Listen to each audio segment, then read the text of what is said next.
everyone. The time is 5 o'clock, and the Warwick Finance Committee of the City Council is open. If I may have a motion for the acceptance of the minute for the committee meeting held on May 16th. Move acceptance of minutes. Second. I have a motion. I have a second. All in favor? Aye. Aye. Thank you.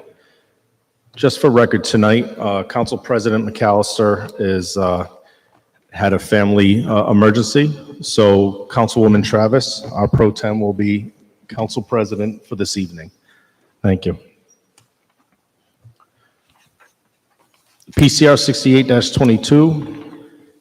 Bid number 1 is bid 2023-030 Alpha Medical Supplies and Equipment. Chief.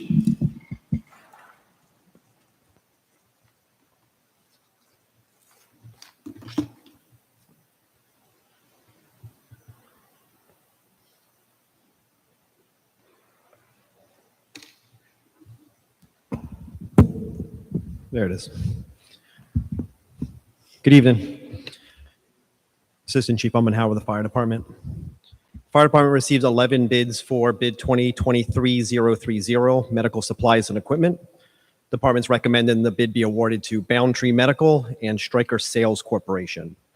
Boundtree Medical submitted lowest pricing on almost all the items specified, with the exception of the OEM parts bid by Stryker Sales Corporation. The bid expires on 7/20/22, and we're requesting a 1-year award in an amount not to exceed $80,000. Thank you, Chief. And this is for medical supplies and equipment that you stock in our rescues?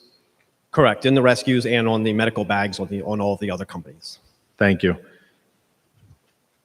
And the revenue generated from the rescues, just so we understand the cost versus the revenue, is about, could you give me an idea of the 3 active rescues right now? Somewhere between $3.5 and $4 million. Thank you. And this is an $80,000 ask. That's correct. Thank you. Any questions from members of the committee? Councilman Gebhardt. Thanks, Chief. Just inquiring from the last time you went out to bid on these items to this time, what kind of price increases? Yeah, so across the board, we're seeing about 10%. Personal protective equipment is one that's really high right now. It's kind of a twofold. Personal protective equipment in general is, especially gloves, which we spend a lot of money on. Protective gloves is a little bit around 10% higher, 15% higher than we saw. But during the pandemic and even a little bit post-pandemic, we were getting a lot of those personal protective equipment supplied by the state and by the federal government, so the costs didn't really affect us as much. But we don't anticipate that continuing. So the slight increase in the amount we're asking for is largely to the increase in protective equipment that we need. Thanks, Chief. And is this the vendor or are these the vendors that you were doing business with before, or are they new? Yeah, Boundtree's been our primary vendor for almost as many years as I've been up here. So, going on 7, 8 years now. They carry almost all the equipment that we need. They always come in with the lowest pricing. They're very competitive, and the vendor has a local sales representative, which is very nice to have when you're dealing with this many items. Thanks, Chief. You're welcome. Thank you, Councilman. Any questions from members of the council? Councilman Lattisaw. Thank you, Chairman. Hello, Chief. Good evening. Chief, first off, I want to extend the kudos for getting, I believe it was 11 bidders on this. Correct. Most of them were PPE vendors that are trying to take advantage of the post-pandemic supplies that they stocked up on, but there were multiple other vendors that did bid. Well, the encouraging thing is that there were so many people willing to submit a bid. Correct. I'm curious, looking through some of these numbers, and let me preface this by saying, my position has always been anti-multiple vendors up until the pandemic. I know what it's like. I know what you're up against with product availability, costs, etc., deliveries.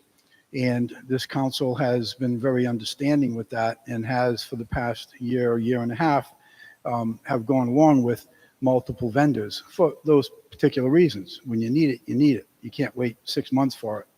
So that business practice doesn't particularly apply right now. And having said that,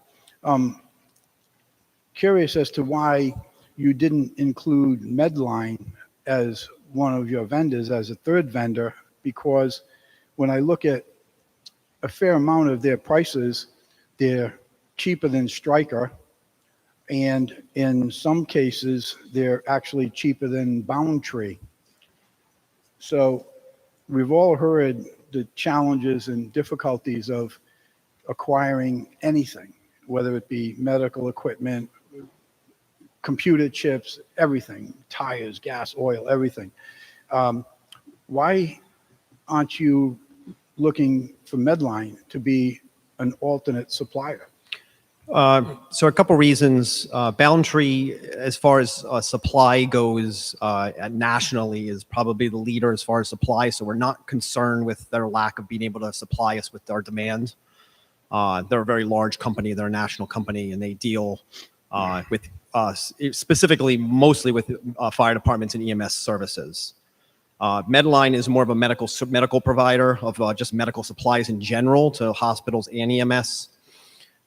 There are some things that might be priced lower, but when it comes to Medline, they don't have any local sales representatives. So if we have questions, we have to deal with customer service headquarters. And the other reason is it's very difficult for the crews and for the EMS chief to kind of pick and choose in a bid this large. If they want to order gloves, they got to do it from this vendor. If they want to order this, they have to do it from that vendor. So when you give just a handful of things to one of the vendors out of the 300 and some odd items in the list, sometimes it gets confusing. If it's just $1 or a couple pennies here or there, it gets confused into which vendor I have to go to order that item. So it's sometimes a lot easier and more efficient to just pick the vendor that has the most items that are the lowest price. So I agree with some of the things that you said. You said that, this vendor, that Boundtree, been your primary vendor, Lodge, et cetera, you don't anticipate problems. I deal with some of the largest vendors in the building products industry in the country, and they have problems getting material. I have problems getting material. I've been forced to go to 3 and 4 vendors, something I've never done over the 40-some years that I've been doing this. To me, it makes sense to have, during these times, another venue for you to fall back on. If Boundtree, as an example, doesn't have the Ultra Check reusable NIBP cuff, if they don't have it and you need to get it, it would make more sense to me getting it from Medline than it would be Medline, by the way, at $938 versus Stryker at $2380. And there's numerous things through here that Medline could be an alternate source. I'm not suggesting that you bounce Boundtree and go to Medline. I'm just curious and making that suggestion to you that Medline be included as an alternate source. Why pay more from Stryker? If Boundtree doesn't have what you want, instead of going to Stryker and paying a higher price for some of these items, why not just go to Medline? In most cases, I would, and we actually enjoy the benefit of having multiple vendors to fall back on. But in this case, in my experience, I've been the EMS chief for 5 years before I've been the assistant chief for 3. I'm fully confident that if Boundtree doesn't have an item, that most of the other vendors would also be out of it. They have been, even through the pandemic, they prioritized the fire department. They prioritize us as far as getting us the supplies we need. They've held things for us. When it came down to things being, hard to come by and they're almost rationing out some protective equipment, they made sure that we got more than our share because of the volume of business we do with them. So they've taken care of us. They've always been really good as far as keeping things in stock or getting us stuff in short order. So if I wasn't confident that they could deliver these items at the prices that they did in the bid, I would agree with you to go with another vendor. But in this case, I think I'm fully confident that they're the only one that we would require. So what happens with Boundtree? If there's something that you're out of and you need it, we have 9 fire stations, right? Correct. So if Boundtree is out of something, you're saying the chances are good that Stryker and everybody else will be out of it. That's correct. Now Usually what- it's what do you because of do? a supply chain issue. What do you do? Correct. What do you do if this Ultra Checker reusable NIBP cuff, which I don't even know what it is? What do you do if you can't get that? Now what? Most likely we'd borrow it from another department if they had them in stock and then replenish them when it came back in stock. We do a lot of mutual aid as far as equipment goes like that, especially for disposable items like this when shortages come. A lot of people have a larger stock of things, and we can call in other departments and see if we could utilize them until our stock came in. So given this current climate that we have in every industry, it's not just your industry or my industry, it's every industry.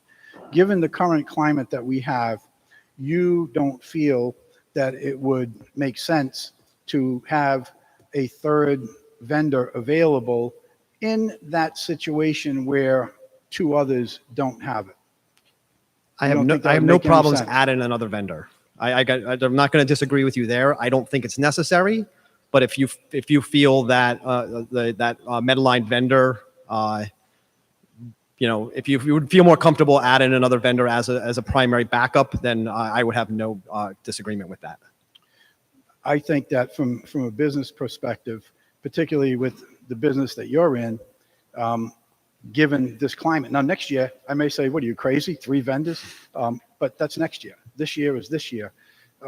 Mr. Chairman, with all due respect, to benefit, as an added benefit to the fire department and to the citizens of this city, I would recommend that we add Medline on to it. It doesn't hurt anything to do it. If they don't need it, they don't need it.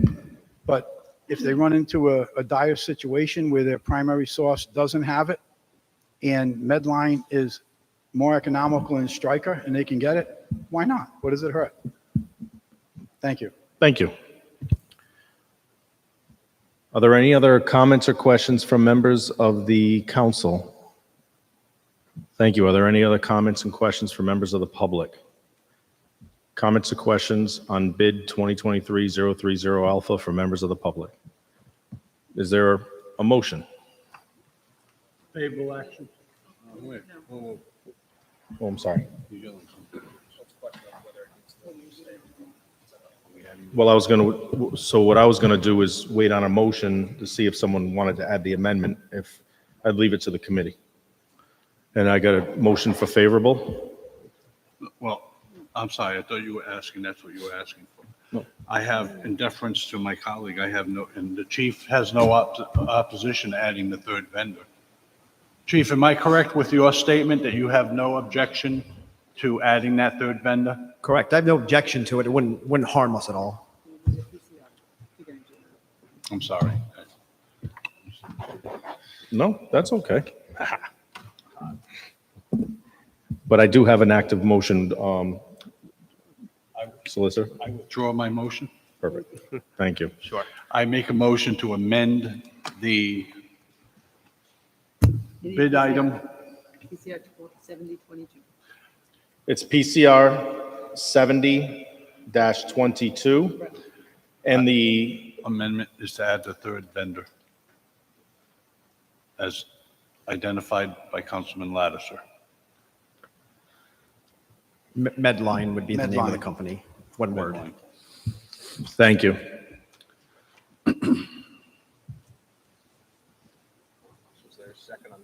Is there a second on the motion? Second. Thank you. So we vote on that now, yes. Okay, thank you. So we have a motion on PCR 70-22. We have a second. All those in favor? Aye. Aye. May I have a motion as amended? I move favorable action as amended. Second. All those in favor? Aye. Aye. Aye. Thank you. Thank you, Chief. Thank you. So for the public, we have numerous items on the bid package. What we will do now is, within the bid package, I will go to members of the committee who would like to identify items in the bid package they would like to speak of, and then I will go to members of the council, and then I will go members of the public. And the way this works is that as you see the item, you would just call out the item you would like to speak on, and since you are the person that is requesting to speak, or members of the council that are requesting to speak, They will lead the discussion and the questions.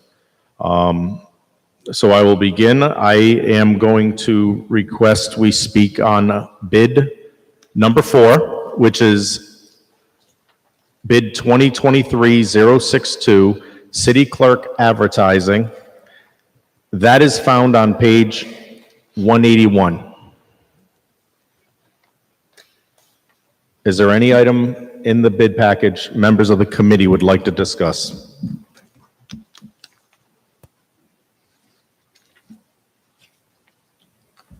Mr. Chairman, that's actually on page 186, I believe. Oh, thank you. My paper cut off. Thank you. I'll correct that. 186. Thank you, Councilman. You're welcome. See, it cuts off.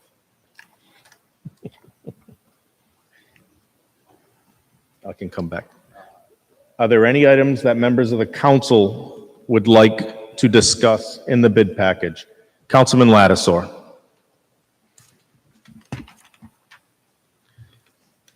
And if Councilman Lattisaur says add another vendor, play the lottery tonight, because that's a rarity. Go ahead, Councilman.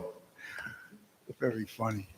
2023-023A, found on page 218, quarterly fire alarm panel inspections. Thank you. So bid number 11, 2023-023 Alpha. Correct, Councilman? Yes. Thank you. Item 2023-036, found on page 238, radiator manufacturer and/or repairs. I can't hear you. I'm sorry. Say again. Item 2023-036, found on page 238, it's radiator manufacturer and repairs. Thank you. And item 2021-134, found on page 245, heating oil. Thank you. That all, Councilman? I could find more if you'd like. No. No. For right now, that'll do. Thank you. Any other members of the council that would like to identify something in the bid package? Councilman Gebhardt? Thank you. Are there any items in the bid package that members of the public would like to discuss and identify? Are there any items in the bid package that members of the public would like to identify? Thank you. So we'll begin with bid 2023-062, city clerk advertising. And I will yield to the city clerk to make the request. Oh, I didn't bring one. I'm on, okay. Requesting to amend that to 10,000, reduce it from 17 to 10, please. PCR 7122.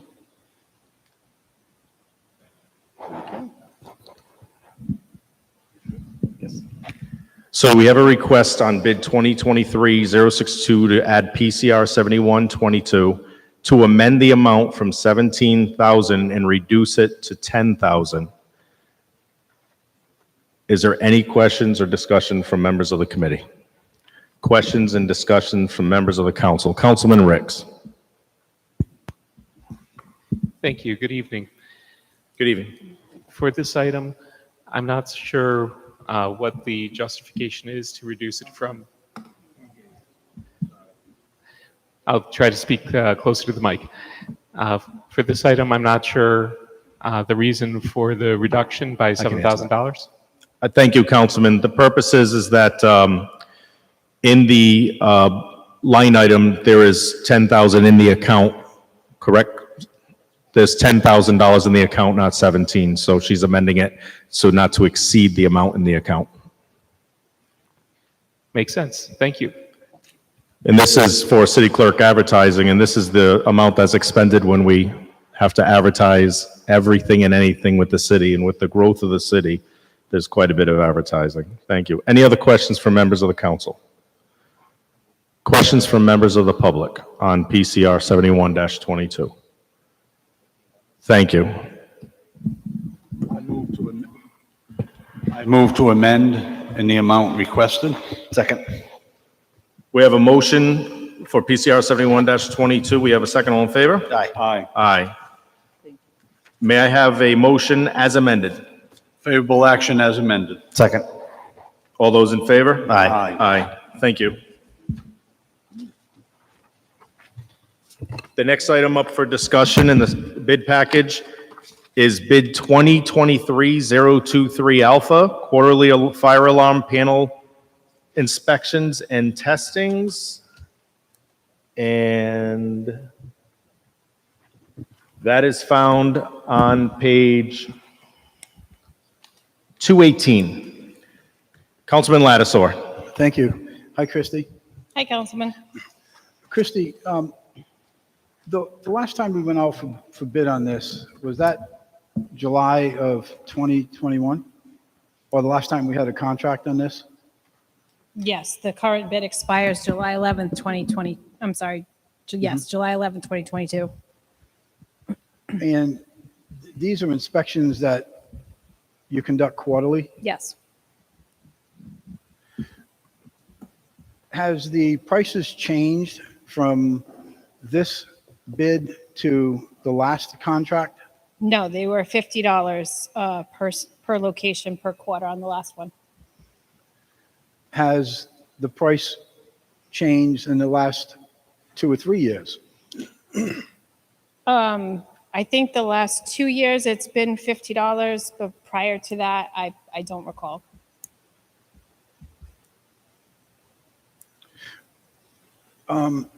Because it's not something that you do yearly, why aren't you looking for a longer term on this contract? You mean like putting it out for a 2-year bid?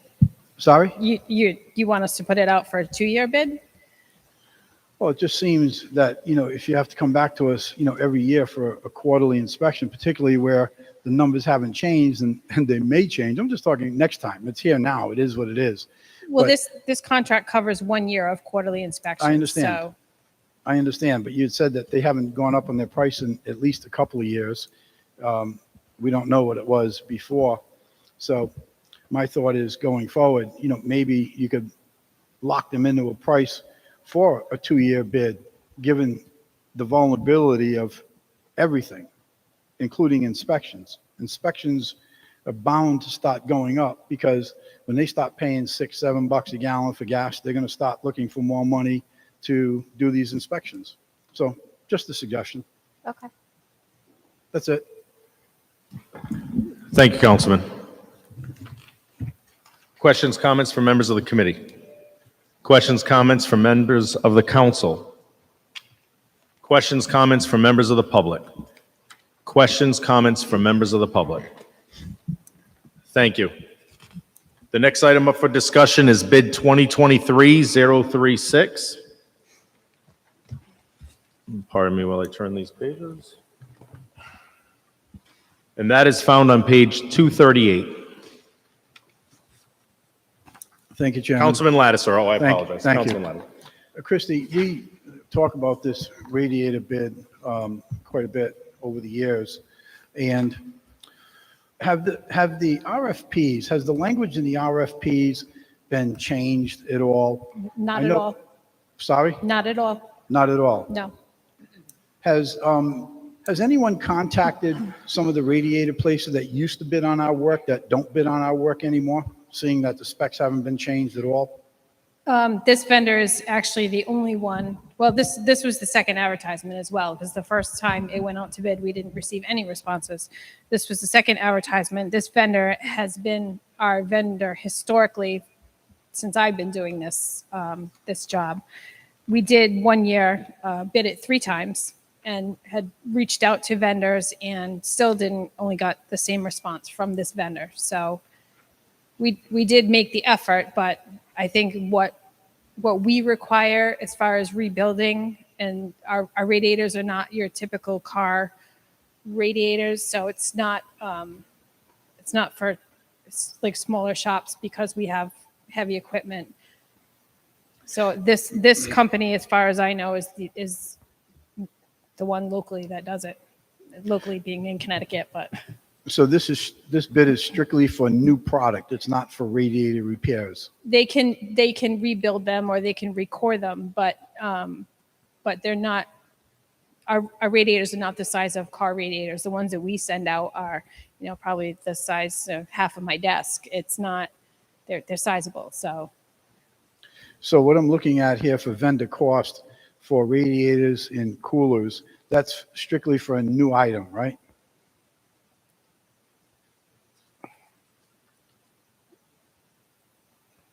Well, yes, if they had to replace it. Okay. If they can recore it, then they'll do that, which is a little less expensive. And how do we know what we're paying for if they have to do a repair? Our mechanics make the determination whether or not it needs to be repaired by, sometimes they can, if it's small enough, they can repair it themselves. If it's something that they can't do, we have to send it out. That's my question. If you send it out for repair as opposed to a replacement, how do we know what the cost of the repair is? Because there's nothing on here. So how do they determine what the cost of a repair is? We work with the company. We get an estimate. They determine what needs to be done, and then they send us a quote before any work is done. So they send you a quote on the repair before they Yes. do it? Yes. And then the department will make the determination whether or not it's advantageous to do the repair or make the replacement? Yes. And if they're doing the repair, is the repair what we're looking at in this hourly rate of $105 an hour? Yes. Okay. Okay, thank you, Chairman. Thank you, Councilman. Members of the committee, members of the council, any questions, comments? Members of the public, any questions, comments? Members of the public? Thank you. The next item that will be discussed is bid 2021-134 heating oil for a contract award of $57. That is found on page 245. Councilman Lattisour. Thank you, Chairman. This wasn't a dollar issue, why I signaled it out, but yet $57 to a lot of the taxpayers certainly could be a significant amount of money. The reason I singled it out is this has been before us at least twice recently with this heating oil stuff for, what is it, the school there, right? Correct. Okay, at least twice, I think it's been to us, maybe more, because of missed invoices. So this is another one of those final bills. How does that get missed? How is it that no one is able to pick up on that? It wasn't a missed bill. When this was presented, when this particular request, and we've had two different ones because we also started a new contract and we had to increase the cap on that at the time. But when these were presented to the council, I made a mathematical error. And I could have transposed numbers, and I shorted the request by $57 to get these bills paid. So we have to come back and ask for the $57 because we can't pay it because it's still over the amount that the bills are. So that was my fault.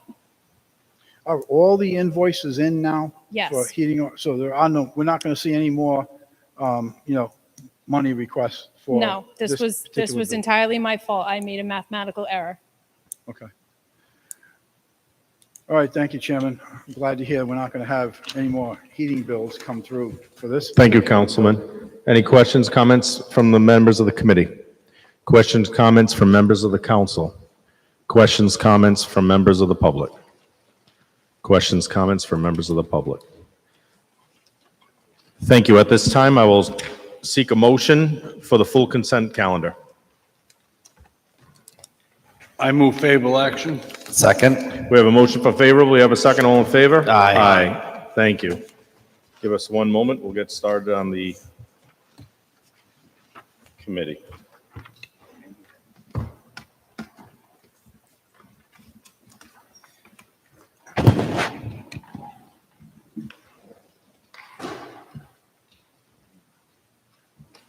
Good to go? Good to go? Good to go. Okay, So this evening is the Finance Committee agenda. If I may have acceptance for the minutes for the committee meeting held on May 16th. Move acceptance of the minutes. Second. All those in favor? Aye. Aye. If I may have an acceptance of the minutes for the committee meeting held on May 23rd. I move favorable action. Second. All those in favor? Aye. Aye. Thank you.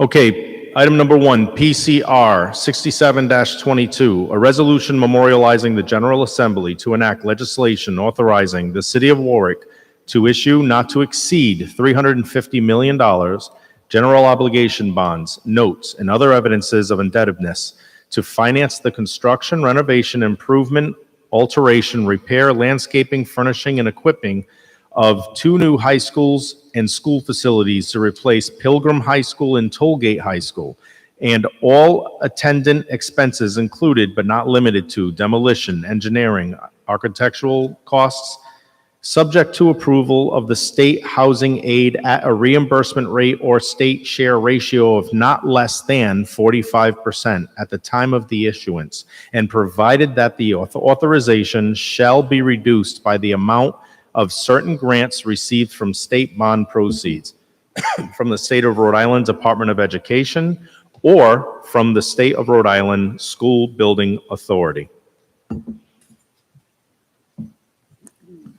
I would like to open, before we get into the discussion, that this is a discussion of whether or not we move this bond forward to the city, I apologize, to the State General Assembly to vote on this. The logistics of the bond, the logistics of the work has already been discussed. This is to move the bond forward. We are voting whether to move the bond forward to the General Assembly so it can appear on the ballot for the voters to vote in November. So before we begin, I would ask the representative from the school department and just give us a quick overview.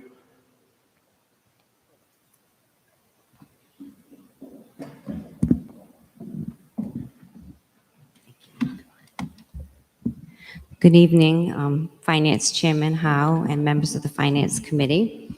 Representatives from the Warwick School Department are here tonight to request that you support the new high school bond moving forward to the General Assembly. We are extremely concerned about the current condition of our 2 high schools. As you know, Pilgrim is 60 years old and Tollgate is 50 years old. These schools are obsolete and are at the end of their usefulness. So we respectfully request you move it forward. Thank you. And if you don't mind, introduce yourself, state your name and your title. Thank you. I apologize. My name is Lynn Danbrook and I'm the superintendent of Warwick Schools. Thank you, Superintendent. So to start this evening, what we're going to do is we're going to kind of change up a little, and I am going to request that public comment is the opening discussion. Members of the council, I think we're going to have our discussion afterward, but we feel this is an important item that is being sent to the voters, that the public comment. So if there's any members of the public that would like to speak on PCR 67-22, please do so by approaching. And Sergeant Lee Arms Wells has any questions, if you have any questions or concerns. Philip Durcole, Ward 4. I want to make some comments and ask some questions. Rhode Island, according to the U.S. News report, is 39 out of 50 schools in the country. Warwick is ranked 31st, Pilgrim High School, and 33rd, Tollgate, out of 47 ranked high schools all in Rhode Island. The ratio is 1 teacher for every 12 students, and when you add staff, that number drops to 9. The cost to educate one child per year in Warwick is $22,500. Question: 250 bill. With the prices escalating, as they are right now, how thin is that number? So as it's stated in even in the PCR, Mr. Durkel, the number is variable, I would say, because we are still looking at state grants. There are possible federal grants. There's also legislation sitting in the State House now, whether to extend a 5-year, and numerous other grants and reductions or increases that we could look at. This is the starting point of what the school department proposed to us. We are voting today on whether to send it to the General Assembly to allow the voters to vote on it. So if it's say 230 million, or 300 million, or 450 million, what do we do with the overrun? What happens to that? You're asking me questions that is not up for discussion Okay. at this, yeah. All right, thank you. Question. How will building 2 new schools at a cost of 250 million, flexible, improve those numbers that I just cited with the quality of education in this state and in this city? Families with children have been failing public schools in favor of Catholic, private, and charter schools. Can you answer that question? How will they build a building to improve our quality of education? Can anybody answer that? I believe that is That's flexible as well? that was answered by the school committee. I believe the thesis is that if you build a new buildings, it'll make the city attractive, but also it's because we have a 60 and a 50-year-old building that are running on 50 in 21st century education. So there's a lot of variables that go into that. Thank you. Thank you. I don't even have children in the system, but I still pay taxes with a large portion going to their education. I believe there is nothing more important than the good education of our children. They are the future leaders in our community, our state, and our country.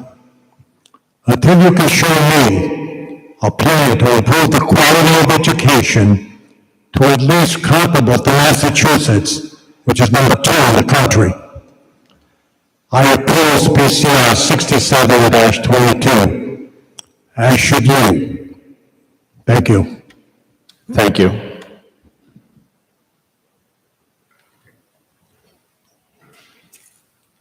Good evening, sir. Please identify Good your name. evening. My name's Michael DeSalvia. Good evening. I'm in Jerry Ricks's ward. I have 4 questions for you. And these can all be answered by a show of hands, yes.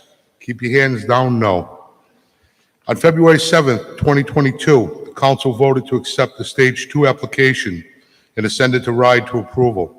How many members of the council had the Stage 2 documents in their possession and read them prior to taking the vote? Sir, so I just want to take a moment to explain something. So all your comments and questions go through the chair, as this is still in committee.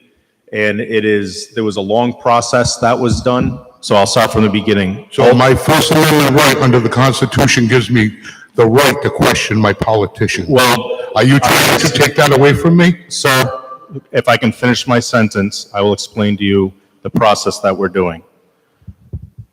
You are asking a question of the committee. I'm the chairman of the committee. So when you ask a question of the committee, it goes through the chairperson, so you're not necessarily directing to the council members. Any questions you have for the council members could be directed outside the chamber. What we are discussing right now is the Okay, release. well, I'll direct them to you. Sir, I'd like to finish my statement, please.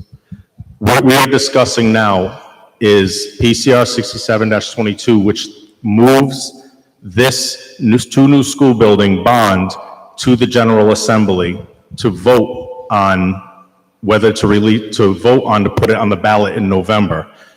All the logistics in the discussion has already been done. So shouldn't everybody know whether you know what you were reading, if you even read it at all? That would be an understood statement. Okay, so how many members of the council to this day, or you, sir, because you seem to be the king here, No, sir, I'm the chairman, and I'm not going to answer that question. I think you should move to the next Have you read stage two as of date? Do you have any questions? I think you should move to the next question. That's, Okay, fine. Can you tell me what the bond interest rate will be in 2024 when this project starts? I couldn't understand the question. Could I tell you what, please? Could you tell me what the bond interest rate will be in 2024 when this project starts? I think we all know we can't. Okay? And can you tell me specifically how much our taxes are going to be raised over this? I don't think we can answer that. It would be something again, so I'm going to repeat again. There are a lot of variables that play into this. The variables of the state issuing more bond assistance, the federal government giving more assistance or increased, whether it be under the environmental or as they call green, the 21st century building means energy efficient building. So there's a lot of stages to go through. And as it read in this, whatever we get is deducted from the amount of the bond that we would take out. Yes, I understand that So totally. this is And just, you get paid on a yearly basis, it's not one lump sum. yes. So how much is the taxpayer on the hook for? I don't think we have an exact number. There's always, there's examples, there's averages. At the minimum, what is the taxpayer on the hook for? Is there someone from the administration?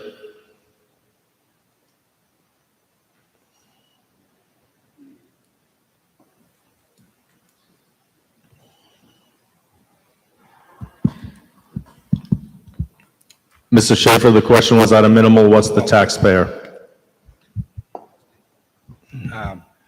I transmitted, or the council president and Joanne transmitted to you my response to the resolution that the council enacted in March, which looked at two things. One, what are normal costs? What is the driver of normal costs of the city budget that affect tax revenues? And the second was, what is the cost of this particular bond issue? So responding to just the second part, the cost of the bond issue. I'm sorry. All right, Sergeant Leon, thank you. Is it on?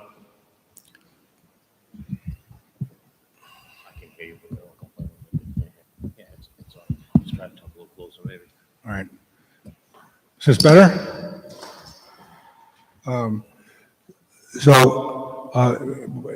In response to an earlier question, the assumptions in here with the interest rate was 4.5%. And by the way, I did something for you back in February, working with our financial advisor, and we're using 4% at that time. Now we're at 4.5%. Interest rates have gone up substantially. But as I comment here, we sold bonds in February for under 2.5%, 20-year maturity level debt. So this is assuming a very conservative estimate. What we're looking at, the estimate I gave to you 4 months ago, was that the debt service on just this $350 million, once you issued all the debt, would be about $13.4 million. Now we're at $13.1 million. Interest rates are up, but what we're assuming on pay-as-you-go has increased from what we were assuming. So there's very little difference in that cost. I also costed out the $56 million that was approved in November of 2020 that has not been issued. That will be about $2.9 million a year. And I summarized, you're not going to issue $350 million of debt 6 months after the passage of the referendum. And I look at the model of East Providence. They use what are called bond anticipation notes for almost 3 years. And just a little less than a year ago, they serialized the bonds, issued long-term debt of $120 million. But interest rates are much lower then. So that's what's in the summary that was distributed to all the council members. Yes. Thank you. The question was, what what happens to the tax rate? And I spent a lot of years on and off working on forecasting, and things change. If we had great success in our legacy costs, and we've had good investment earnings on our pension funds, we're going to have the actuary here in the fall sometime to talk about that. We've had great moderation in our health insurance costs, and I don't totally understand it. Our rates are down 1.6% this year. But as you know, we've negotiated labor cost increases of 2.5% to 3.5%, schools, municipal workers. We've had big energy cost increases. So what I gave you had a range of what would happen in terms of surpluses and deficits, what kind of, and I'd look at tax levy, not rates, because we're going to be doing, I think, 95% chance next year we'll be executing a revaluation, so the rates aren't applicable here. But in terms of tax levy increases, it's most likely, yes, that there will be associated tax levy increases associated with the debt service that are issued, that's issued, and also associated with normal operating costs of the city.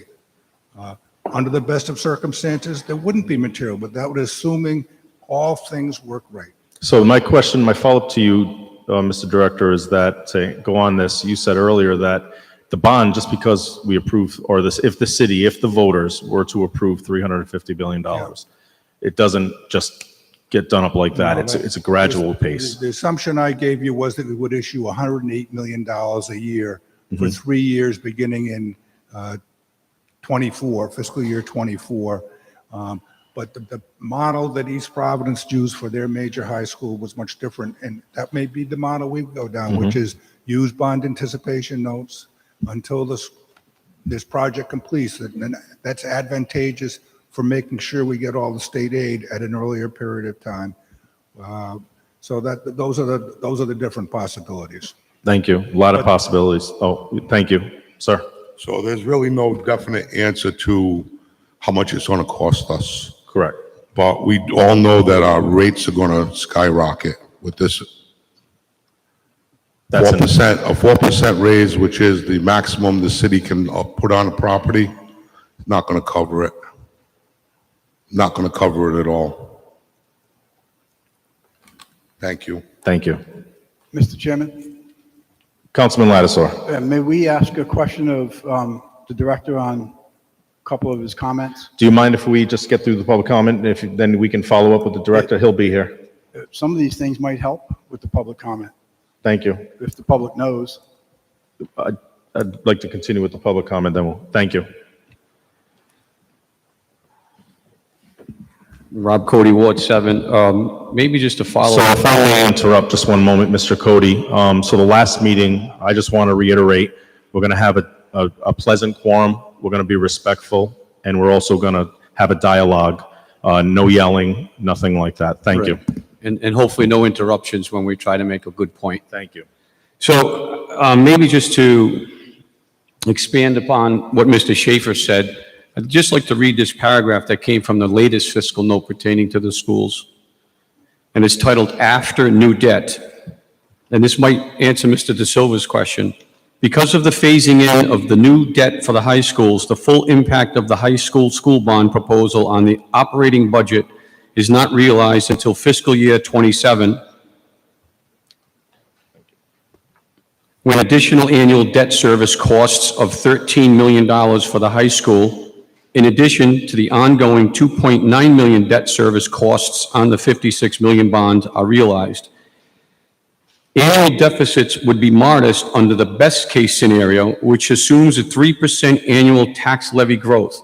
As we all know, a 4% tax levy growth is the maximum tax levy by law that we can institute. So his best-case scenario is assuming a 3% annual tax levy growth. Last sentence is very alarming. Under the worst-case scenario, significant annual deficits reaching $50 million would result in fiscal year 27. So those are the best and worst-case scenarios. But what I really want to talk about is I am not in favor of this legislation being moved to the General Assembly for the residents to vote on it for a number of reasons. First of all, I think it's kind of putting the cart before the horse because the general public has not had enough exposure to what the ramifications are of these two high school projects. As most of you know, I've come before here for years as an advocate for new schools. And being in the construction business, building new schools, I have a fair amount of expertise in that on the construction end. When the stage two application was passed on February 7th, what concerned me then was not one member of the city council had the opportunity to look at it, to go through it, and to vet it. And there, contained within there was lots of financial.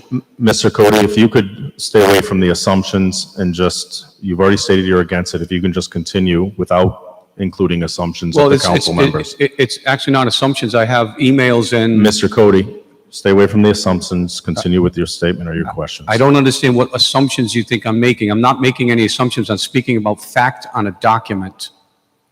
And the fact was that. A point of clarification, you know nothing about my knowledge to the Phase 2 documents. Pardon me? You have no emails from me stating my knowledge on the Phase 2 documents. I didn't say you. I didn't So say you. you're making general All assumptions the and I'm members of asking the you. council, that's what you said. Excuse me, through the chair, Councilman, I'm sorry. The assumptions, you're making assumptions about the council members and knowledge Okay. of this information. So I have. So I apologize. Please don't make assumptions. I have specific communications with certain council members that related to me that they had not seen the stage two application. I actually got the stage two application through the APRA process, all 2,000 plus pages of it, and I went through it over a period of several days. I found some things in there to be very disturbing. One of the things that I found on page 6 of section 4 was a $50 million error in the amortization schedule. So, Mr. Cody, I'm going to interrupt again. We had discussion and a vote on the authorization of, or the construction and the items that were brought in. Now we're voting on whether this would go to the General Assembly to be voted on by the public. Right. So I'm just asking if you could stick to that. So what I'm trying to do, if I'm not interrupted, is to give you the reasoning why I don't feel as though, in my opinion, that it should go to the General Assembly to be voted on. And that's what we're here to make comment on. Here's why I don't feel, as a construction professional, why this body should bring it to the General Assembly to let the voters vote on it. And those reasons are. Mr. Cody, so a few weeks ago, we had the vote on the whole proposal. We had a presentation, they came with a presentation, we had the meeting. Now that passed, now we're moving on to the bond. Right, and that's what I'm trying to speak about, Mr. Howe, but Whether- you just continually interrupt me. I can't get a sentence out I'm without trying to interruption. redirect you and refocus you that we're talking about sending this. So you stated you do not support sending this to the General And Assembly. I'm trying to give you the reasons why I do not support it, but you're not letting me do that.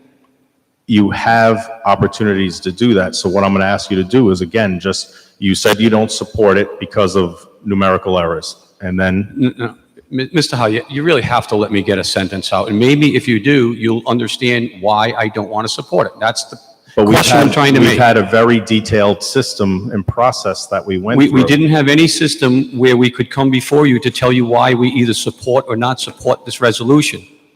So I'm speaking specifically on why I don't support the resolution. So you got to let me get my point out.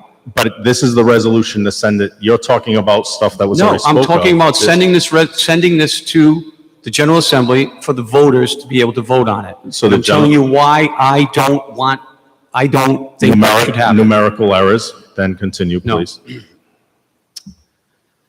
It's very frustrating getting interrupted so much because you lose your train of thought. So if you bear with me.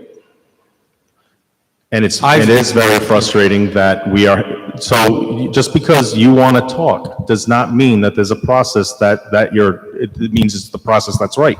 I am telling you, we already went through all these. And what I'm Maybe you asking can tell me what to- I'm going to say next, because I'm trying to get it out, but you just won't let me speak. What I am asking you to do is to speak specifically. So you said that there's concerns you have.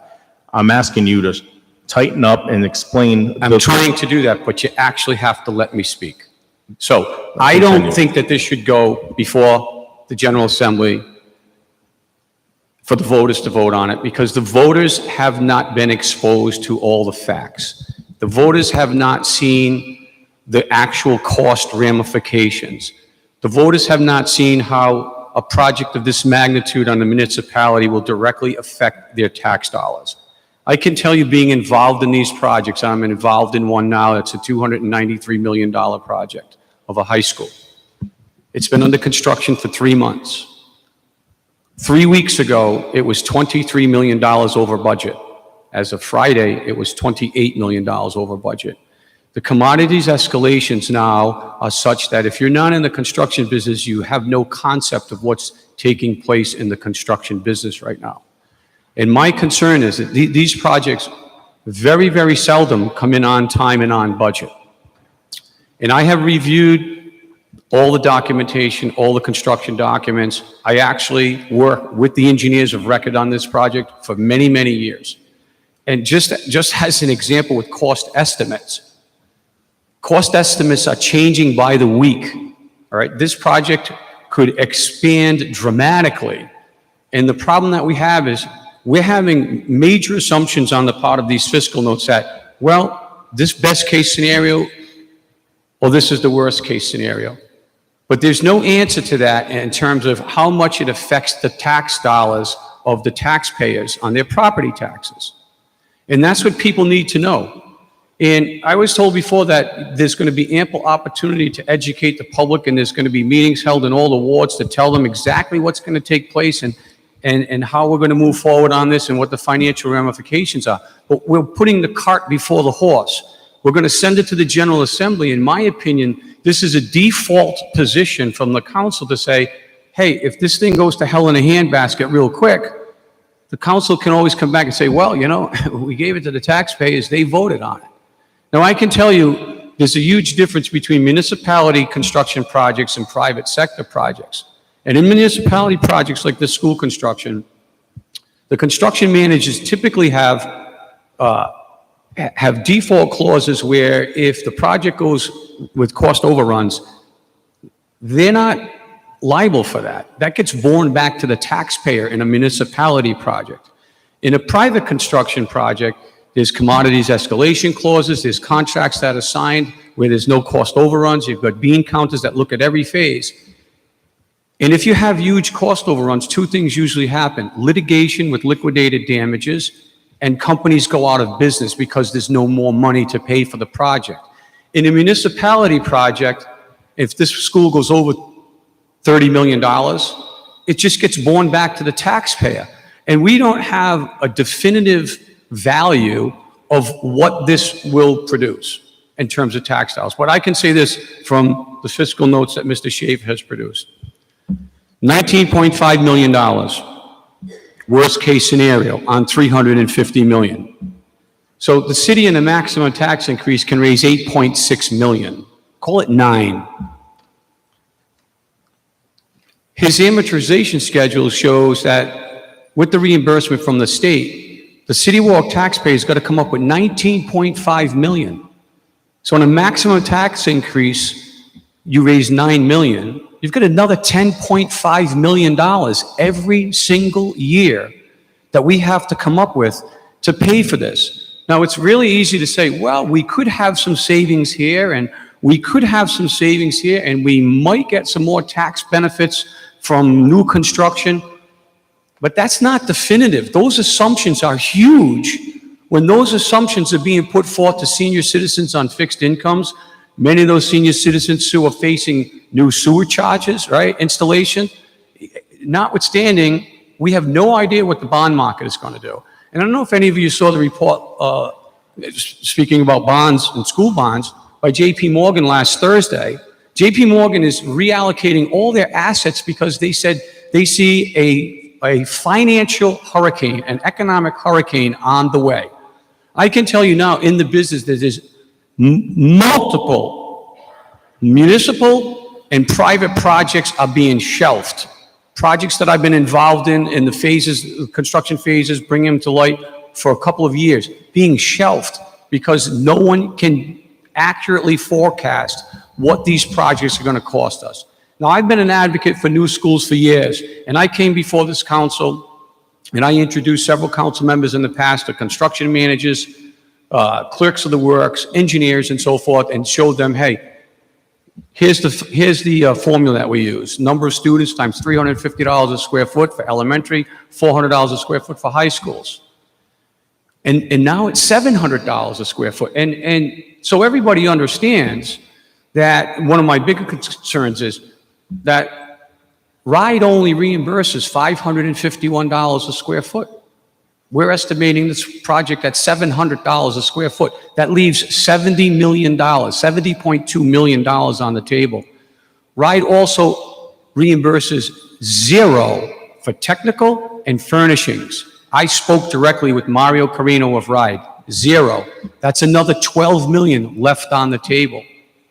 So given these factors, right, we have so many assumptions that I think it would be wise. I actually think it's the duty of the legislative branch of government that until you have all these facts and this project has been defined with costs and the implication to the taxpayer, I think you can't send this to the general public because look, the soccer moms want a new school. I want a new school and I want new fields.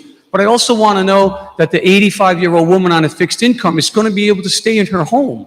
And we don't have that data yet. It's just that simple. We don't have it. And I can ask anybody right now, anyone from the school committee, from the mayor's office, or from the finance director, or Mr. Howe, or anyone else, when we have a difference where we can raise $9 million a year on a maximum tax increase, but the school's going to cost us $19.5 million a year, where's that $10.5 million going to come from? That's what the residents of Warwick need to know before it goes on the ballot. Because when things are on the ballot, people vote by emotions. Sure, we want that new school. Everybody wants a new school, right? But the fact of the matter is the legislative branch of government is supposed to figure out the finances to see if, in fact, the city can afford it.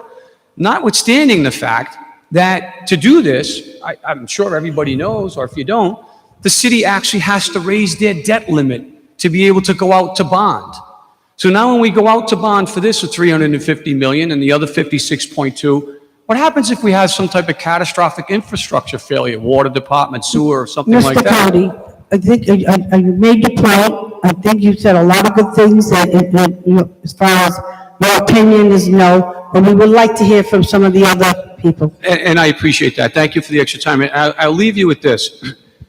This is a project, and I'll say it again, I'm all for new schools, but this is a project that has the possibility of severe detrimental financial impacts for generations to come. And I only hope that everyone sharpens their pencils, they look at the projections, the cost projections, the commodities projections, and then take the time, we have plenty of time, to hold forums and educate the public so they have the facts. So when they go to the polls and they vote, they have data in which to vote for and that they're not voting with emotions. Thank you for your time. Thank you.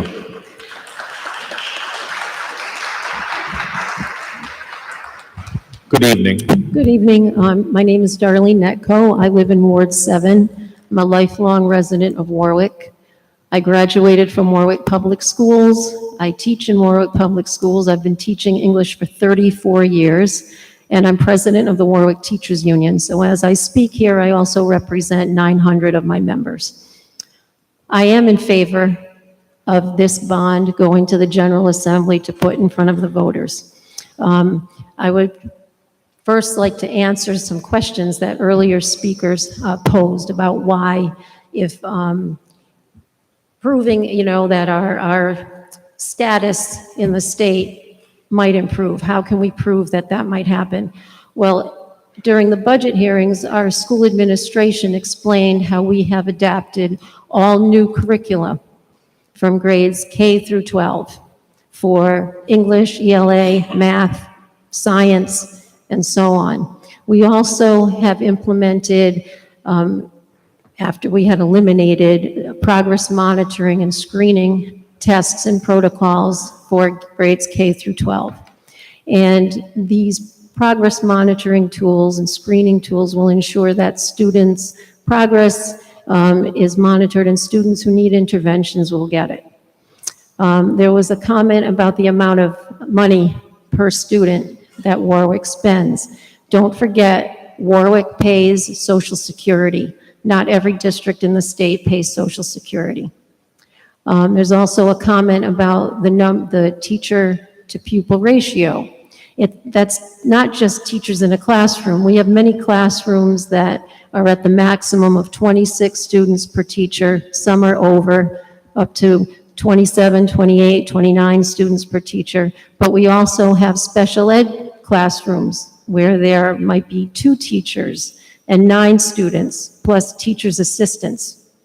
So we also have psychologists, social workers, OTs, PTs, speech, guidance, nurses. These professionals are not necessarily in the classroom every day with students, but the FTEs count when you're calculating pupil to teacher ratios. So I just wanted to clarify a few things, that our district has tightened the belt.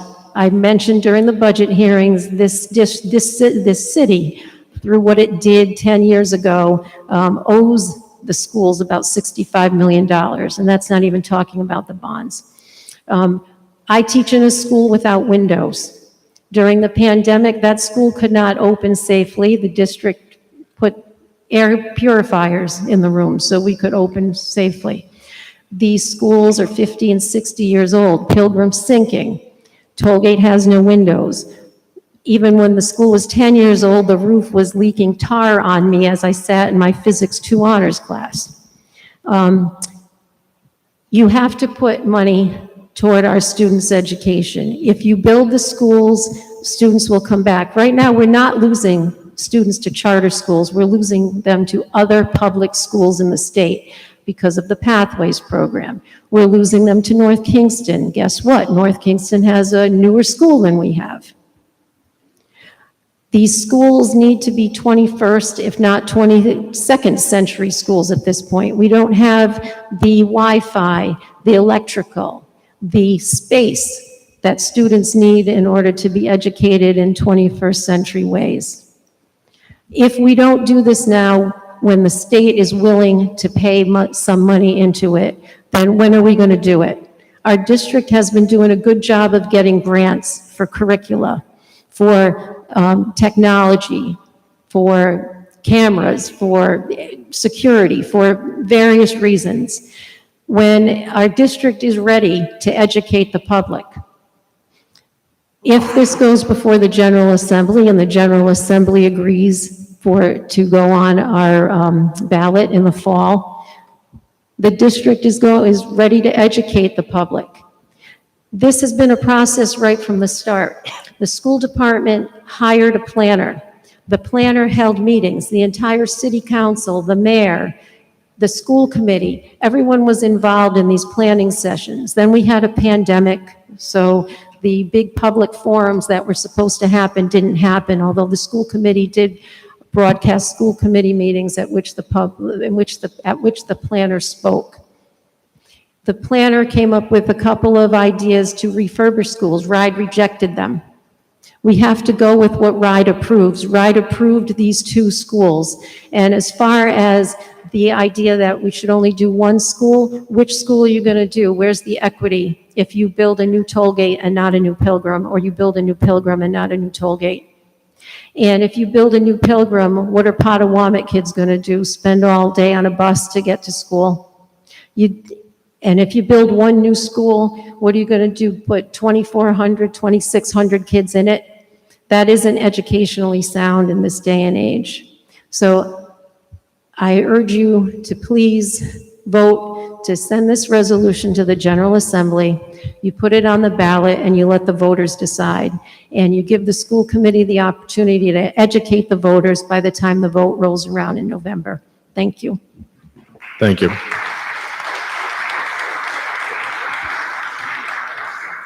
Afternoon, Mr. Chairman. Robert Cushman, former Warwick City Councilman, former member of the school committee.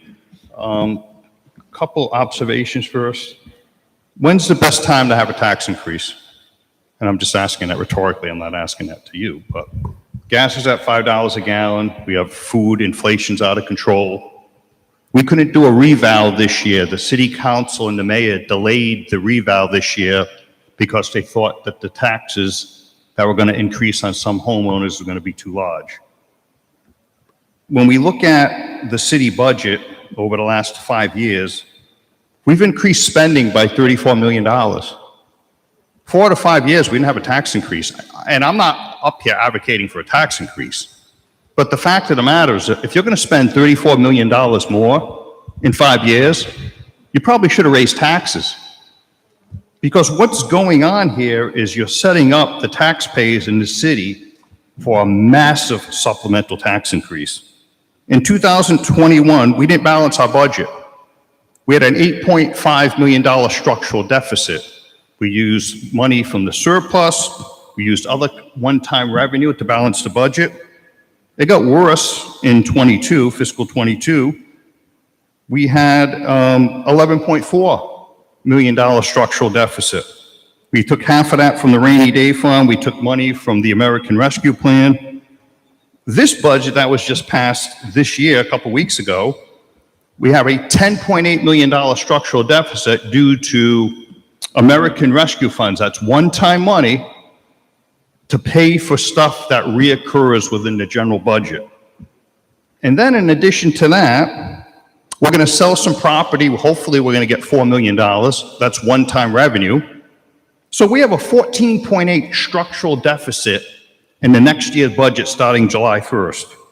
So what that means is that hopefully, according to the administration, they put, if this happens and that happens, they think things are going good.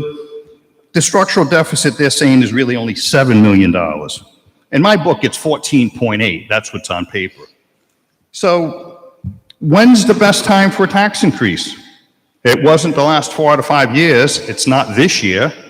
But yet we're talking about borrowing $350 million over the next few years. And when you look at the fiscal note here, it's showing a massive increase, worst case scenario. And even the best case scenario, I started looking at it. This document just came out, I think, today.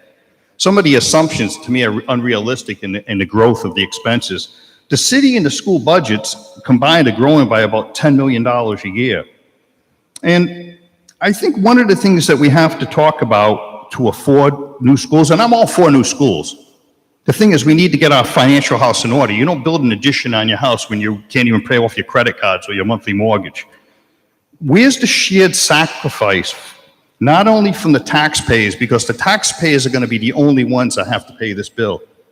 I've looked at the city and the school budget, and 42% of our tax dollars, $98 million a year, go towards health care and pension benefits. This is between the city and the school.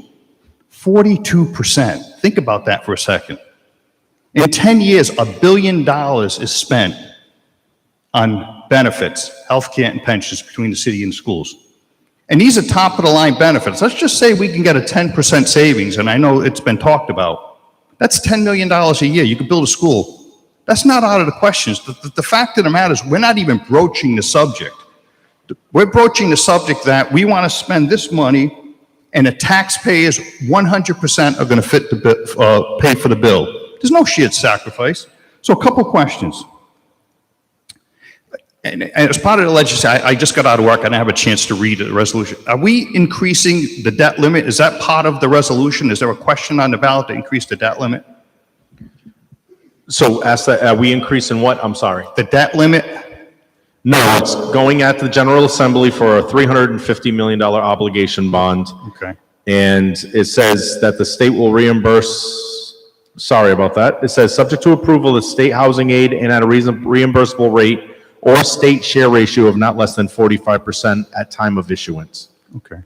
And authorization shall be reduced in the amount of certain grants received from the state and from proceeds from the Rhode Island Department of Education and the Rhode Island School Building Authority. Okay, so I know in February I asked questions, I think it was during the Zoom meeting, about the formula that we figure out how much debt we could do in the city. I don't know if there's someone from the administration, but aren't we going over the legal amount that we can borrow, and we need to get some kind of authorization to go over that? Mr. Shaver? I didn't bring my copy of the resolution with me, but I'm 99% certain that it was drafted to have an exemption from the statutory debt limit. That's how all the bond issues that we've done in recent years are.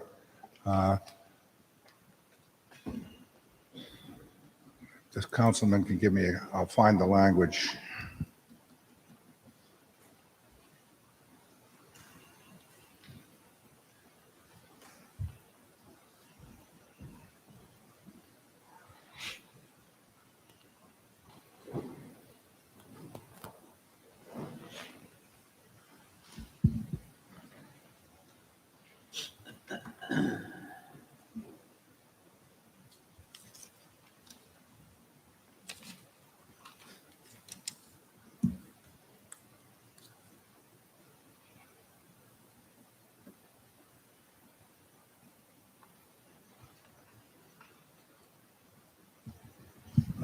Section 8 reads, all bonds and notes issued under this act and the debt evidenced hereby shall be obligatory on the city in the same manner and the same extent as other debts lawfully contracted by it, and should be accepted from the operations of 4512-2 and any provisions of the city charter. No such obligation shall at any time be included in the debt of the city for the purpose of ascertaining its borrowing capacity. It was hard for me to hear that. So are we, is the voters going to authorize going over the debt limit? Absolutely. So And that's what all of the bond issues, I think, for the last 15 years have done. It's pretty much standard practice. Whether it's right or wrong, I don't know. I mean, but have we authorized going over the debt limit, though, in those other bond offerings? We've never. Excuse me, if, I'm sorry, I'm just gonna, no, you're fine, thank you, you can ask the question, go ahead. No, and I was just saying that, what is our debt limit to the chair? Thank you. Well, it's the percentage of, and I don't have the numbers in our financial statements. I don't have that number in my head, but it's X percent of your assessed value. But we've had, in all the bond authorizations in recent years, we've had an exception to that, as have most other municipalities in the state. To the chair, have we ever gone over, because I ran the numbers back in February, I don't have them with me. We're going to be far over our debt limit. So this is actually going to put us over our debt limit, this bond offering, right? No, because we're exempting us from that. No, well, you're exempt, yes. So there's a legal formula that is, I guess, the General Assembly or somebody in their wisdom came up with that, and we actually have a number we're set at. And you know, and I don't want to get into semantics. To Mr. Schaefer's point, we're going to go over. So that's kind of like, you know, the person that's got, I don't know, $200,000 in credit card debt, and they can open up another credit card. Is that the best thing to do? I don't know. You know, but we're going far over. So another question, I guess, to the chair. When we go out for $350 million in bonds, the voters are going to authorize us going over the debt limit. What does that do for us in the future now? I don't know, we have some kind of catastrophe and we need to go bonding for 20 million or 25 million more. Are we going to get to a point where the credit agencies are going to look at Warwick and say, you got $1 billion in unfunded liabilities, right? You got 300, do you know what total amount of debt we're going to have on the books after the 350? Is it going to be over 400 million, 450? Can someone answer that? If you can tell me what gas prices will be next week, that'd be great too. Well, I have no.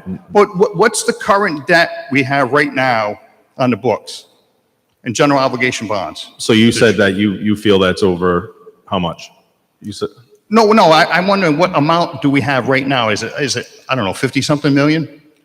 158 million. Okay. Does that include the 56 million of school bonds that we haven't released? No. Okay, so 156, so release that, let's put another, that's 200. We're talking about $550 million in debt, right? We're paying off debt pretty rapidly as well, so that's probably a little high, but it's in the. All right, so let's knock off 50 million. We're talking about $500 million in new debt on the city, right? Approximately. we're not issuing 350 million. We're issuing the net amount in terms of our cost, because the state will be reimbursing, under the assumptions here, 50%. But to the chair, do we have to borrow the full 350 on the financial books of Warwick? No, We don't? no. Okay. How much do we have to borrow? About half of that, about half of 325 million. Now, why did I just hear someone say we do? Well, I don't know, I did, but it's my committee. That's Ventriloquist. All right. But let me make sure that we will have to borrow that amount, but 50% of that will be reimbursed by the state, so we won't be paying it.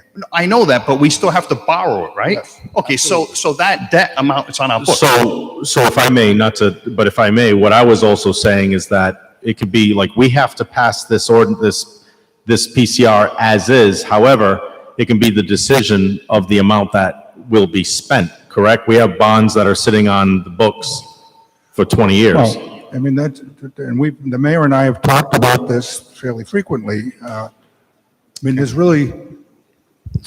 been 3 bites to the apple here. First of all, the council approved in February going for the stage 2 application. Mm-hmm.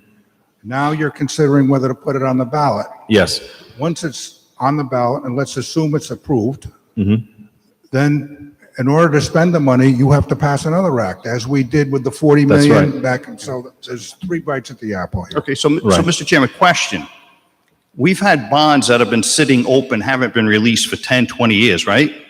Are you going to put a moratorium on this? So let's just say something happens where you're saying, no, we're not going to pass it. We're not going to release this. The voters vote yes on it. I don't think you should have $350 million bonds sitting out there for 5, 10, 20 years on other projects that could be done, because we have bonds like that right now.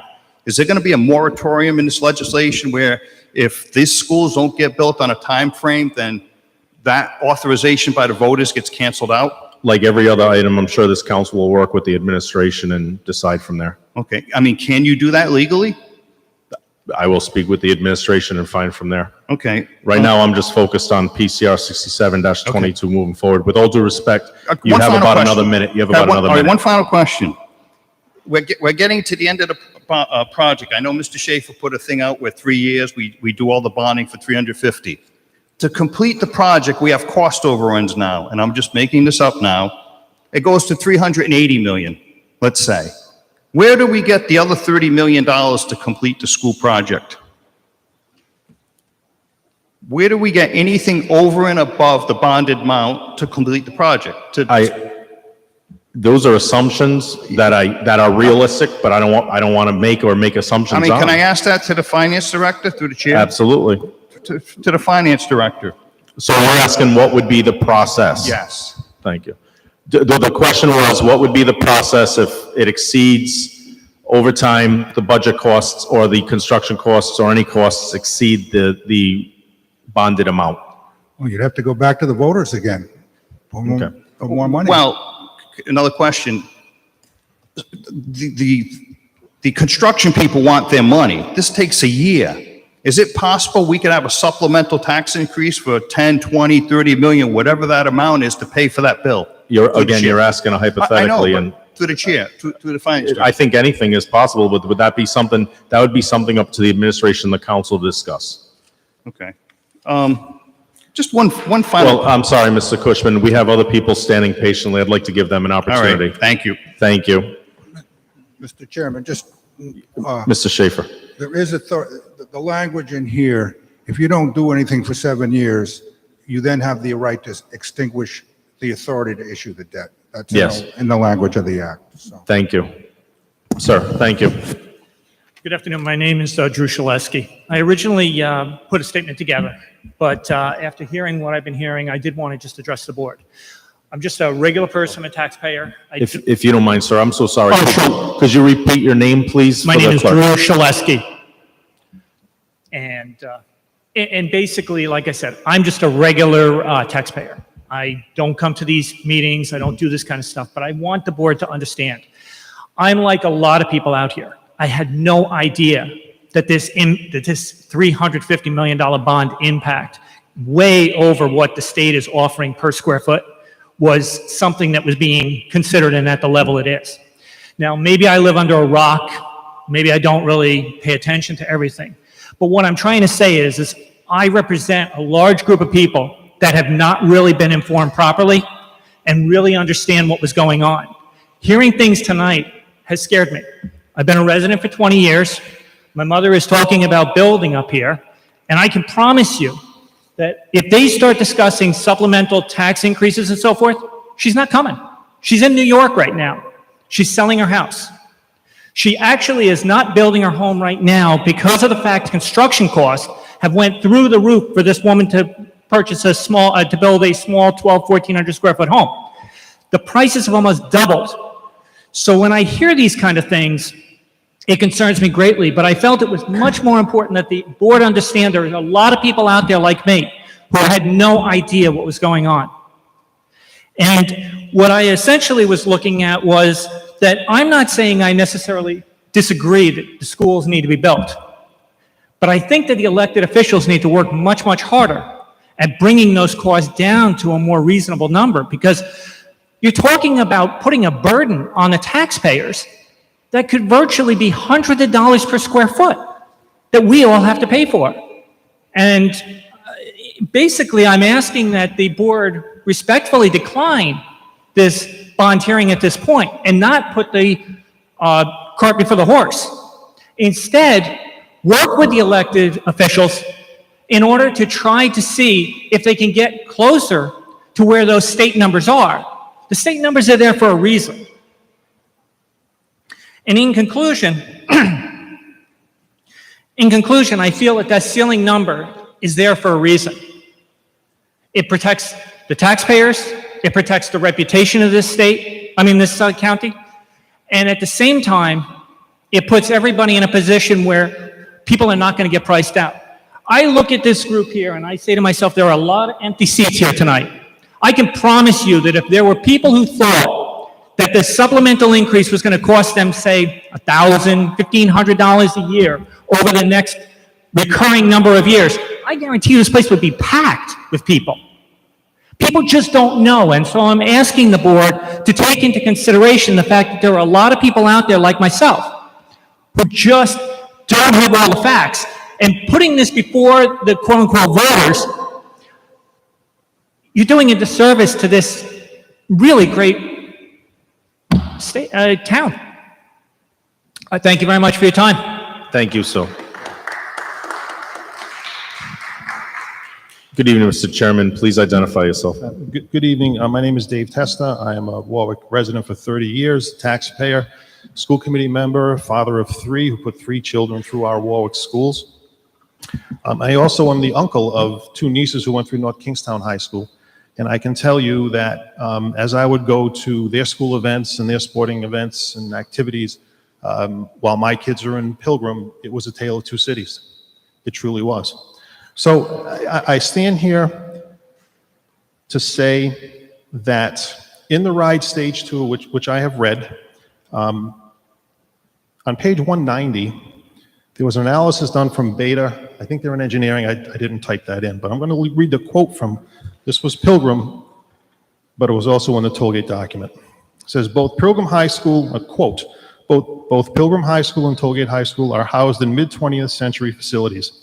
Physically, they are well maintained for their age, but are poor on almost every measure of environmental sustainability, equitable access, circulation logic, and systems operation. They are inadequate for current educational programs and woefully inadequate for desired future educational programs. That is where our kids are today. That's got nothing to do with maintenance. That's got to do with the structure itself. Pilgrim is as old as me, and Tollgate was built in, I think, 1970.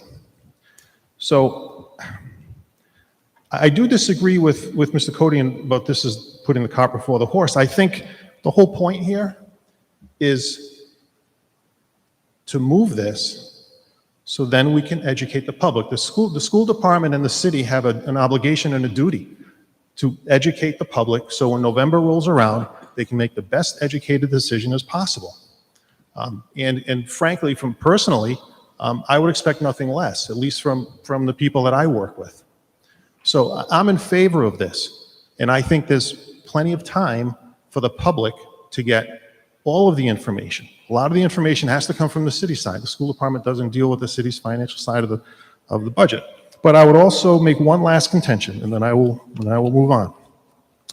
RIDE is not reimbursing on $551 a foot. The latest total value that RIDE will reimburse on is $314,559,000. That's the reimbursement level that RIDE has established. And we're aiming to get 52.5% of that. So if we're successful, and we expect to be, you're looking at a reimbursement rate of about $165 million.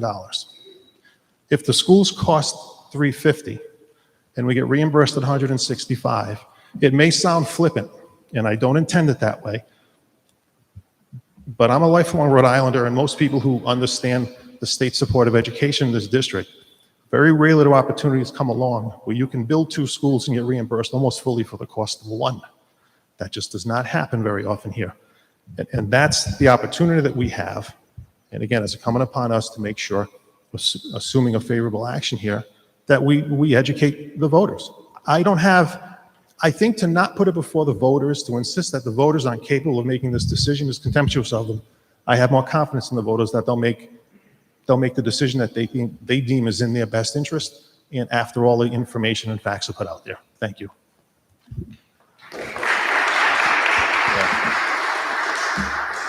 Nathan Cornell, member of the Warwick School Committee. I'm here to speak in favor of the school bond. This is the time to do it. RIDE is compensating for at least 45% of the school bond. That might not come again. And also, new schools will bring families back into the city, because over the last 20 years, we have had a decline in population, both the city and the schools, and it will certainly continue unless we shift this around. As the superintendent stated earlier, we haven't had a new high school in 50 years. And look at North Kingstown, people are going to North Kingstown because they have a new school.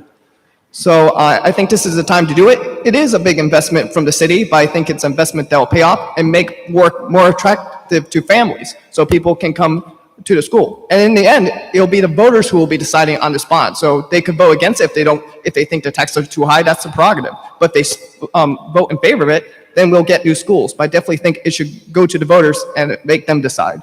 Thank you. Thank you.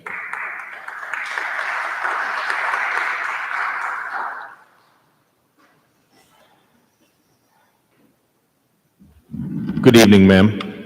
Mrs. Walsh. Hi, folks. I'm one of the just normal people in the audience here tonight. Mrs. Walsh, I'm so sorry. If you could identify yourself for the record. Thank you. Oh, I'm sorry. I thought you just did that for me. Barbara Walsh, Ward 2. Thank you. I'm one of those folks that can barely do my checkbook. So when I hear numbers like this, it gets a little scary to me. And what I don't understand is, why do we need to do this now? When the commodity costs are going up sky high, when the interest rates are going up, even the school committee didn't plan to build 2 new high schools. They planned to rehab 2 high schools. And RIDE said, no, you won't, because we're not going to let you do that. And so they had to shift their plans. They shifted their plans. But even they didn't support this in the very beginning. They were more reasonable. So what I don't understand is why we need to do this now. Why can't we wait a year or maybe 2? And instead, I would rather see everybody in the city focus on proficiency rates.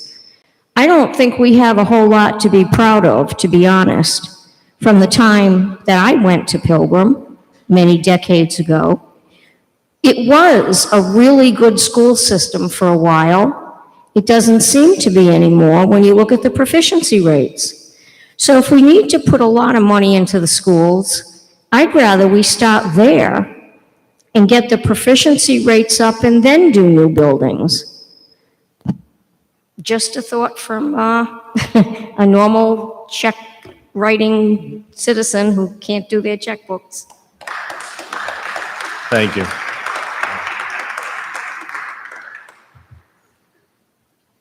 Good evening, sir. Please identify your name. Yes, my name is Steve Sullivan.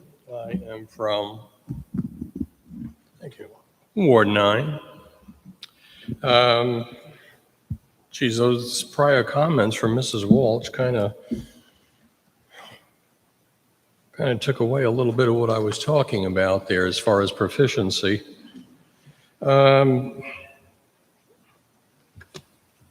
Let me tell you what my background is. For over 25 years, I have been a professional project and program manager for Fortune 50 companies.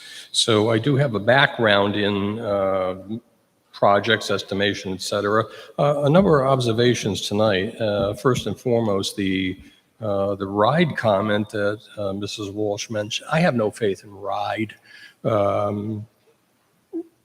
I can just look at the city of Providence and see what a debacle that has been. To me, that's an example of it. As far as estimates, my concern here, and I am a resident of Warwick probably for 50 years.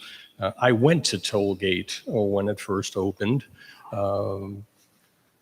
50 years ago. And yeah, I do think it's time for some changes to the school facilities.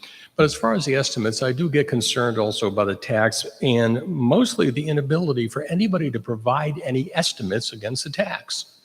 I don't understand that whatsoever. Being a program manager, I'm sure that there can be a worst case, best case estimate. We've heard the word assumptions, I don't know, 50 times tonight. Worst case and best case assumptions can always be made with estimates. I've also heard that we went through a whole process, but because of COVID or what other issues that have cropped up, that we did not have those public forum education commentaries that were supposed to occur. I don't personally believe that people are informed enough to make decisions. I think a lot of people, as I might myself too, being a product of the school system in Warwick, tend to act emotionally. Would you like new schools? Absolutely. So a question that I have is, and again, they might be rhetorical, why can't there be worst case, best case tax impacts to people? I don't understand that at all.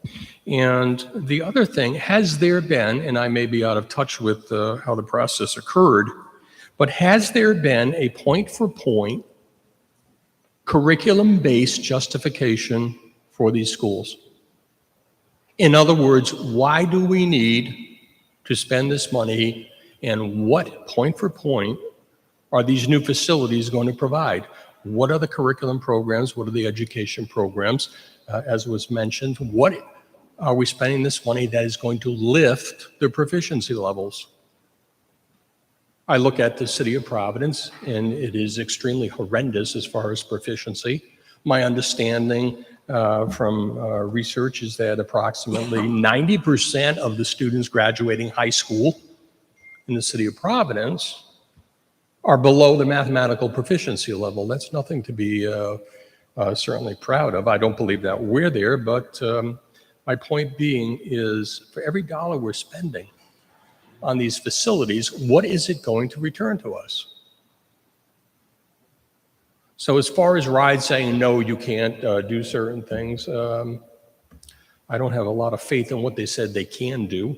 As far as what we're going to spend money on, I don't know what we're going to get in return. I saw the videos that were produced, all nice, extremely nice, gathering spaces, white wall, writing areas, new student lounges. I was also an educator at the college level for 9 years, and I saw this done with certain facilities at a university in Providence.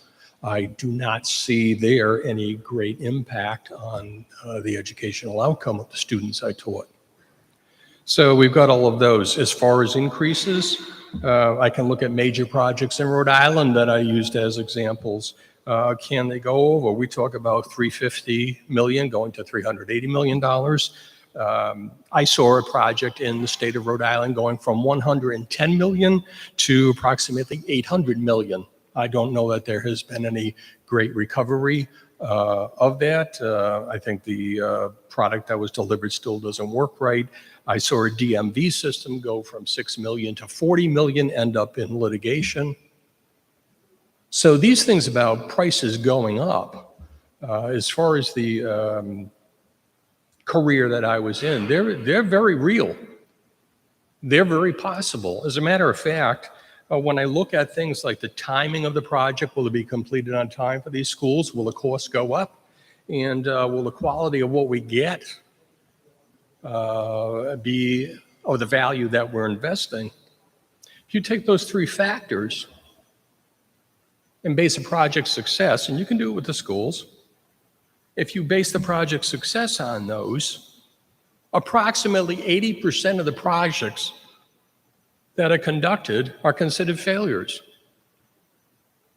So again, what I have a background in and look at is the failure rate and the possibility for it and the risk of it, which again, there are assumptions, they need to be brought into it. But again, my main point, was there a curriculum-based, or is there a curriculum-based point for point justification of, if we spend this money on these schools, and I'm all in favor of new facilities, but if we spend this money, what is the return going to be in terms of the quality of education and boosting our proficiency levels? So with that, I appreciate the time.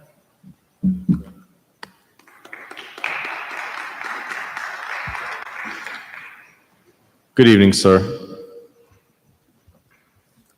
Good evening. Don Fife, Ward 1, and a lifetime Warwick resident. I'm probably the oldest person here. I went to school when Warwick Veterans was the only high school in Warwick. Went to double sessions. At one time, we had 19,000 students in Warwick. How many students do we have in Warwick as of today? Anybody know?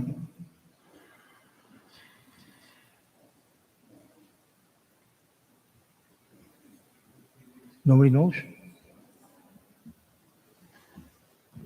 If you would, the gentleman asked if you would like to give that. 8,800. The answer was from the superintendent, 8,800 students. 8,800 students. Thank you, So Super. You want to build 2 new high schools for 8,800 students. And the property tax will be so outrageous, people are going to leave. And you're going to have less than 8,800 because the property taxes now, we once had 19,000 students, people left. And we have less students. And we're going to build 2 new high schools, and people are going to leave. More people will leave. I'm against this bond. Why haven't the schools been maintained? Why haven't the schools been maintained? Why do they need to be rebuilt? Why do we need 2 new ones? We pay I property taxes. heard this evening, sir, that the issue is that one's a 60-year-old school and one's a 50-year-old school, the buildings. So the PCR that we're putting forward is to move it to the General Assembly so they can vote on it. And the discussion over the time that we've had this is the buildings do not meet the requirements of a 21st century education, as in technology advancing and the needs of the students and the changing market of the students, or network of the students, if you will.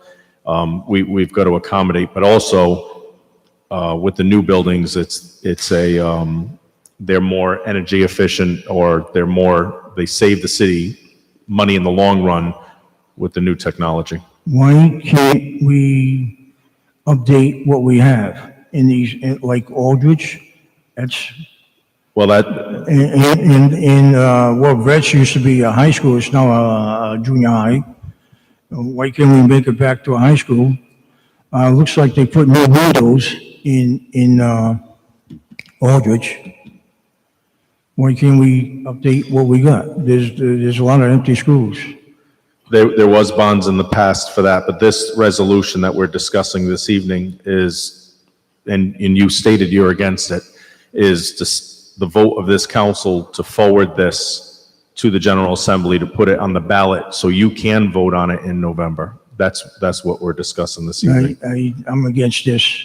It's too, and the financial institutions are saying we're going to be in a recession like we have never seen before. Thank you. Thank you. Yes, sir. Good evening. Please state your name. Rebecca Leugnan, Ward 8. I'm opposed to PCR 67-22A. Oh, sorry. Can you hear me? It's right in my face. All right, I'm opposed to the bond for the two new high schools. I'm a lifelong resident of Warwick. I began my freshman year at Pilgrim High School, attending double sessions. I've experienced what the need for new schools is like. I do not believe Warwick is currently in this situation. The economy is not favorable for such a major project, such as the one proposed. Construction costs and supply chain interruptions at this time are unfavorable for a project such as this right now. I have put off repair projects at my own home due to the ridiculous quotes I have received when lucky enough to have someone actually come out and price the job. Contractors did not show up or return phone calls. The climate is not favorable for such a project, nor am I willing to pay the tax increase to fund the inflated costs to repay this bond. Maybe in the future, but not right now. I strongly urge the council to deny PCO 67-22A at this time. I'm not against education. I just don't think it's the right time. Thank you. Thank you, ma'am.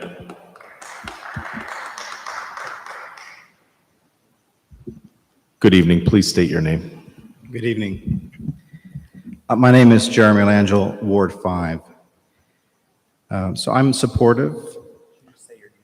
Yes, Jeremy Langell, Langill. Yeah. Ward 5. I'm supportive of moving this forward to the people for a vote because I think it's the democratic thing to do. I'd also like to just make a couple quick comments that I think the question of whether or not we need new schools is not merely emotional. Rigorous assessments have already been done to determine that need. There's a lot of conversations about proficiency, and I think that if our students are not proficient, and by the way, I have an incoming kindergartner at Warwick Neck. If our students are not proficient, the solution is not to make cuts. You cannot cut your way to growth. You just can't. And finally, public education and our children are more than just a return on investment. They're human beings who are worthy of our investment, period. That's it. End of story. That's what a public education is about. So,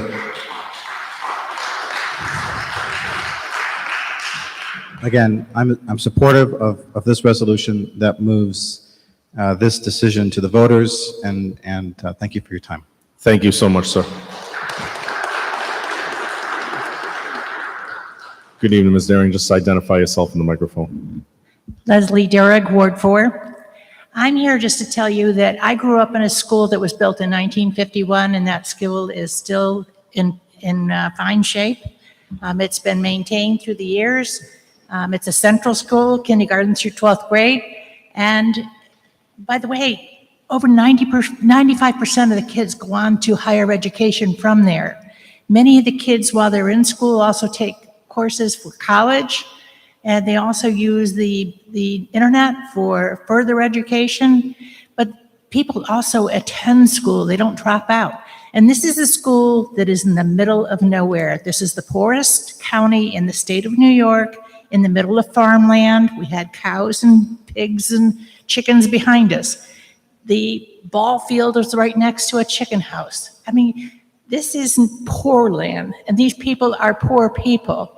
But we had the best education because we had the best administration, the best superintendent, and we weren't being told by some hierarchy how to have your educational process presented to you. The kids there are phenomenal, and they just keep on building onto the school. It is the most electronic school you could see. I did go there 2 years ago, and I was overwhelmed by how well that school was maintained and added onto. This is a kindergarten through 12 school. You went to the bathroom, it was same as a senior as it was for a kindergartner. You just squatted because the toilets were so low.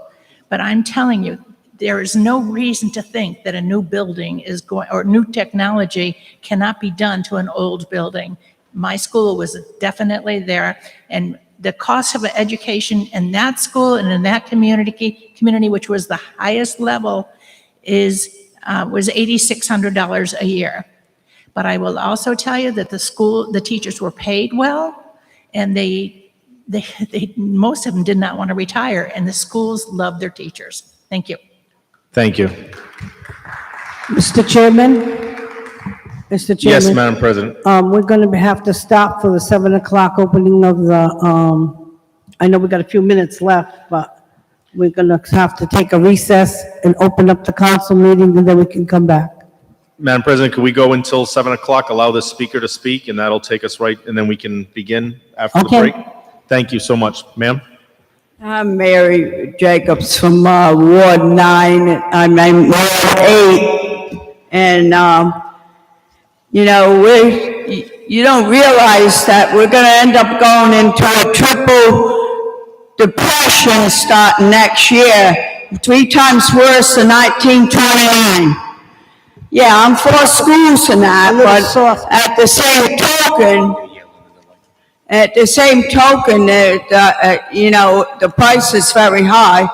And then on the radio today that they were supposed to have a meeting tonight for seniors, the way they had it on WPRO radio this morning. And then we're also in the news today, they're aiming for $10 a gallon for cars, $14 a gallon for trucks. How are we gonna be able to afford our property tax? In my case, I heard my taxes went up twice, and they said in the Beacon that taxes weren't going up. So how come I have like a 210 amount on my house, and then another story I heard that's worth 315. So is there going to be a tax increase this year, yes or no?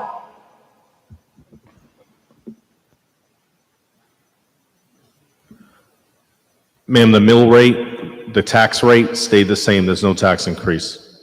So it's going to be the same as I paid last year? The value of your house went up, but the mill rate per thousand stayed the same. Well, last year, as far as I know, I paid taxes on what we had last year. Yes, ma'am. But as far as I know, it went up to 210, and I don't think my house was worth 210 last year. Yes, ma'am. So it sounds like I am going to get a tax increase. But we'll see. We'll see what happens. There was no reeval, so it should. Okay, It should good. stay. So I think we have a lot to think about, because I don't think everybody heard about the 1929 depression, 3 times worse than 1929 coming next year, and plus all the car and taxes. $10 for cars, for gas, and 14, and that's what the president's aiming on. Thank you. Thank you. Are there any more public speaking? Thank you. Madam President? Yes. We're ready to pause the, no, it's, Yes. and then we'll come back to the council members on this item.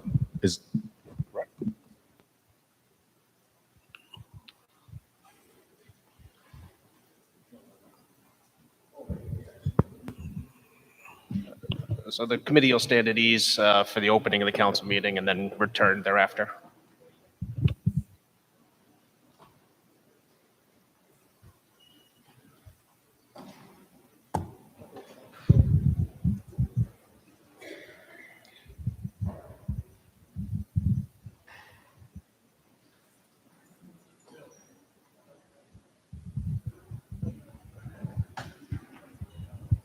Good job.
Can everybody take their seats?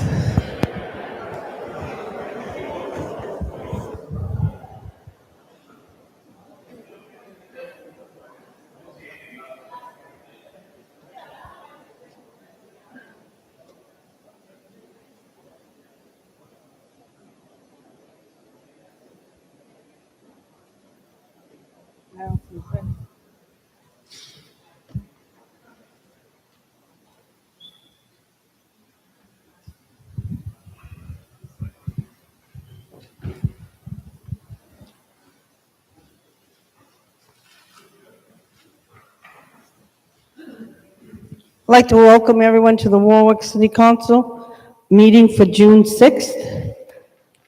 Can we have a roll call?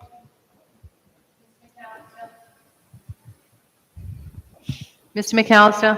Mr. Foley?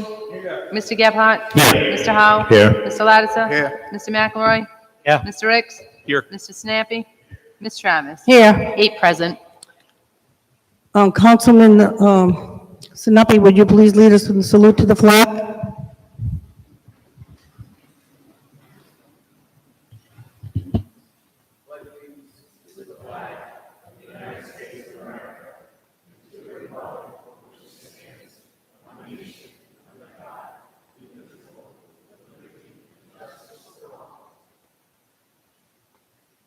Oh, say, can you see by the dawn's early light what so proudly we hailed at the twilight's last gleaming, whose broad stripes and bright stars through the perilous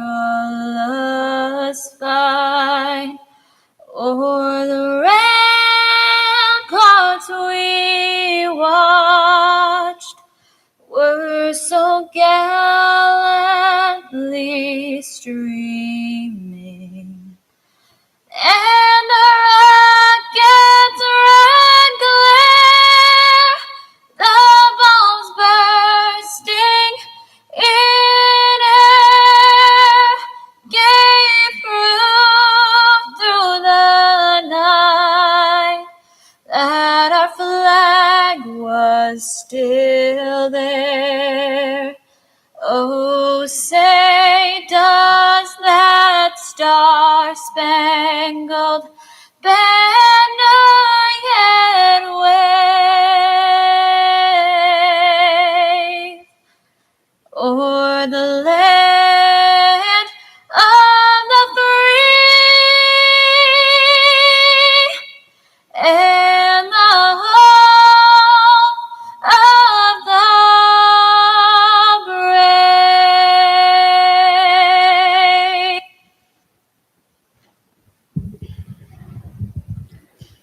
General communications, announcements of congratulations, condolences, and community affairs. Do we have any general communications from the council? Yes, Councilman Lattiser.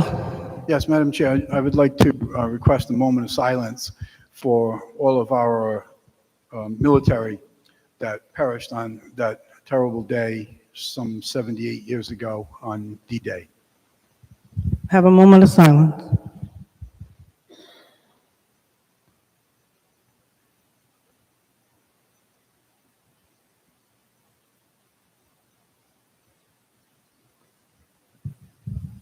Thank you. Any other general communications? Executive communication, there are none. Acceptance of minutes from council meeting held on May 16th. Councilman Howell? Move favorable action. Do we have a second? Councilman Foley? Yes, vote to be accepted. All in favor? Aye. Aye. Thank you. Thank you. Accepting the minutes from May 23rd. Councilman Howell? Move favorable action. Second, Councilman Foley? Again, a yes vote. All in favor? Aye. Aye. And the acceptance of minutes for May 24th. Councilman Howell. Move favorable action. Second, Councilman Foley. Yes vote, say all in favor? Aye. Aye. Thank you. At this time, we'll go back to the Finance Committee. And Councilman Howell, you can go back with the committee. Thank you, Madam President.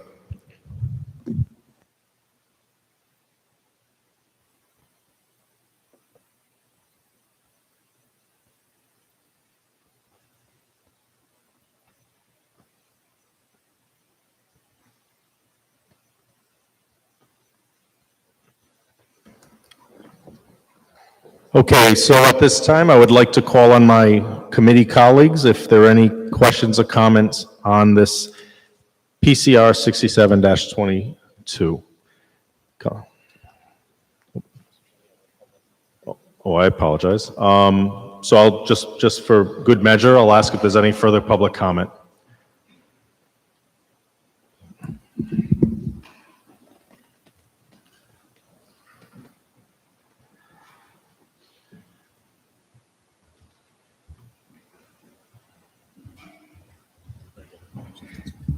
How we doing? Mike Penta, Ward 4, members of the council.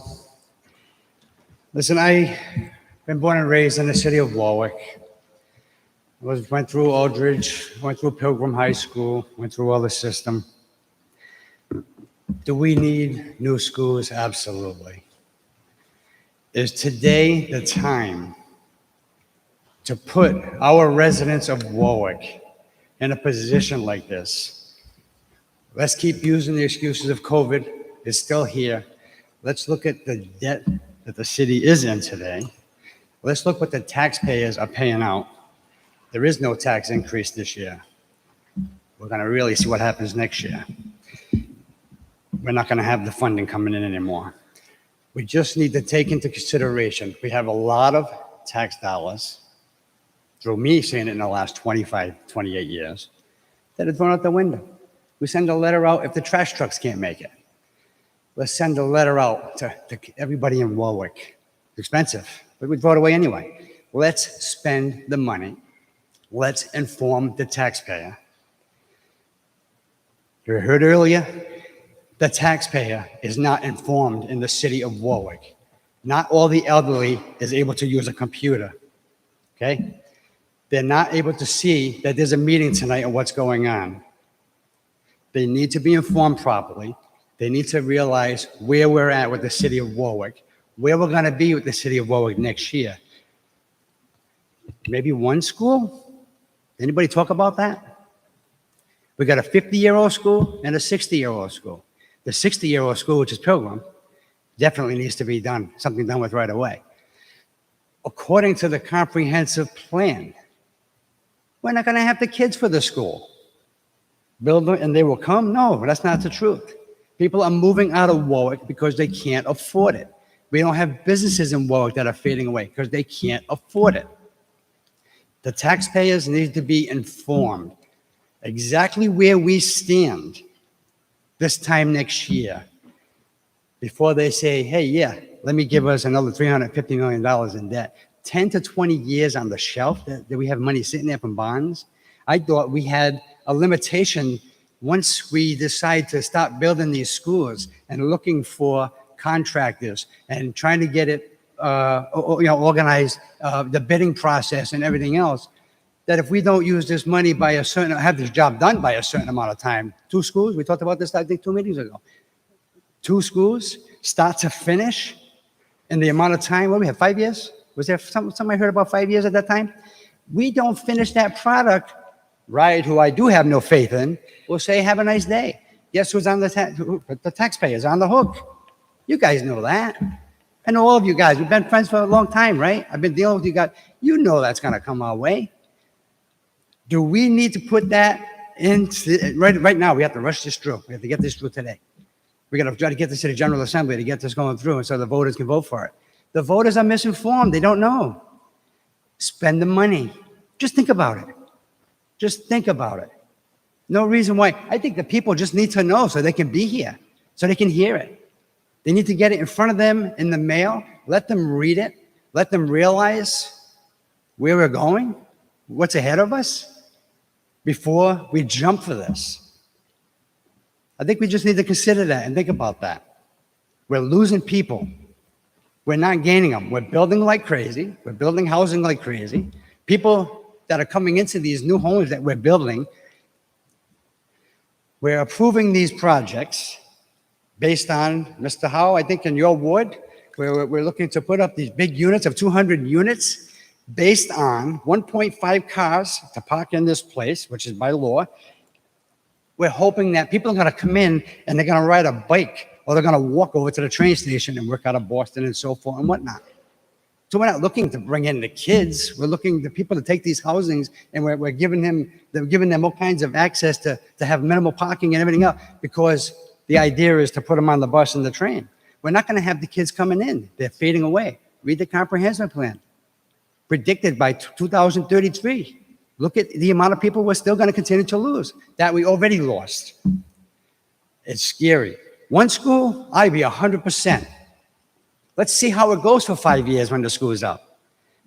They start coming in, they start packing it in, they're doing really well. Then let's consider. Now we'll have a 60-year-old toll gate school that now we can consider maybe putting in for another bond and taking some money. But I just think that the average taxpayer out there is being misinformed. They don't have the proper information in front of them. They don't know what's going on with the city. They don't follow it like me, you, and everyone else. They need to know before something like this goes forward. Thank you for your time, and just please consider that. Good evening. Good evening. Jim Harrison, teacher at Tollgate High School, longtime city resident. I am here to plead with you to allow the voters, just like that gentleman said, allow the voters to decide the direction of the schools in the city of Warwick. It is up to the voters to decide, not, there's only 8 of you here today, not you 8. Put it on the ballot. Let people make an argument. They will be informed. Today is June 6th. The election is not until November. Between now and November, that's 5 months. All of it will play out. So please let the residents of the city of Warwick decide on the direction of the school department and of the schools. Please, I'm begging you, I'm telling you, I've been teaching now in Warwick now since 1994. There is a need for new schools. Okay, so by putting it on the ballot, everybody will make their arguments, everybody will be informed, and then the residents of the city of Warwick will decide on the future of the city of Warwick. Please, please put it on the ballot. Thank you. Thank you.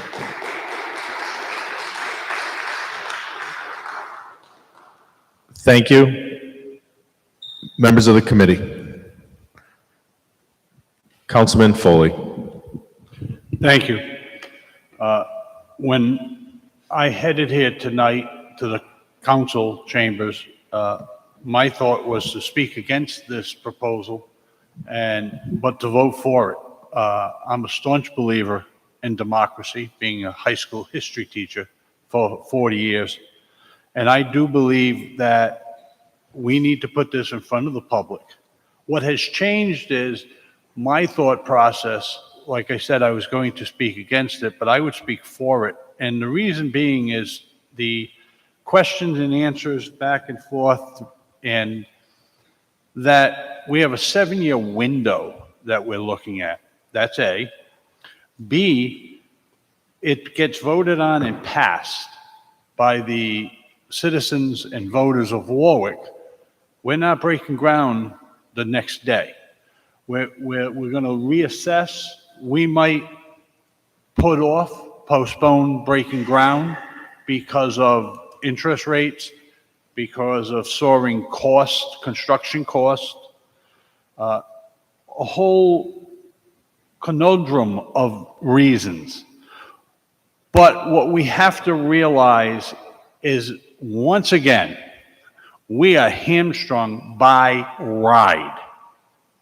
This is not, tonight was the first time anybody heard of this. This process has been at least 2 years long, probably 5, if I did my math right. I can't see your hands. I can see fingers, but I can't see 3. Thank you, though. 3 years long.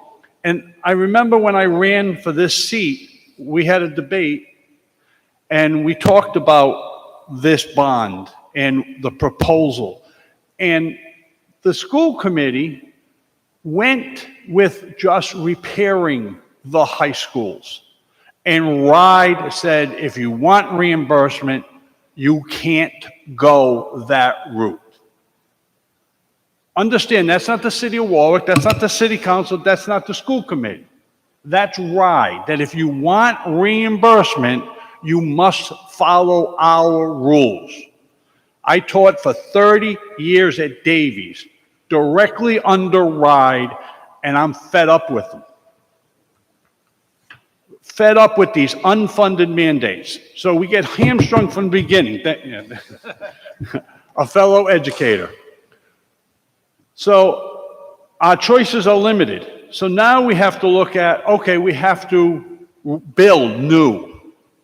Due diligence. 3 years in the process. And these are the plans that have we've come up with. We as a group, as a city. And all we're doing now is sending this back to the legislature in Providence saying, put it on the ballot. Then it is up to us again, not us, the city council, us citizens, to go out and educate our fellow citizens for or against. That's your job. That's our job. So that we make an informed decision. What really bothered me tonight with a lot of the testimony, the little faith we have in our fellow citizens. Now, I'm on a rant now, I'm sorry. But that bothers me. The strength of this country is an informed citizenry. Read your history. It's our job to be informed. Democracy is an interactive government. You as citizens have a responsibility. Don't put it on your elected officials. Oh, I didn't know. Find out. Find out. Be informed. Thank you. My last point, I'll wrap up. My last point is this.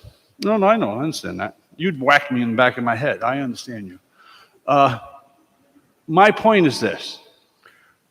To do nothing is making a decision. If we don't vote to move this forward, it's dead for at least another election cycle. That's 2 more years, 3 more. If we think prices are going to soar, why would we put this off? Let's get it approved and let it sit there if we have to for a few years while supply costs go down, while interest rates go down. But again, to do nothing tonight, to not move this forward, is a decision to kill it in its current form. And who knows what reimbursements will be down the road, if any. Thank you, sir. Thank you, Councilman. Councilman Gebhardt, you have any follow-up or? Okay, thank you. Members of the council, first I'll give the Madam President, would you like to speak at this time? I'm sorry? Thank you so much. Councilman Ricks. Thank you. I was in favor of approving at the vote back in February. I think that Councilman Foley is right on point with so many of his points.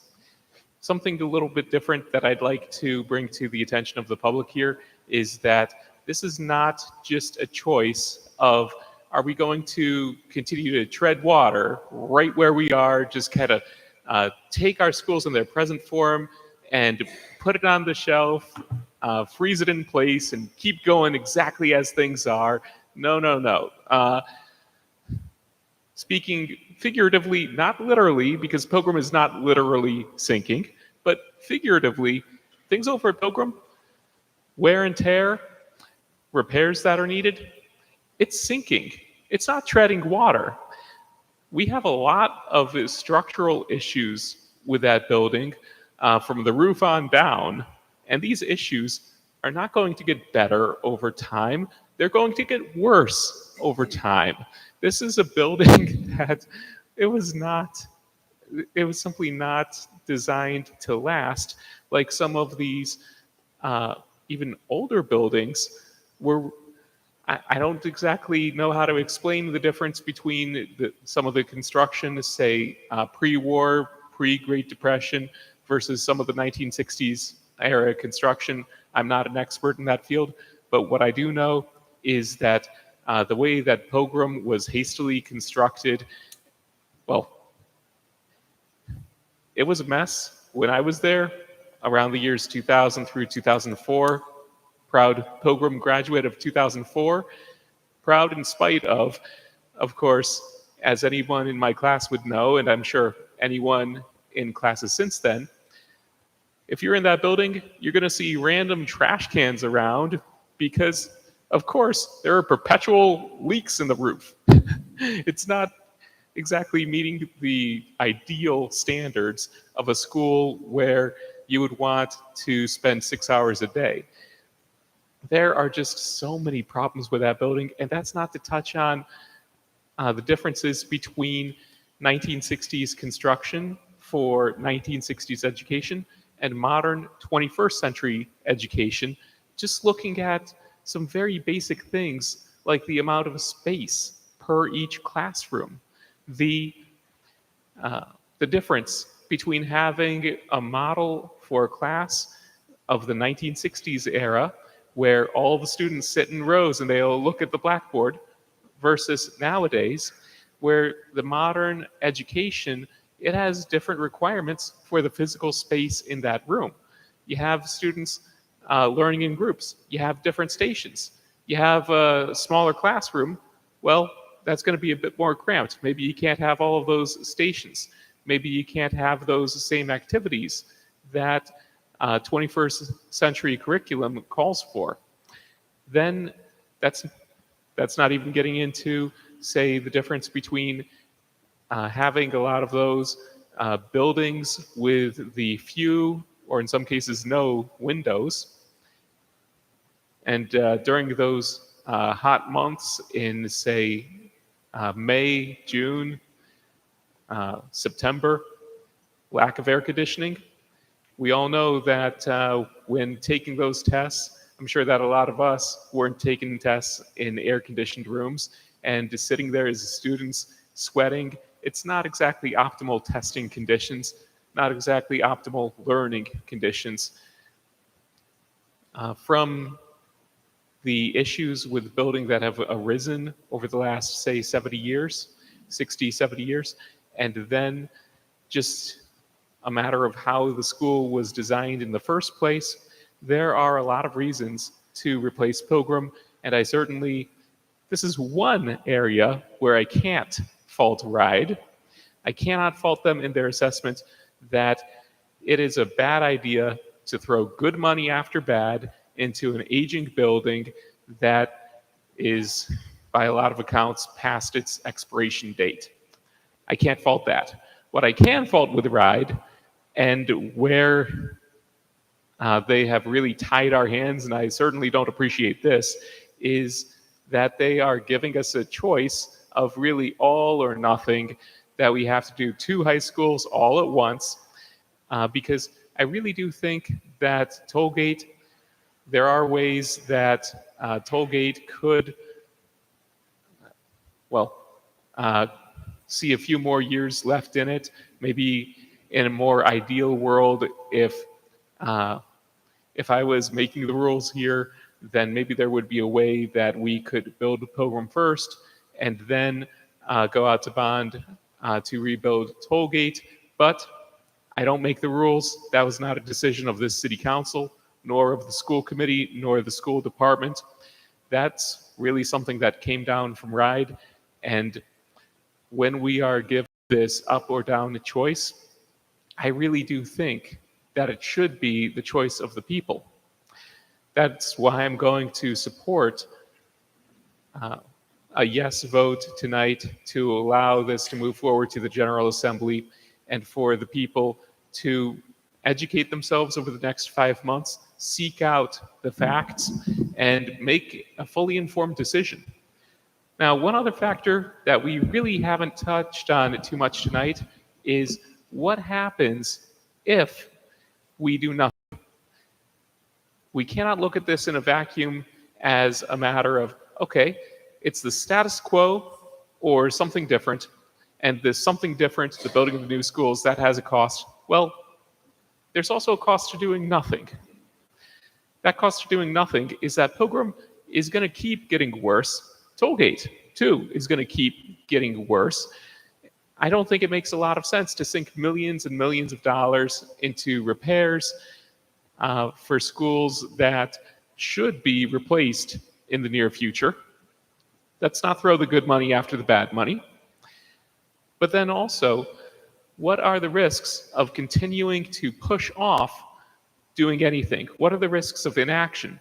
At that meeting here in these, this meeting of the City Council back in February, where we last were considering this, I had raised questions about, was there a risk of Pilgrim failing accreditation in the future if nothing is done?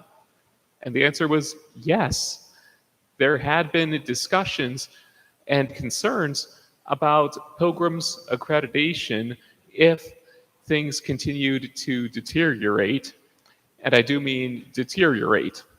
So if we decide as a city to not take any action for years from now, because you know what? Just as there's no good time to raise taxes, there's no good time, I suppose, to take action. Well, what is the cost of that inaction? If we put this off, I don't know how many more years we have out of Pilgrim, but if we just keep pushing it off, kicking the can down the road, then it is going to be just a matter of time until Pilgrim does fail accreditation. And then what do? This isn't like running a car into the ground where you run your car into the ground, and I've done that with a few cars. I've bought cars for $300, $500. I didn't have much money when I was a teenager or a student in my early 20s. And so I would buy those cars, and then when that car ran its course, I would turn around and buy another cheap car. We can't do that with a school. It takes years to construct a school. If our students can't go to school, say over 1,000 students at Pilgrim High School, then we have the pleasure of busing them to neighboring districts. That's just bad on a lot of levels. First, for the education, for the city pride, for the school pride, but then also it's terrible, really terrible for us on a financial level, because now we're talking north of $20,000 per student times 1,000 students. Now, you do that multiplication, the school district wouldn't be losing on the margin $20 million a year because, of course, there are costs to running Pilgrim High School. However, we would be looking at, on the margin, still losing millions and millions of dollars a year. So I say, let's build Pilgrim High School, let's pass this bond before Pilgrim fails. Thank you, Councilman. Councilman Lattiser. Mr. Chairman, I'm going to reserve my time to address this after. I think upon us to, from Schaefer, before we go any further. 2 months ago, as you all know, I requested a 5-year forecast on finances as things affect this city, including the schools. If we do them, if we don't do them, if the cost is X, Y, or Z. This was just sent to us, or at least to me, this progressive analysis was just sent to me Thursday evening at 9 o'clock. I didn't see it or get it until Friday morning sometime. If that's the case with me, as a member of the city council, I doubt that the taxpayers or the members of the public saw this any earlier. I think it's prudent upon us to have Mr. Schaefer come before this council and explain every item in this 5-year forecast. Because it's particularly important to me, because this is not what I requested. I requested a 5-year forecast at minimum that would show all of the cost, the tax rates for the next 5 years, the tax rates. Don't give me a number that says, oh, we're going to have, X deficit. I want the number. I want to know what is the tax rate going to, what's the tax cost to the taxpayers over the next 5 years if we do X, Y, and Z. This doesn't say it. I'm all in favor of having the voters have the right to vote on their future, but they need to know now what those consequences are. To say that, fine, let's pass this, and we'll give everybody the information they need between now and November. It'd be like saying, I'm going to hire you to build a house for me.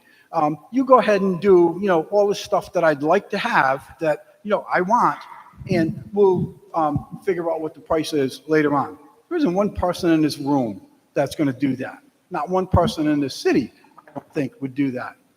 So to say that after 3 years of putting all of this together, 3 years, that we don't have a more accurate number, we're not able to give the taxpayers a financial forecast of what this is going to cost them, in addition to contractual raises, healthcare increases, all the infrastructure repairs that we need to do, the vehicle replacements, the fire trucks, the rescues, et cetera, et cetera, et cetera. That's what I asked for.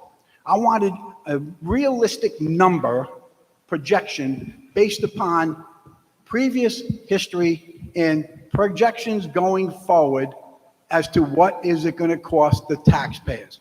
So with that said, Mr. Chairman, I would like to hear from Mr. Schaefer. I think it's prudent upon us to have an explanation out of these numbers that he's presented to us as a 5-year forecast that will tell the taxpayers what this will cost if we do it, if it'll be $350, it'll be $4 or $450, or if we don't do it at all. Thank you. And then I'll get my comments later.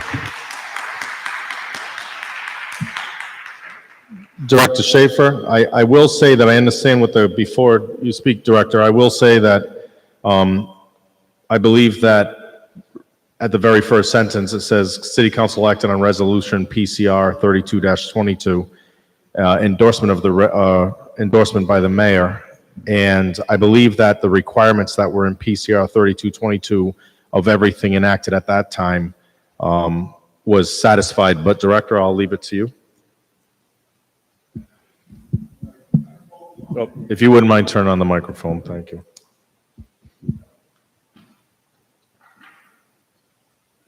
And if you want to just hold the microphone, that might make it easier. Yeah. Well, I quote from the resolution, and that's what this does.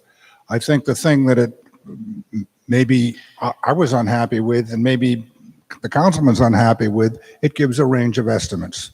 And I've done a lot of forecasts over the years, and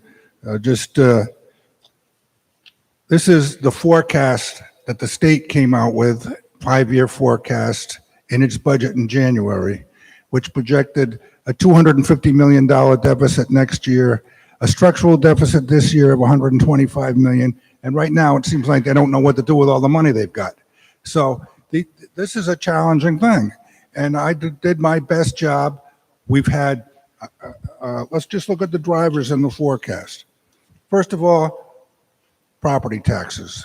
And I don't like to use rate scenarios because we're going to have a revaluation. We're going to have, assuming we execute a reval next year, which I think, as I said earlier, is a 95% probability, we'll have almost 100% certain a big rate reduction. But how it plays out on the commercial and residential sector, we don't really know. But I've computed a range of deficits or surpluses over the years that can easily be divided into the revenue product, into the total budget, and determine, under the worst case scenario, it's something like property taxes at the end of the 5 years might be as high as 20% higher. But compounding of what happens is the issue. And we've had moderation in, as I mentioned, in health insurance. I've got different assumptions on state aid. The state seems to have plenty of money. Let's see what happens. We don't know what's going to happen on state aid. We've got a $30 million fund balance, which I speak to, that can help us get by and manage to the problems that we have, because we have flexibility there. We've still, and I talked about this during the budget hearings, hopefully we'll have some last pledge of ARPA funds next year that will help us. And there's other reserves that we talked about during the budget hearings, including medical insurance from our previous vendor and from our new vendor. Really, the opportunities we've had to moderate costs on health insurance have been very surprising to me over the last. But then in terms of expenses, wages, and we've had, I think, reasonable wage increases. Municipal employees much lower than the inflation rate. And we'll see what happens. We're negotiating another contract now. We'll see what happens on that. With the debt service, I did a more detailed job on it, looking at two different components. Pension costs, and I talked earlier, we're going to have the actuary in here. We had terrific investment returns last year. Mr. Director, if I can interrupt, this is stuff that you're just stating that has already been put in your report? Yes. Yes. And so what I'm going to do is I think that what the concern, and Councilman, this is also towards you, that the requirements that were in PCR 32-22 for the 5-year were in this report. And I understand what you're saying, that you want to hear more stable. And I remember, and I'm going to speak for myself now, I remember hearing Mr. Schaefer on numerous occasions saying that there's a lot of projections he's just not comfortable doing because of, you don't know what the market on the municipal market, if you will. As he said, the state said we're anticipating one thing and it's looking the opposite. So that's what was required, and what was asked for in this document was delivered. And I think you're looking for something else that. May I respond? Yeah, please. So you speak to specifically the language in the resolution. Let's talk about the language that was discussed on this floor the night the resolution came to play. What I spoke to is what I said earlier. What I was looking for was said at that meeting. Right now, Mr. Schaefer just made a comment that this shows what the deficit is. So essentially, you can figure out what the tax increase would be. No, that's not the taxpayer's job to do the math of what the tax rate will be. We're showing over here the best case scenario minus a deficit of 3.5 million in year 27. We're showing a $5.1 million deficit in 26, a $7 million deficit in 25, a 24 a $3.1 million deficit. That's best case scenario, right? And we know we can only raise taxes 8.8 or say $9 million bucks, right? We know that already. So let's go on to worst case scenario. And by the way, that's all assuming that these schools get done for $350 million. It's assuming that all of these other things take place. So here we are, worst case scenario, we got a revised deficit in 24, 13.9 million. In 25, 29.2. In 26, 39.2. In 27, 50 million.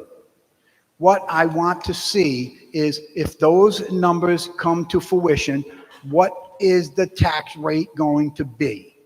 And if it exceeds 9 million, what is the next step?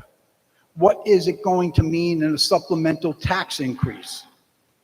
And where do you expect the money to come from? That doesn't tell me this, and it doesn't tell the taxpayers that. And for the taxpayers to have to do the math that's ridiculous. That's not their job to do the math. It's our job, the city's job, to present them with what the real numbers are. These are the numbers. Yeah, there's speculation. We know that. We've been talking about that forever. It's kind of funny how speculation, when it works in someone's favor, that's cool. When it doesn't work, well, it doesn't matter. This doesn't tell the taxpayers what it's going to cost them if we build these schools. And couple that with everything else that we have to do. And it was, you know what, I'm just going to continue on if I may. Yeah, Mr. please. Chairman. It also says in here, I believe Mr. Schaefer said that to one of the questions, that if the cost of those schools exceed $350 million, that we'd have to go back out to the voters. Really? So you're going to be in the middle of construction with one, perhaps two schools simultaneously. You're going to be at whatever stage of the game it is, and you realize, oh, guess what? I don't have enough money. This isn't like coming back to the finance committee and say, oh, by the way, I miscalculated on this particular item, and we missed some invoices, and you got to approve another $5,000. No, that's not what it is. If these numbers are wrong, and there's every reason in the world to think that $350 million is not going to happen on these schools, absolutely you can bank on it.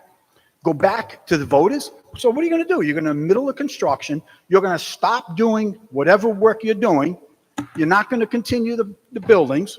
The kids are not going to be any better off than they were before, and you're going to go back to the voters. What does that mean? Does that mean you're going to wait until 2024 to go back to the voters? Or does that mean you're going to incur even additional expenses and have a special election? A special vote, right? How does that work? Tell me how that works. You're going to stop these buildings in the middle of that. Three bites of the spending. Hold on, Mr. Schaefer. I'll just continue on with my comments, if I may. One moment, please, Mr. Director, Councilman. So you say two schools, one school. We heard tonight, were there other items that were done, any curriculum bases, et cetera, et cetera. And we also heard recently that this council, right here, this council didn't do any public outreach, didn't contact PTAs and whatever the case may be, didn't do any of those things when we voted on term limits or no term limits. What outreach did this city council do with regard to these schools? None that I'm aware of. We can vote on it, let it go out to the voters, let them vote uninformed or not informed, or without all the actual numbers as close as they can be, and then we can sit on it. You want to sit on a $350 million bond, and if other things come up in this city, if we have a significant infrastructure failure in our water system, which is possible, in our sewer system, which is possible, and you need a couple of $100 million to do that, that $350 million bond is sitting there. That's part of your line of credit. Just like we have in business, we have a line of credit. That means that money cannot be loaned out to someone else. The line of credit is going to sit there. In this forecast right here, I don't see anything that talks about the $7 million outstanding bond for Mickey Stevens. I believe that's still outstanding. Maybe it's here somewhere, but I don't see where $7 million for Mickey Stevens shows up on here. These are all numbers that need to be factored in. I think there was a good point made earlier about the debt limit. I'll be very honest with you. I don't know what the debt limit is. I don't know if anyone else here does. If this exceeds the debt limit, what about it?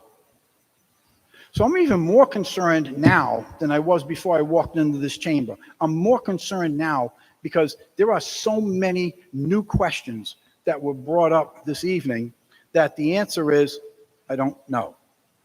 Or we've got till November to figure it out. That makes no sense to me. So, to me, what makes sense is we shouldn't be strong-armed by RIDE. And I think Councilman Sinapi, he spoke very eloquently 2 months ago about his opinion of RIDE. We shouldn't be strong-armed by RIDE to say, we've got to do this today. Forget about the cost of fuel, forget about the cost of getting materials and equipment, et cetera, to the job sites. God forbid we even finally admit that we may not even be able to get steel, and if you can get steel, the cost is going to be 2 to 3 times more than what it is. And by the way, we don't have the troops to build these 2 schools. What about that? So here's what I'm going to recommend to this council. Let's get to the governor or the treasurer or whoever controls RIDE and demand that, given the current conditions, we have not been able to communicate because of COVID. Everything we can't do is so conveniently blamed on COVID. But we couldn't do this and that and the other because of COVID.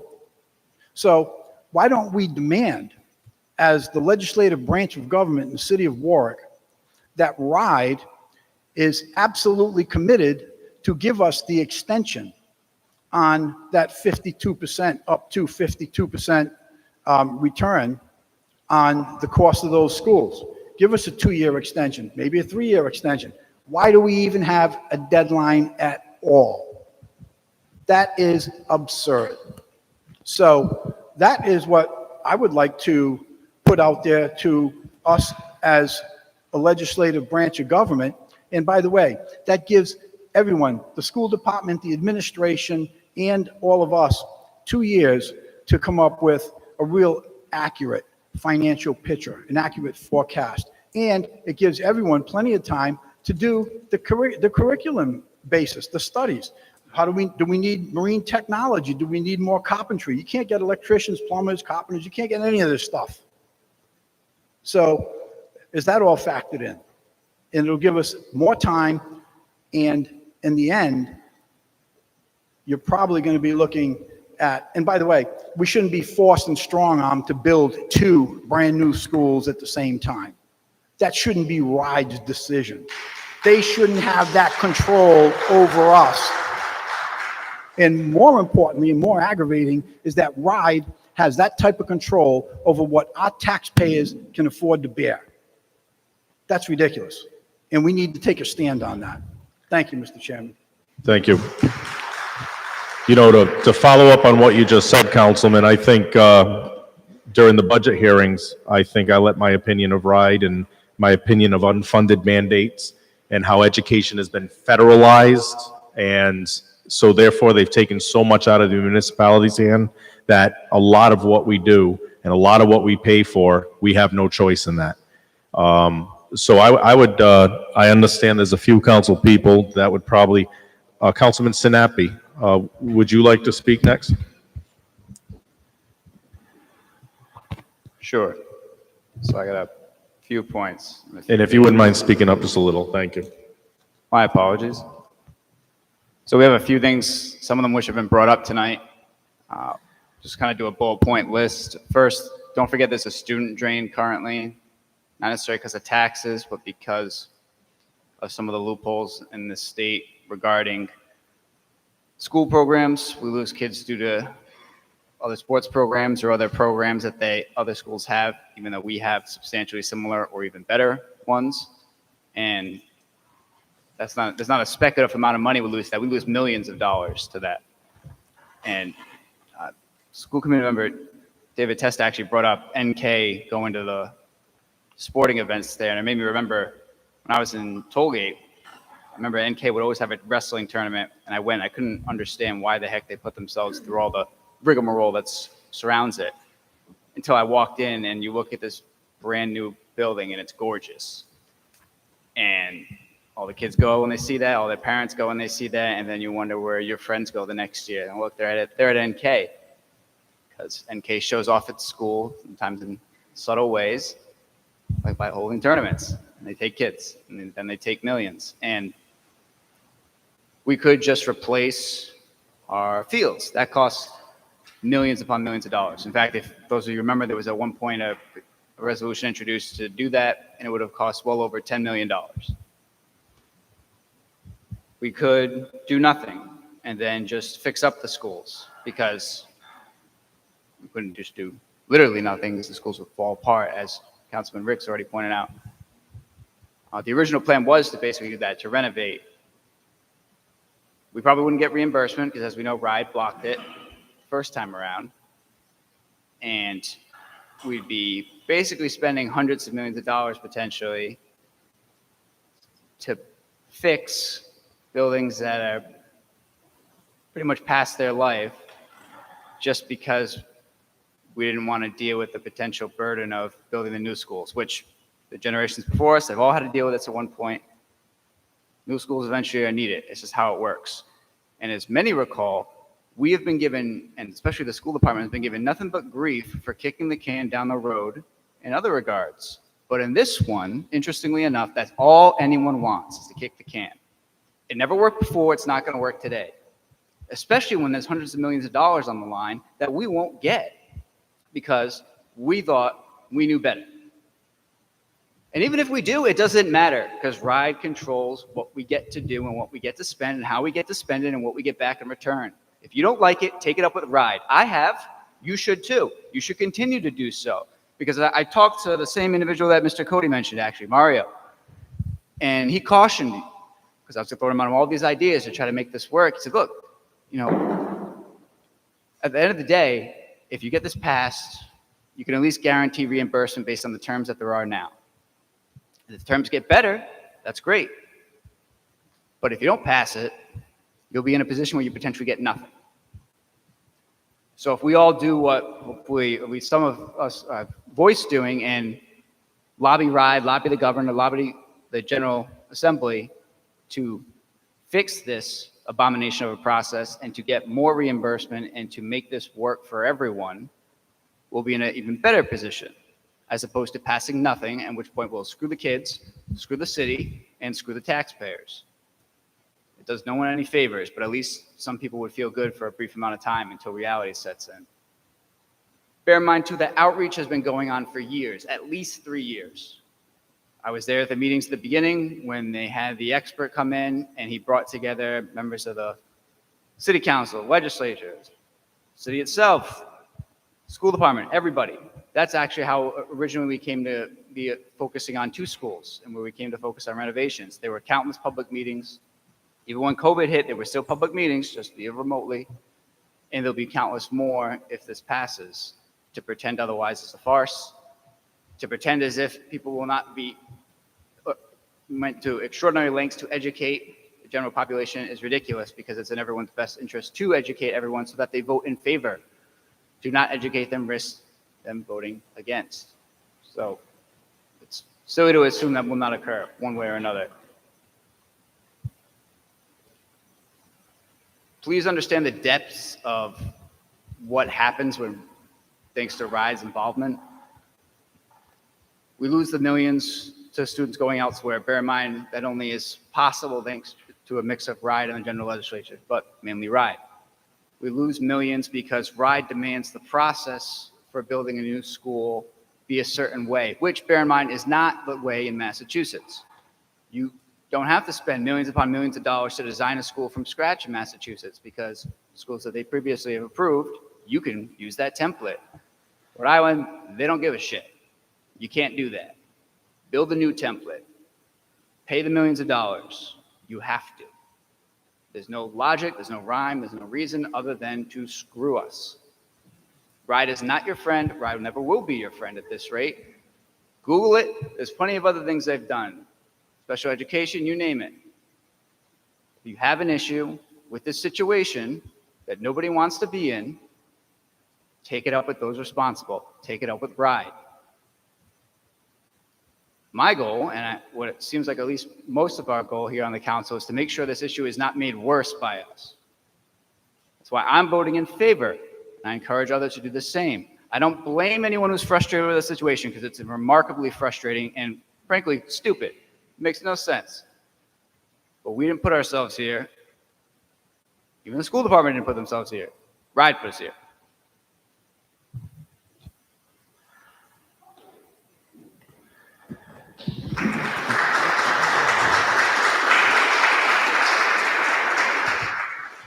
Thank you, Councilman. And I also, Councilman, if you wouldn't mind if I may direct a question towards you, sir.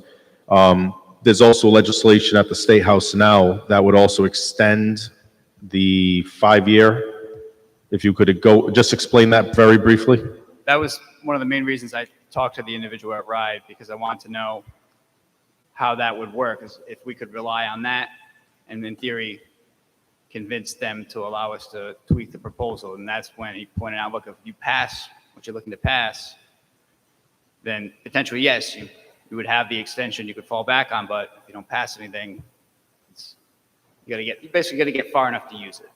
Yes, and that goes on what you were saying, Councilman Lattiser, and I want to assure Councilman Lattiser, my colleagues, and to the public that there have been phone calls made. There have been outlook. When it comes to the Warwick Public Schools, I go to Council President Travis. I go to Councilman Sinapi. I know Councilman Sinapi and Councilwoman Travis and many other colleagues of mine attend the school committee meetings. And if there's one theme that we keep hearing again and again, and I want to go on kind of what Councilman Sinapi said is, in Massachusetts, they have a template. The burden is not put on the municipalities. That is picked up by the state at their department. And it's a template of a building where they just give to you, and you're not required to present all the blueprints for RIDE, then to decide, we're going to allow this, we're not going to allow this. Thus the situation we came in with the rehab of the schools, to the construction, to the requirement that we have to build new schools. So exactly what was said at the budget hearings, exactly what great discussion we had, a wonderful discussion. Councilman Lattiser always brings up valid points about the costs of construction and the challenges that the developers and builders face. And one of the things that we've done is brought to the challenges that educators in cities, municipalities face with these unfunded mandates and these requirements that suddenly are just plucked out of a bucket and thrown at the municipalities from the Rhode Island Department of Education. And I want to add, education is no longer local. Education is federalized. From the No Child Left Behind Act to the Race to the Top Act, we're under, in 2008, 2009, where under then Secretary of Education, Arne Duncan, we had to compete. And if we all remember, then Commissioner Gist, she would have to apply for grants. So we had to compete for money just to get our children educated, just to get the best of the best for our students to get educated. We had to compete with all the other districts and all the other states just to get money. These are the challenges that somehow, when all the decisions trickle down and all the money trickles down from federal, since the federal government federalized education, very little come to us. As a matter of fact, it's a kick-up system, kind of like an old mafia style where we have to send things up to get permission just to have a decent building. So I wanted to build on that. I think Councilman Sinapi brought some great points up, and I thank you. And I'm done. Did any other council members wish to speak? I'm sorry, Councilman Lattiser. I'm going to make sure other people speak. Councilwoman Travis. Okay, thank you. I want to thank everyone who spoke today. The sad part of it is I agree with both sides, because both sides are right. My first thought when it was brought up to us about two schools, it was definitely we couldn't afford it. The taxes were going to go up. People are going to move away more than they already are. If you ride around, you see those houses are for sale. I'm not going to afford it. I mean, when you think of the way we're getting hit with all the other problems, I said, this is not going to work. And to have RIDE tie our hands to say that we can't even say, well, let's go for one school. We can compromise. That's what we should be doing, compromising. So we can say, All right, let's get one school. At least that way we can go forward. I remember vets when we were putting tape on tanks and leaking roofs and all kinds of stuff. So I know our schools are in bad shape, and that shouldn't have happened. But for safety reasons, we can't stay in those schools because we keep pouring money down the drain by going to so we need new schools. But to be put in a position where we have to get two schools, that really turns me off. I really feel bad because I'll say, well, why can't we just get the good programs that we are talking about for our education and still do it in the schools we have? That way, at least maybe we can get by a couple of years right now. Everybody knows I represent Oakland Beach. I got Buttonwoods and Sandy Lane, West Shore Road, where Vets is. I got a poor section on my side when Oakland, those people are not going to be able to stay where they are. Some of them been there for years and years. And when they get hit with this tax increase, they're not going to be happy and they're going to move. But the most important thing is our children. And if we have to build the schools to make their education be better, and if this passed, put it that way, because at first I could honestly say I definitely could not support this because I didn't want the tax payers to get hit. But if it goes forward, I am definitely going to hold community meetings in my ward to educate those people the importance of having the new schools, but also getting the right numbers, like Councilman Lattiser said, to let everybody know where we stand going forward. So I don't know how it's going to go, but we'll see, when we take the vote. But I appreciate everybody's comments, and again, I agreed with everybody said. Thank you. Thank you, Madam President. I just want to remind the public that we've already had the public comment, so I'm allowing the council members to speak, to have their moment. Okay, so we asked the public, we gave the public first rights for the simple fact, no, sir, I'm going to allow the council to speak right now. Thank you, thank you, thank you. Councilman McElroy. Yes, we've heard a lot of comments tonight, both pro and con on this resolution. They have all been reasoned comments, especially from each individual's point of view. I think everyone would agree the main topics are the schools are in bad shape. It would be very expensive to fix them. So what do? It's not like if we don't bond, everything is going to be taken care of. The bond will be paid off over 20 years. How much will we pay in maintenance for these schools over the course of 20 years? And one of the things is you might demonize RIDE, but those are the rules we're going by now. They're going to give us roughly up to $165 million to do this project. If we pass on it and we decide we don't want to do it, we do the maintenance for the next 20 years on our own. And then taxes will be raised also to pay for that maintenance. My feeling is the schools need it. It's up to the voters to decide. I will be supporting this resolution.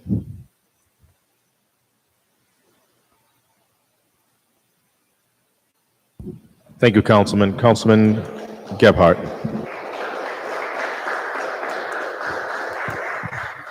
Thanks, Chairman. Whew, this is a big one. I got involved in the city council because I have two young children, one in Cedar Hill in first grade, one not quite there yet, but she will be eventually. And so I have to think about this from that lens. But at the same time, I've got a duty and an obligation to those who put me here to think about it through their shared lenses as well. So, we spend a lot of time in this council talking about the challenges in making some of the decisions we have to from a budgeting and financial perspective based on decisions that have been made over many, many years. You know, we talk about legacy costs. We talk about the percentage of the budget that goes to pay for those versus what pays for what we're actually doing today. And unfortunately, that amount that goes to what we do today is minuscule in comparison to the total pie. So when you look at an item like this, where we've got financial projections here that I have on my screen that the finance director gave us, showing a best case scenario and a worst case scenario. If you look at 2027, in the best case scenario, a $3.5 million deficit, and in the worst case, a $50 million deficit. And you have to take a step back and say, wow, that's, you know, are we going to put the residents in the same position that we sit here and complain about? But what's the alternative? People have an investment in this community. They own homes. They've raised their families here. They plan to continue to do that. And so if we leave them with schools that can't be accredited, if we leave them with schools that families look at and go through extraordinary means to send their kids to other schools. You know, I happen to live in a part of Warwick where a great many of my neighbors do not send their kids to the Warwick Public Schools. They have the ability to do so, and they've made a decision based on, you know, where the academics are at, where their impression of the teaching is at, and not in small part where the facilities and the sports and athletics facilities are at as well. And so this is a massive investment, but it's an investment that protects the investment that each and every one of us have made in this community. Because without schools, what do we have? You want to come and raise a family here? You want this to be a place where you can raise a family? You have to be able to send your kids to school. You have to be able to send them to a school that can accommodate modern learning, modern interaction, and that sets them up for a future. So if you asked me today to hand over a $350 million check, I don't know that I would vote yes.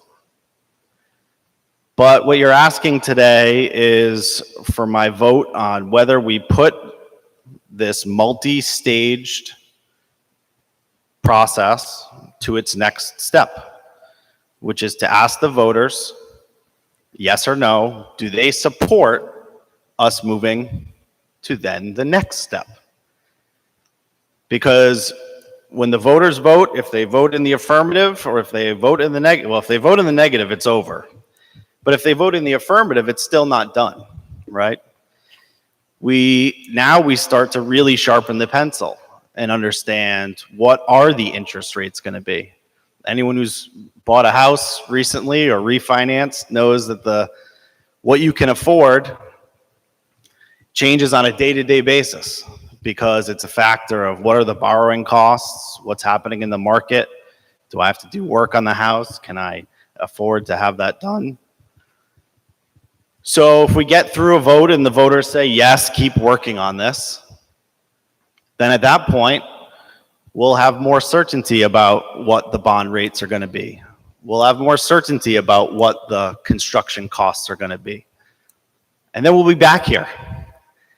And I'll tell you that after we go through an election season where schools are going to be a hot button item, all of us are going to be walking around, knocking on people's doors, and they're going to say, excuse me, Chairman Howe, I hear you want to spend $350 million of my money.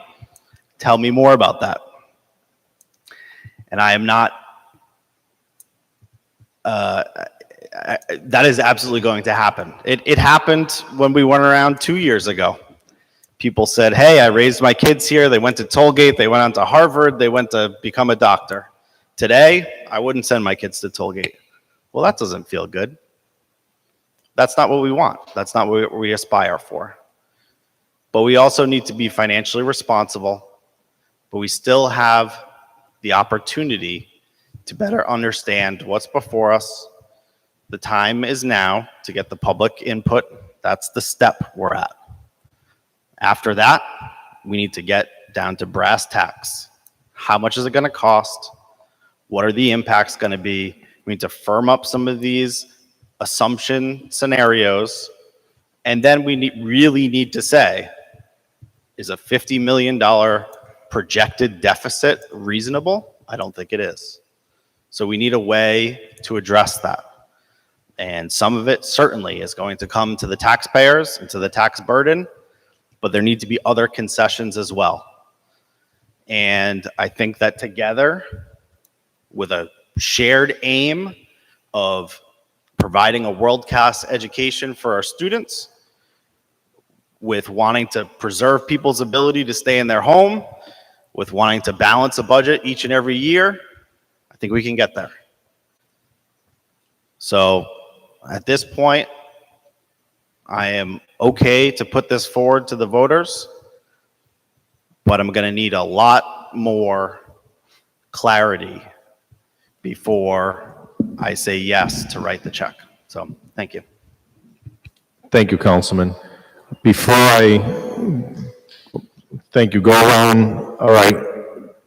Councilman Lattiser, if you have something to state quickly, thank you. Thank you, Mr. Chairman.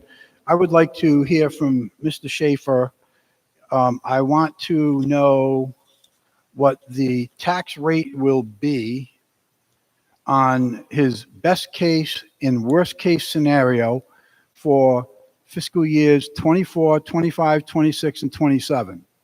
Now, I'm looking at, again, best case scenario, 3.1 deficit in 24, 7 in 25, 5 in 26, and 3.5 in 27.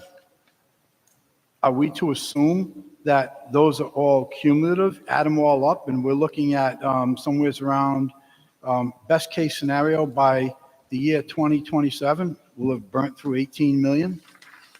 So what I want to know is, now, what will the tax rate be on your best case scenario for the next 5 fiscal years? And what is the tax rate going to be on your worst case scenario? Because I don't think the taxpayers should have the responsibility of doing the math to figure that out. We can raise taxes, again, round number, 9 million. If we go into a $50 million deficit, what's the tax rate going to be? Well, I said earlier, I can't tell you that. We're going to be doing a reval as of this coming December 31st. Obviously, the values, especially in residential property, are going way up, so the tax rate will drop way down. I can tell you that $50 million is just under 20% of our what the total operating budget will be at that time, which is something that's a revenue need 20% higher than what we have right now. But the revenue need under the other scenario was insignificant. So that's the range that I'm talking about. But I can't tell you a rate because the rates won't be the same a year from now. All the values will change, and there'll be a debate over, because commercial property has not had the growth that residential property has. There'll be an important debate at that time, a year, 10 months from now, about how we're going to address that. And we're still looking at hundreds and hundreds of millions of dollars of unfunded liabilities just in healthcare costs alone that continues to grow by the millions yearly. So, Mr. Chairman, I know that, I believe it was back in March when we had a Zoom meeting, when this item first came up. I don't have a problem with saying to people that my position has changed because of different circumstances, or because I don't have the numbers that I think are imperative to have to make a sound financial decision. I don't have any problem doing that. We still, right now, as of this minute, we have no idea what those tax rates are going to be. The last 4 out of 5 budgets have been no tax increase budgets. And no one wants to have a tax increase. No one wants to raise taxes. But it's a focus of business. Your prices change, things go up, and you have to pass along those costs. As I've said numerous times, people don't get angry when you raise their taxes. They get really angry with what you do with the money that you've raised their taxes for. That's when they get really angry. I don't know what the tax liabilities, tax consequences are going to be. We don't have any clue whether we're building these schools for $350 million, $450 million, $400 million. We have no idea. We don't even know if we're going to get through the completion of building the schools before we have to go out and go to the voters and say, we got to come back to you because the well run dry, and we've got to have a special election to raise money to finish these schools. There are too many, way too many unanswered questions that, in my opinion, from my 40 years experience in business, should have been addressed before we got to this point. And I had hoped they would. And I've met with numerous entities, people, and expressed that desire to have the numbers from everyone. And we don't have them. So for those reasons, as everyone has stated, we all would love to have new schools. We have elementary schools that are in probably, perhaps one of them, even worse shape than the high schools. There's a lot of things that need to get taken care of. And to build 2 new schools for a number that's unknown and a cost to the taxpayers that is not known and may be known when they go to the voting booth doesn't make sense. So if you're really hellbound on doing this, then you know what? Why don't we propose an amendment to, and this is directed to the council solicitor, why don't we propose an amendment that will be mandatory to have on that ballot that the tax projections must be included in that ballot? We all say, oh, well, you know, everybody knows and you're going to know. Why don't we put it right on the ballot? If you approve this for 350, 400, 450, this is what your tax liabilities are going to be just in the next 5 years. Then no one can say, well, I didn't know. Mr. Solicitor, is that something that we can require? And is that something that we, if this council chooses to put that language in, and perhaps some other language that will, on the ballot, inform the taxpayers, the voters, of what their financial expenditures or expectancies are going to be if this passes, can we demand that be put on the ballot? And are we guaranteed that it will be put on the ballot? Thank you, Councilman. That's a multi-step question. I'll try and take in order. The capability question, certainly what you have before you is a resolution that would ask the Assembly to move forward with putting this on the ballot. As an attachment or an exhibit to this particular provision, it provides sample legislation. These have been produced by bond counsel and are crafted to comply and make sure we don't run afoul of both the federal tax law as well as the reimbursement structures provided by the state. So there is a sensitivity into the drafting of these items. My other concern would be that as we've learned from a lengthy discussion here this evening, the specific language you're seeking to provide would be challenging at best to specify at this particular evening at this time. So what you'd be asking the voters to provide that amendment language, as we've seen from the discussion, would be very difficult to craft in such specificity that the voters would know that is the exact question of how much it would or would not be. I think a lot of this evening's conversation has given us that indication that we do not know that answer. So I would find the amendment is very difficult to draft, and I'd be concerned about how it would impact the question as it relates to tax and reimbursement provisions. Councilman, thank you. I'm just going to hold off now and go to Councilman Gebhardt, give him an opportunity, and then I will go to Councilman Sinapi. Just briefly, and I'll give the finance director an opportunity to correct my math here, but we've been presented with two scenarios, one a best case and one a worst case. Is it a question for the finance director? It's not. Oh, okay. Unless I'm wrong, then it will be a question for the finance director. Which have on each line some assumptions that are being used, right? Including state and federal aid, revenue, etc. But if you boil it down to its simplest, property taxes, which I think is where your question focuses. The best case scenario assumes a 3% compounding tax increase each year, 23, 24, 25, 26, and 27. So far, so good? Yes. For a cumulative increase of about 12.5% over those 5 years.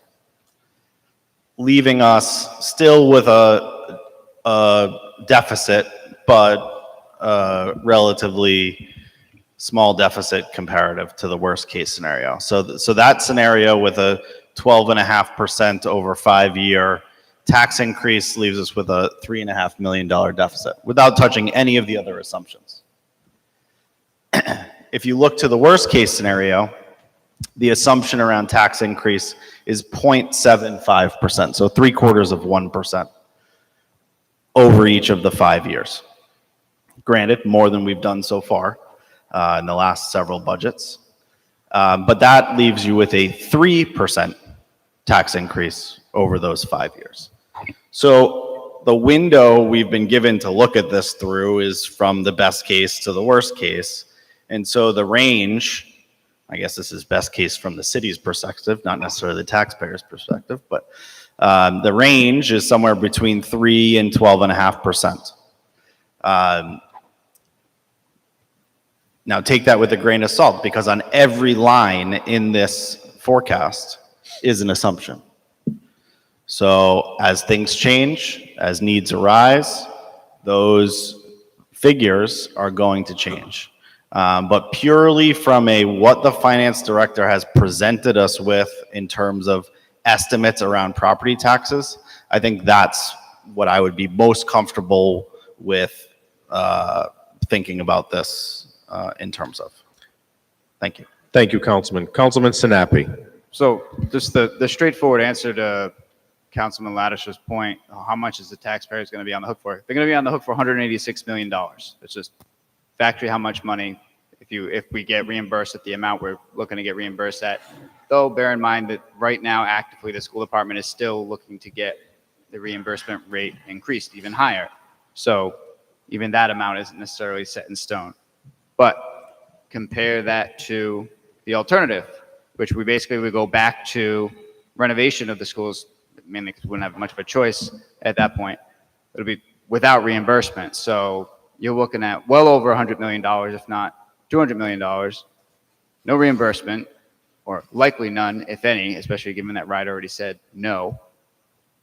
So we could either spend probably close to the same, maybe even more, to fix buildings that even RIDE thinks are not good enough for students. And RIDE's opinion, albeit mattering very little to me, even those who matter agree that the schools are in dire straits. Or we could get reimbursed, spend a similar amount, maybe even less if we're lucky, and get 2 new high schools.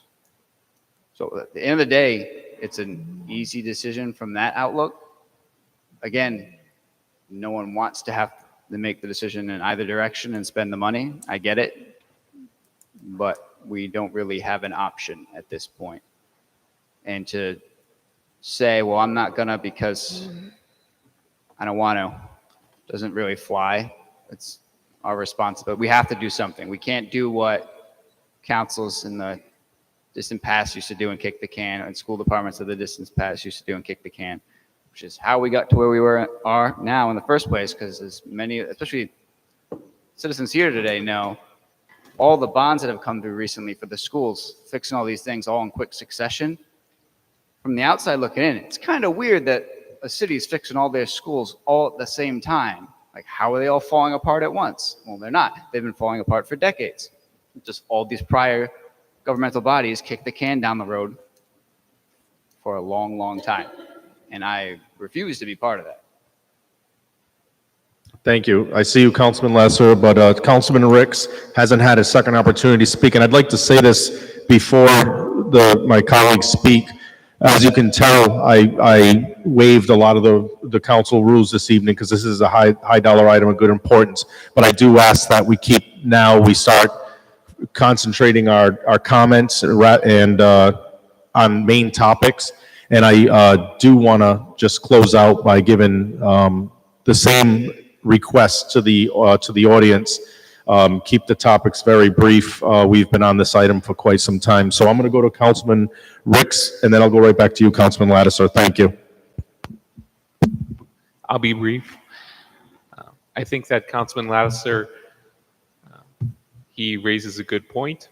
I think that it's important for the voters to be educated on the cost, on the impact, but I would defer to bond counsel on this. I think that we're paying bond counsel something like $650 or something like that per hour, some very high rate. And so this is what we pay her for advice on exactly how we phrase this in order to get it right legally with all the state, federal, et cetera requirements. And with all of the questions about exactly how costs are calculated, certain levels of uncertainty, if we try to put in some specifics and then it turns out that, oh, we got a little too specific and that we were trying to get really precise, turns out that we were wrong, well, great. Now we have the ballots printed and it has wrong information on it, and what's the impact of that? So I think that the current proposed language as drafted by bond counsel, who we pay a lot of money to, which states authorizing the city of Warwick to issue not to exceed $350 million, et cetera, with a state housing aid reimbursement rate or state share ratio of not less than 45%. All of that language there, that is about as precise as we can really get it. And I think that with that kind of language in there, educated voters will take a quick look at that and say, $350 million. That's more than the city and school side combined annual budget. And so, especially in those months leading up to the election, and as we have all of these discussions, I think that this is going to prompt a lot of discussions, debates. People will become educated on this, as voters should be. Thank you. Thank you, Councilman. Councilman Lattiser, final points. Thank you. Thank you, Mr. Chairman. So I think what's particularly concerning in recent comments is the assumption that these 2 schools will be built for $350 million and that we're going to be reimbursed 52% for a net cost of $186 million. I think that's extremely risky.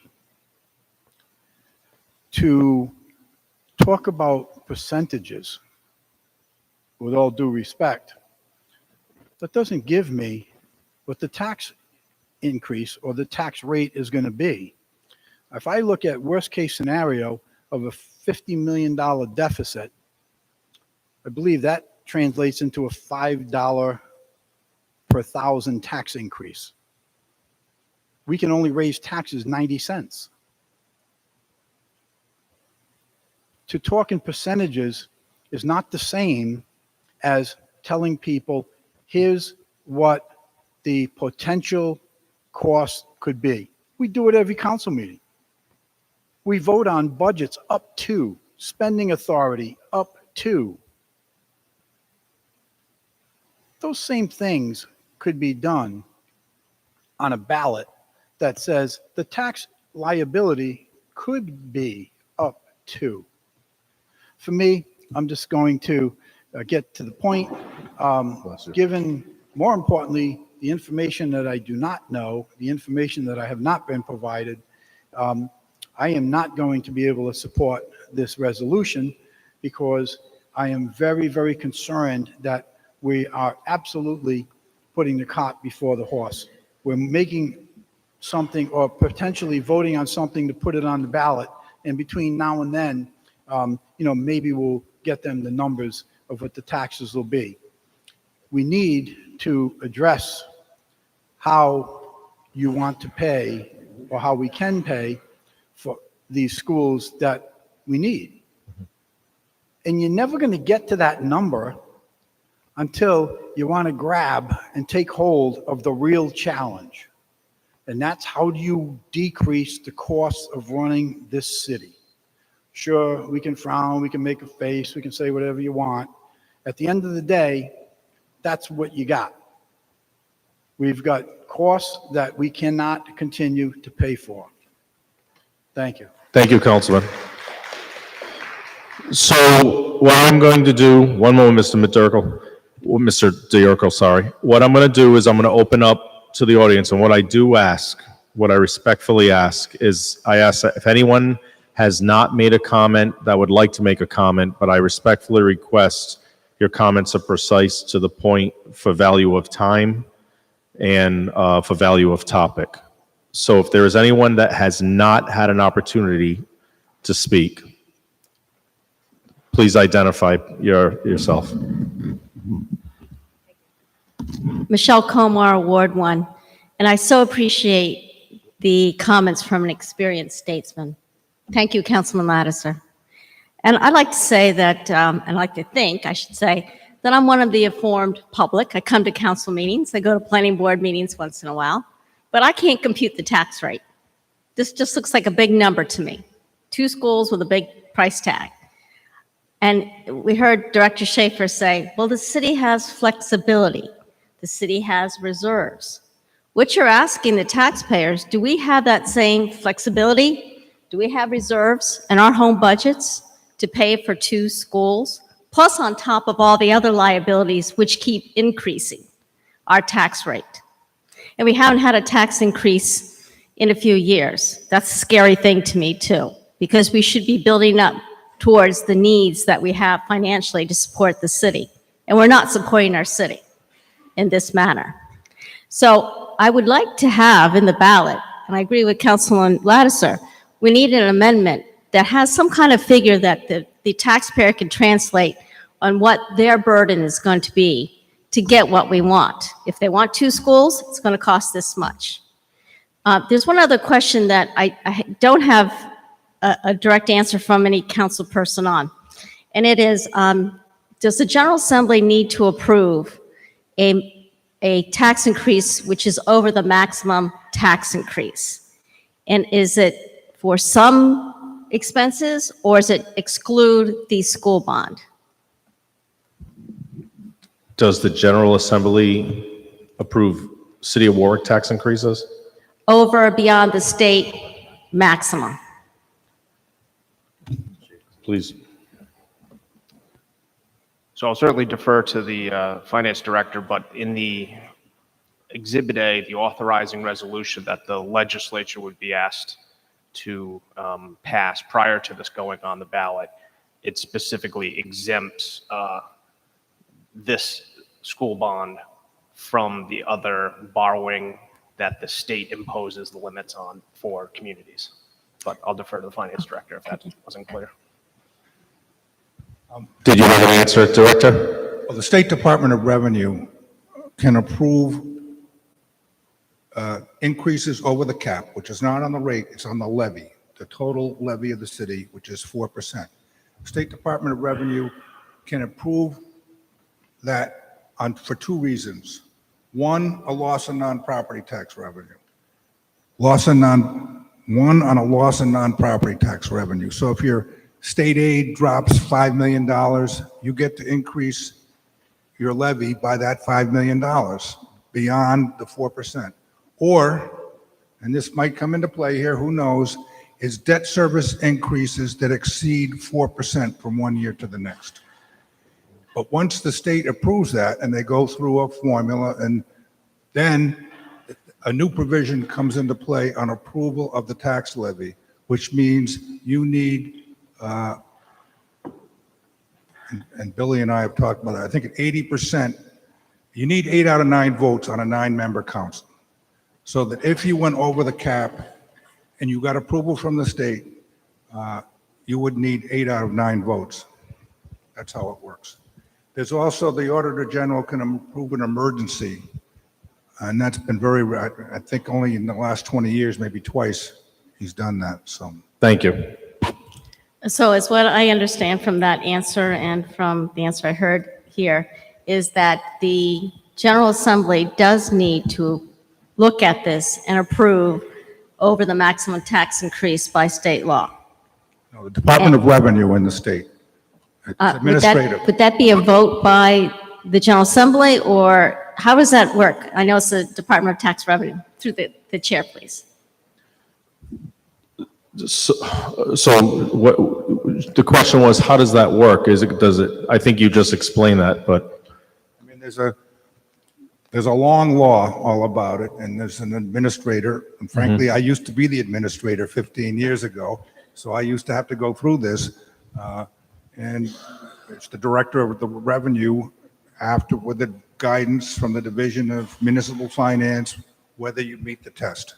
And it's rarely been used, but it has been used. Yep. That's an extreme far case scenario.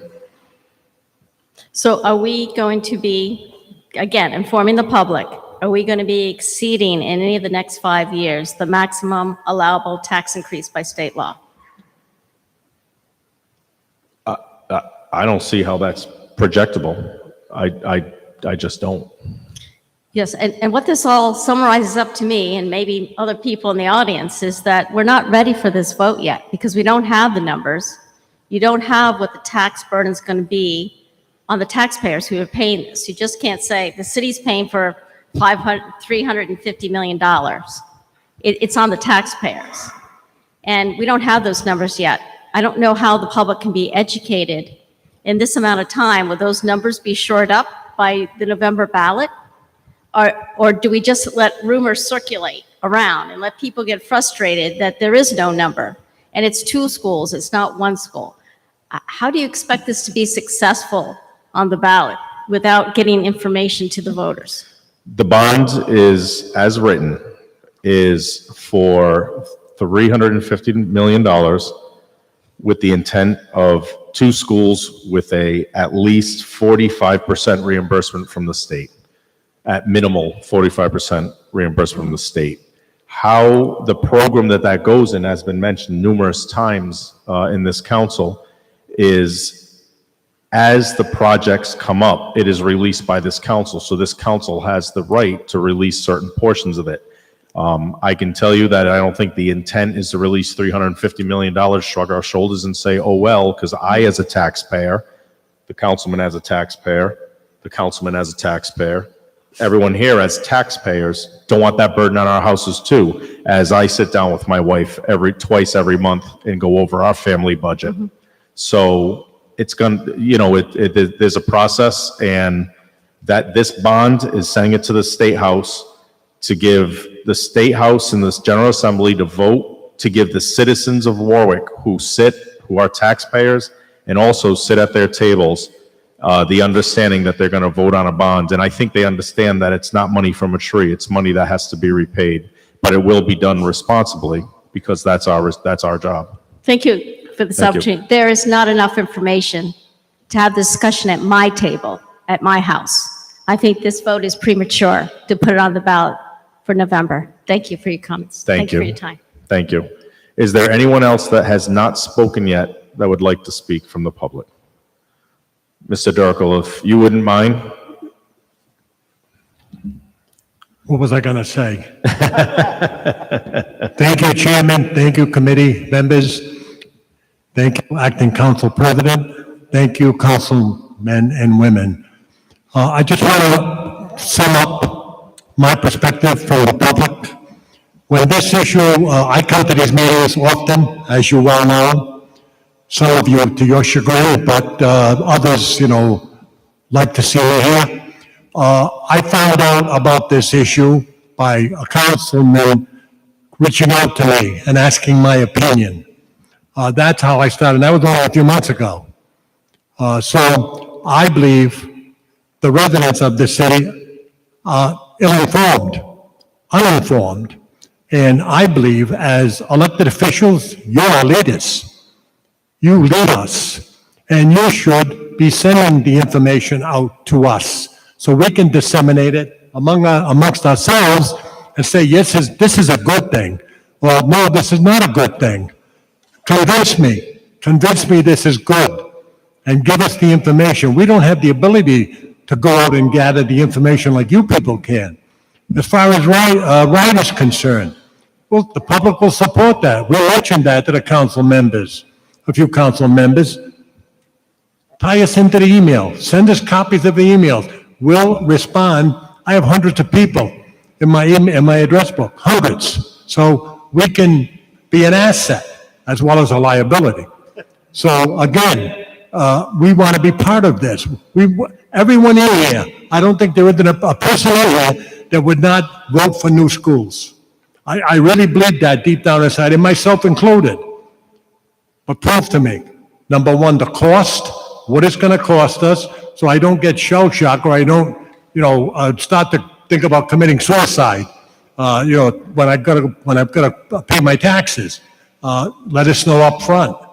Let us know the increase in education, what this is going to bring us for a dollar. I don't want to know about bricks or cement blocks. I don't want to know about that. I want to know how we're going to improve the quality of education. Councilman Gephart's got 200 children that's going into the system. He wants to know how this quality of education is going to improve. And I think most of us here want to know that information as well. So from the public, convince me and change my mind. And I will change my mind. But you're our leaders, and you've got to give us that information. Thank you. Thank you. Please, very briefly. Very briefly.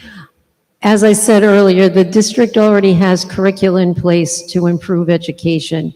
When kids walk into a brand-new building, they're going to step up their game. They're going to want to do well. And I just want to point out, which I forgot to mention before, some of our fellow cities in the state have already approved multi-million-dollar bonds. Johnston just approved a $215 million bond.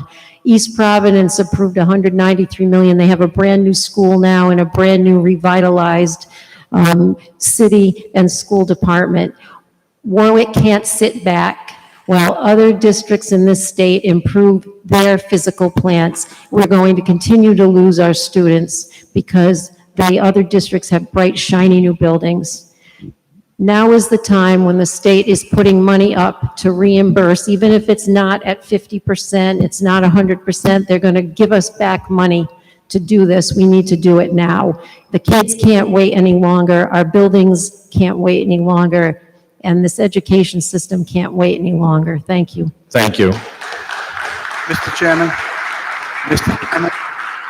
Councilman Foley? Thank you. I move favorable. Mr. Chairman, I was asking for recognition. I'm sorry, what was that? I was asking for recognition. There's one very important point that I would like to make about a stadium that was in the Boston Globe just very recently. I'm just going to read it to you. Councilman, Excuse me. if I may, I've gone around, give the council members numerous opportunities to speak. We've brought the topics up. I've given the public numerous times to speak. I'm just going to ask, if you don't mind, very, very briefly, please. Very briefly, here it is. Thank you. So, the Tidewater Landing Soccer, I'm reading from the actual article in the Globe, so forgive me. The Tidewater Landing Soccer Stadium project in Pawtucket is going to be a lot more expensive than planned, and the state is considering a request from the city and the developer to provide $30 million more in funding, despite previous assurances to the contrary. The city of Pawtucket and the developer, Fortuna's Partners, announced on Friday that the cost to build a USL Champions Stadium, this is a stadium now we're talking about. We're not talking $350 million buildings, 2 schools, on the banks of the Seekonk River had increased by about $40 million. That's nearly a 50% increase from a budget of $83 million to an expected budget of $124 million. The city and the developer blame unprecedented cost inflation. This is what I've been speaking about for months. Understood. And all of these numbers that everyone's throwing around is assuming we're going to come in at 350 million. I think you're in for a surprise. Thank you. Thank you. Councilman Foley. Thank you. I move favorable action on PCR 6722. A second. We have a motion, we have a second, all in favor? Aye. Thank you.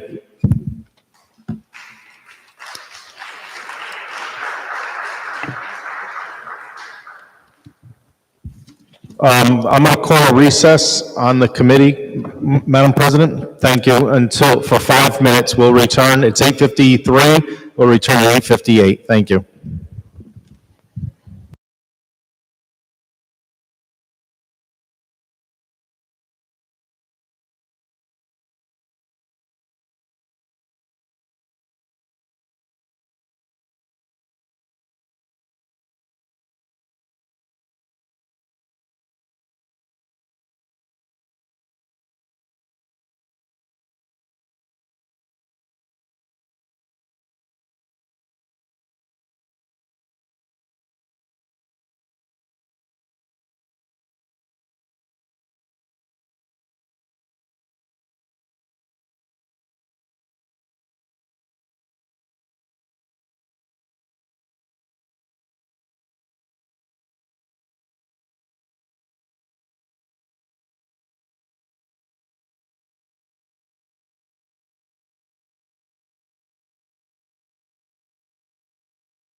The time is now 8:58.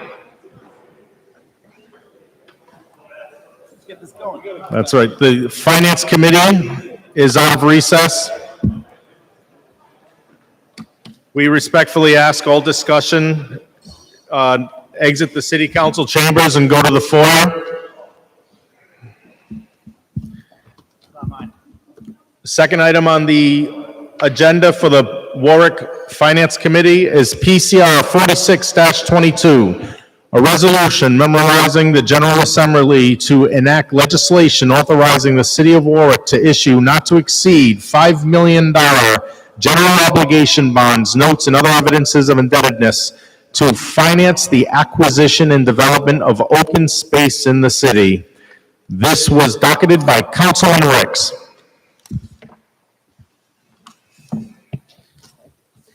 Thank you, Chair. I think that the resolution largely speaks for itself. We've had extended discussion on the Warwick Land Trust. I'll defer further comments. For now, I would respectfulully request that the committee open discussion and consider for favorable action. Thank you, Councilman. If there could be a representative from the Warwick Trust, could you identify yourself and your position within the trust, please? Ward 4, I'm the chairman of the Land Trust. Thank you. Ms. Daring, I'm just going to get right to the logistics of this. Was there a discussion and an official vote within the Land Trust on this bond? Yes, there was. Do you have, I did not receive any type of communication that the Land Trust had a committee vote on the $5 million. I remember when it was first talked Okay. about. We did a $5 million vote and we did a $15 million vote. When we realized that nobody was going to go for the $15 million on the council, we decided to have one for the $5 million. We had it actually twice. So Okay. those are in our minutes and those are open to the public. Thank you. Thank you. And I do have other members of the Land Trust that are here if you need them to speak. to Thank you. say Excellent. And what was the vote of the committee? Unanimous. It was a unanimous vote? Unanimous. One person abstained, but Mhm. then she came back and said she was for it, so.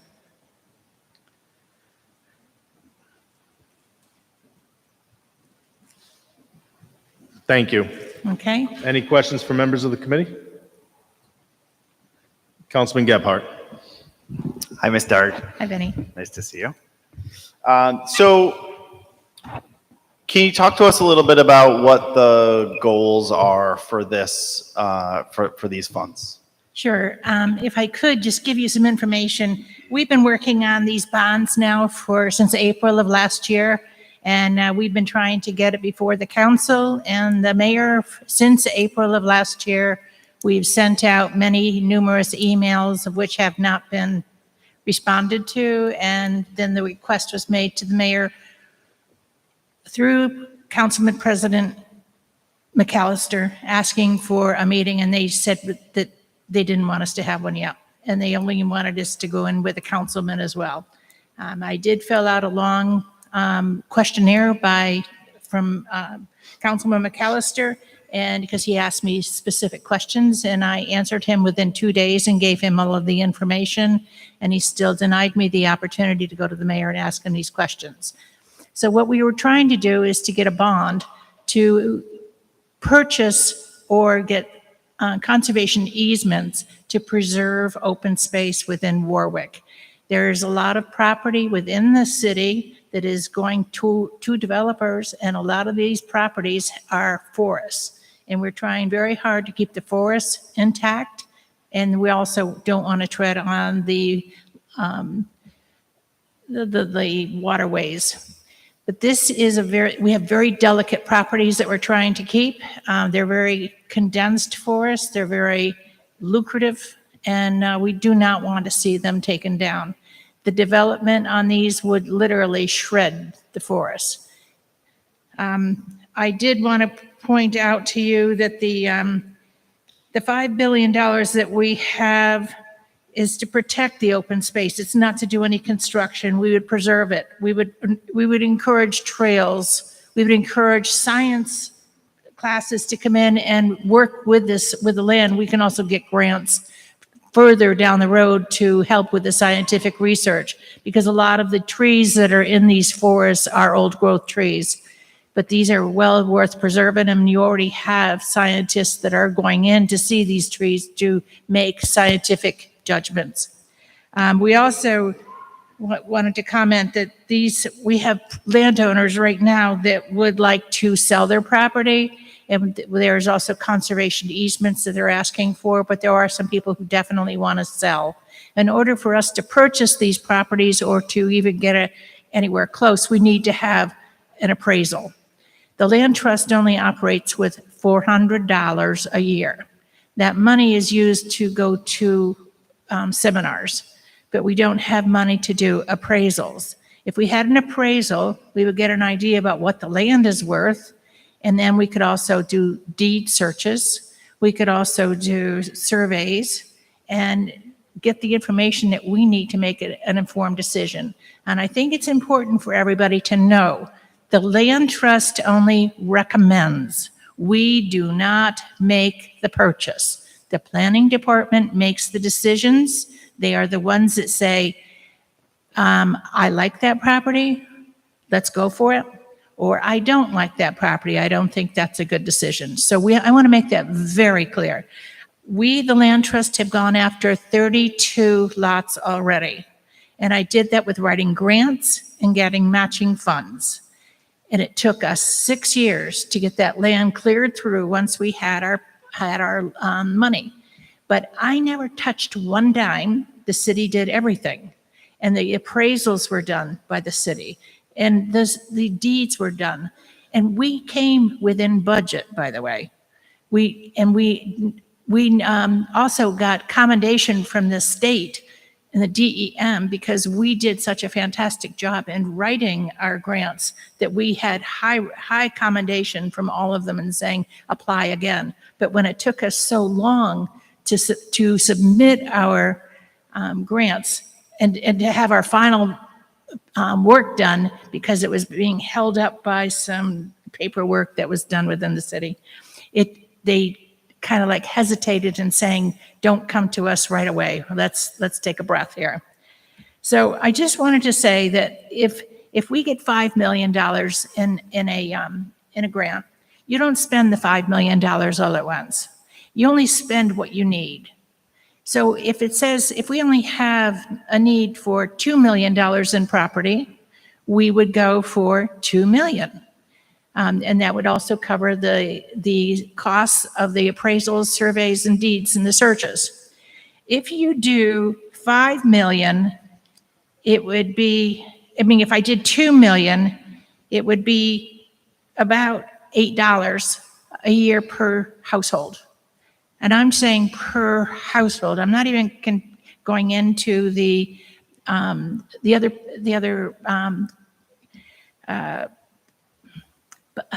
commercial properties and stuff. This is just household. I've run so many numbers now that I'm silly. But I can tell you, if we did go for all 5 million, excuse me, I'd love 50 million. It's $13.40 a year per household. And I don't think that that's very much money when you're considering spending, I think it's 70 times more for a school budget. This is nothing. This is a drop in the bucket. And you're saving open space. You're keeping forests preserved. You're keeping land preserved for people to use for other sources. And we would never build on it.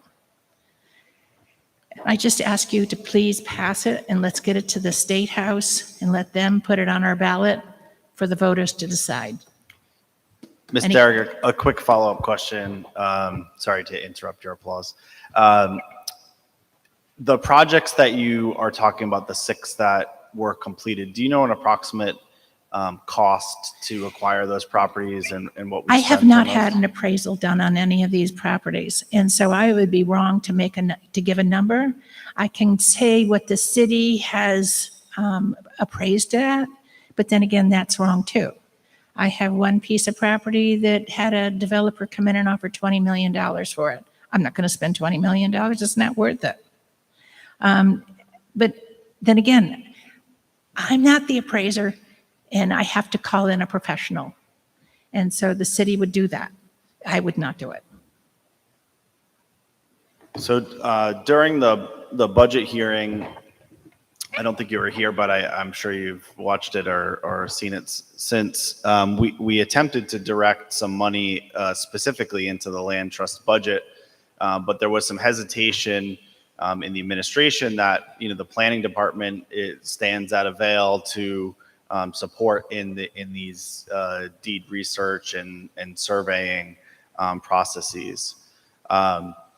So I guess the question that I have is, as we've been doing all this research, and there's been several members of the community who've been very involved in looking into past and looking into current.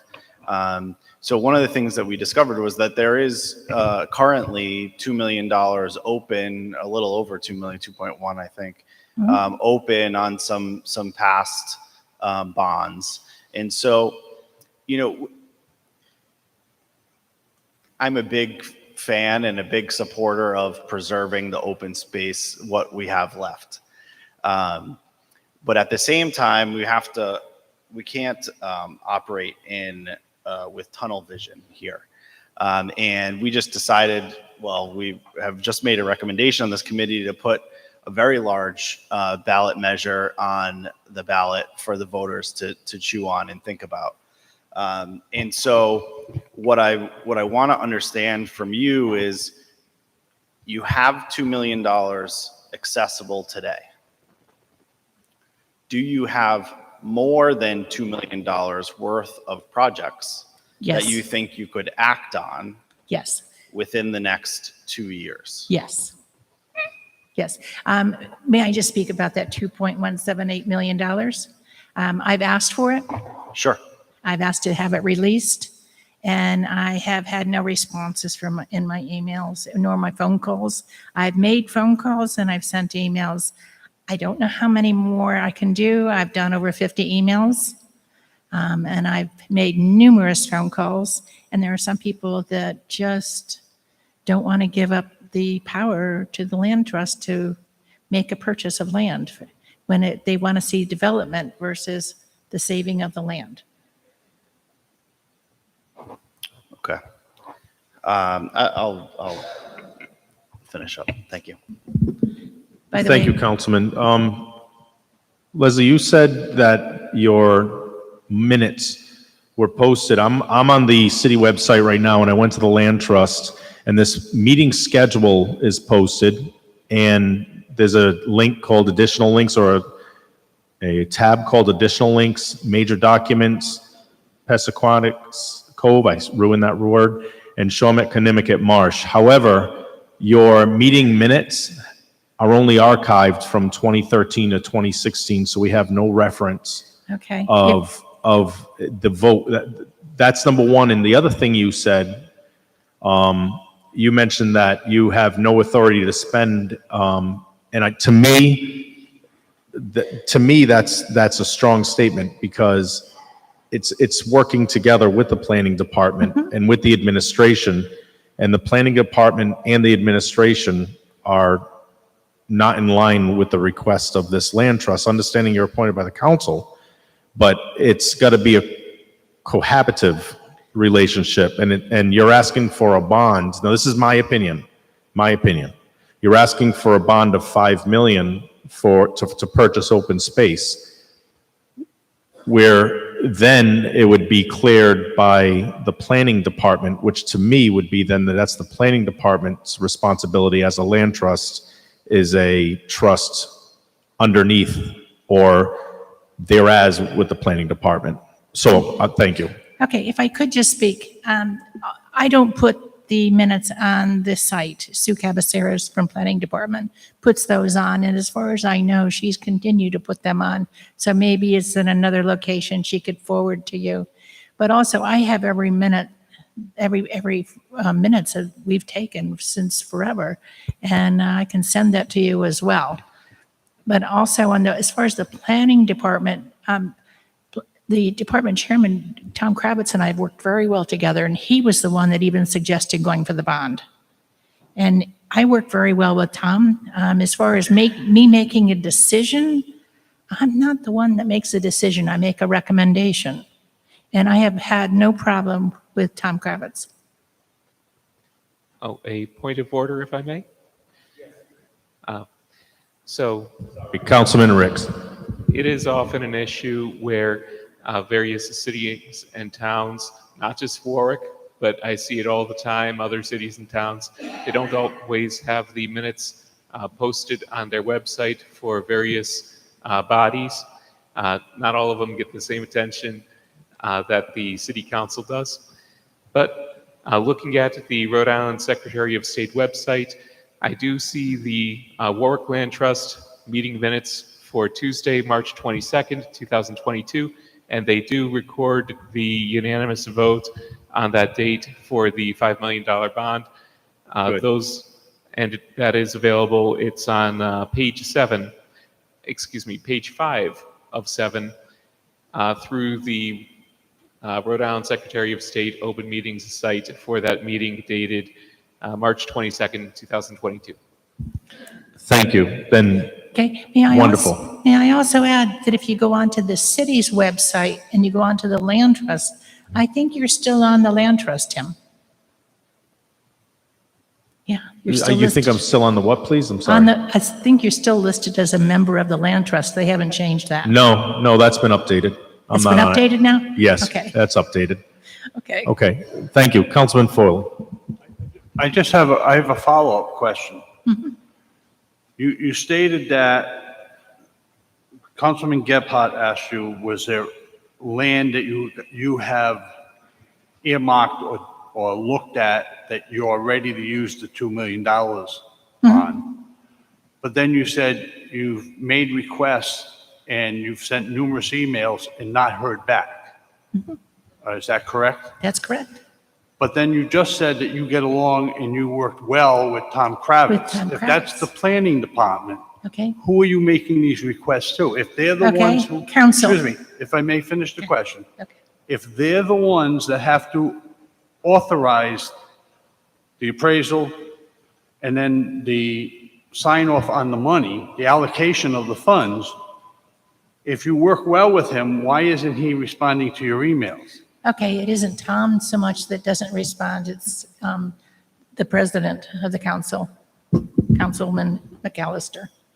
Okay, but the first step before it gets to us, if I'm not mistaken, is the planning department has to sign off on it.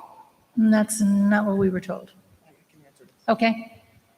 Nathan is, So to clarify, the Please Warwick- identify yourself. Nathan Cornell, member of the Warwick Land Trust. So to clarify, the Warwick Land Trust is not under the planning department. It is a separate entity. It's a separate entity. So the Warwick Land Trust makes recommendations to council. That's how it's written in the legislation. And the planning department doesn't have to approve any of our recommendations. That's why we're here before you today. So and the planning department always, even though it's been said that they help us with funds, not completely. Like we on land trust have been paying out of pocket. For example, Leslie has put hundreds of dollars into a tree core because the planning department wouldn't get it to us, so we had to order one. And those cost $300 each. And so Warwick Land Trust, we're paying out of pocket here. That's why we asked for the extra increase before. Thank you. I think you just, I'm sorry, but I think you just reinforced what I said is you are recommendation. You make recommendations. It is the planning department's responsibility to go ahead and therefore move the ball forward. But I'll yield back to Mr. Foley. I just, point of clarification for me, so I can understand the process. I'm asking our solicitor who might, so the Warwick Land Trust identifies a parcel of land. They want to purchase that land. Does that request for funds to allocate some part of that $2.1 million come to us first and then go to planning? Or does it go through planning to approve it and then comes in front of us? So taking a step back, it depends is the short answer, which is always a great legal hedge. But the Warwick Land Trust is spelled out in our planning chapter under the code and ordinances, and they are intertwined to some extent with planning. There are powers and duties that provide for advice and consent of the planning director. I'm looking specifically section 5156 powers and duties, sub 5 talks about where certain expenditures need to be made in order to pursue surveyors, engineers, et cetera, require some collaboration and specifically advice and consent for certain types of expenditures. So they are not completely separate, but they're not a function of our body either. So it's not a clean structure. I have the city ordinance right here. So it says the trust shall have the responsibility to recommend to the city council to purchase, receive by gift, or otherwise acquire the fee simple or lesser interest in real property, including development rights as defined in section 4282(2) of the general laws, or any interest in real property consistent with the purposes of this act, including other developmental rights or easements of any kind whatsoever. So it states clearly in the ordinance that, so it's a land trust recommend to the city council, not the planning department. So we do not need a planning department to approve our recommendations. We go directly to you. Right, but a point of clarification for the purposes of practicality, you're not making it, like, as Leslie actually eloquently pointed out, she's not willing and able to start guessing how much a property is worth without an appraisal, which is the prudent approach. So the planning department is utilized to obtain that appraisal, to obtain all that information, so that when you do make a recommendation, it actually is an informed recommendation. So functionally, do you have to go to the planning department? Yes. Yes. Well, we work with the planning department and we try to, but with recommendations, we go to the city council. So Right. it's not, so we're independent, as the solicitor was saying, it's a kind of a strange situation. We're independent of the planning department. However, we do work with the planning department, and we have a member of the planning department staff serving as a liaison to us. Yep. So the city council is the last step in the process. The location in which you bring the recommendation, and then that's where the vote happens, whether or not the recommendation is passed or it fails. But there's a lot of steps that come in between that, as far as figuring out if the property's what it's worth, if the owner is even willing to sell it, et cetera. Well, the thing is, why we're here before you now is timing. These properties are going to be developed in midst of 2 years. So if we do not approve this bond now, we lose these properties. Like, Warwick historically has had a bad trend regarding preservation of open space. In the 1950s, you had thousands of acres of forest land and farmland. That's almost all gone. All the areas east of 95 and Queesa area, for example, are all developed. So now it's areas west of 95 and in certain pockets throughout the city, the Natick area, and like there's still some pockets left, and we're lucky to find even 100 acres of open space, but they will be gone in 2 years. So by the time we could get to open space bond in 2 years, there'll be hardly anything left. So that's why we want this to have this open space now, to have that money that we can use to acquire those properties. And saying why we need $5 million is because we need that money. Even that won't be enough, but at least we'll be able to save some properties that we've already identified, because we've done a lot of research into this. Like, we know what properties we want to get. We just need to have enough money to be able to acquire them, so we can enter negotiations with those people to see like what they would sell it to us for, or if we can do a conservation easement. All set, Councilman Sinapi? That was just a point of clarification for the sake of Councilman Foley's Thank you. question. That's all. Thank you. Councilman Lattisaw. Thank you, Mr. Chairman. Mr. Eric, first of all, I'd like to start off by saying thank you for all the hard work that you do, as well as the members of your committee. We're all pretty well aware of that. How many members on your committee? There's 9 for every ward, and then we have, and 3 at large. Yeah, 3. Yes, Wait a minute, 12. excuse me. One person speak at a time, please. There's 12 total. There's 9 for every ward, and then there's at large. There's 3 of them. And how many vacancies do you have right now? How many what? Vacancies. 1. And to Councilman Ricks's point, how many members were present at that vote that was taken? Oh, I think almost everybody was there. Almost everybody. I think maybe two might have not been there. I was not, I was at a school committee that night. That's the only reason I wasn't there. So there was at least two that weren't. Okay. If I may, through the chair. Here's my bigger concern, and this is something that was just brought to my attention today. From what I understand,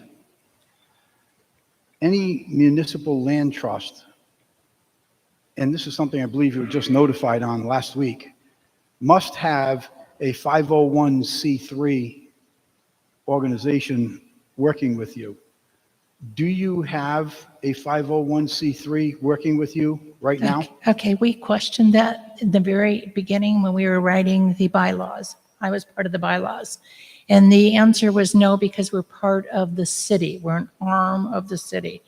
We had a meeting with Kate Sales of the Rhode Island Land Trust, and she is advising us that we do attach ourselves to their 501c3, where we do Friends of the Warwick Land Trust. And that's a separate group. I'm told that you were advised you must. No, absolutely not. That wasn't accurate. No. Do you plan on doing anything like that? Well, I cannot plan. The trust, the committee can plan.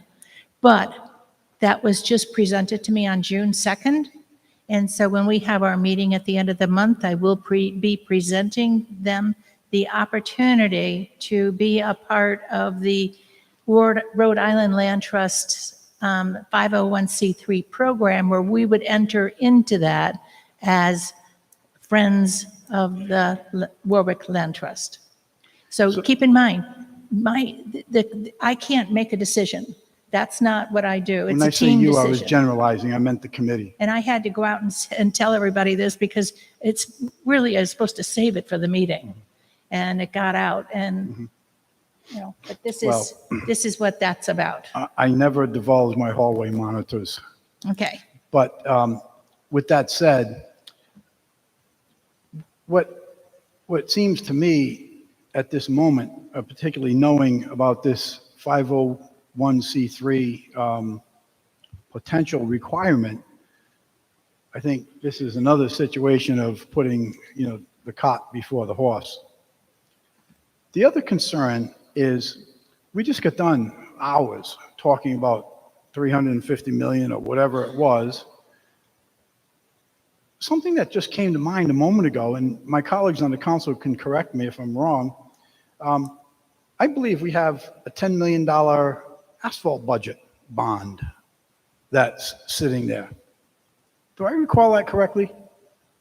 We approved the $10 million bond for asphalt, Mr. Chairman? Yes. I did, okay.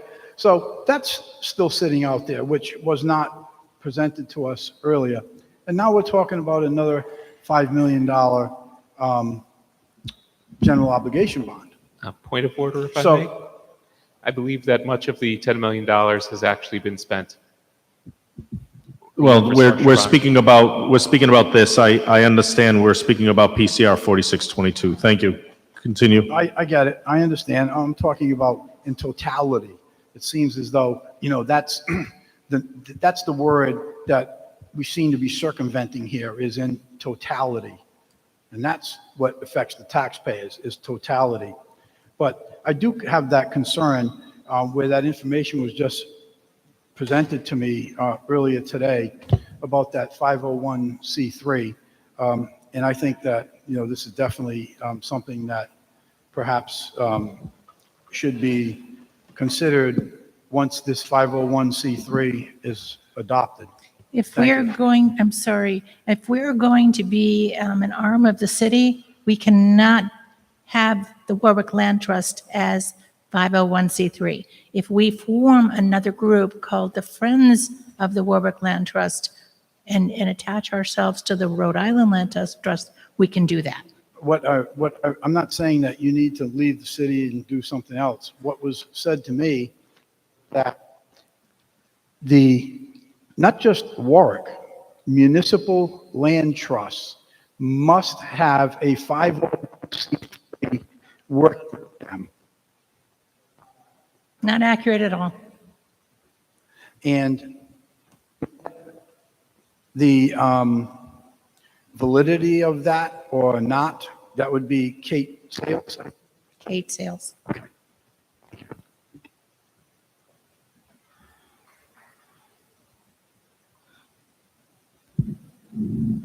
Councilman Foley. Leslie, is it, am I correct? Yes. All right. Back to, you said again that the $2.1 million you have it earmarked for properties, to acquire properties, correct? We have a grant that was, there was a grant that was written 10, 20 years ago. I understand that, but you're saying right now, today, the trust, when I say you, I'm talking about the trust, has earmarked property to use, that $2.1 million is earmarked for property that you have identified. That we could do right now, not Okay. wait for the election in November. And you're saying that the plan, so therefore you're saying that the planning department has facilitated an appraisal on that property. No, Okay, so how can you have it earmarked for purchase if you don't even know what it's worth? that's why we want the money, so we can get the appraisal But done. again, back to Solicitor Walsh, the appraisal needs to go through the planning department.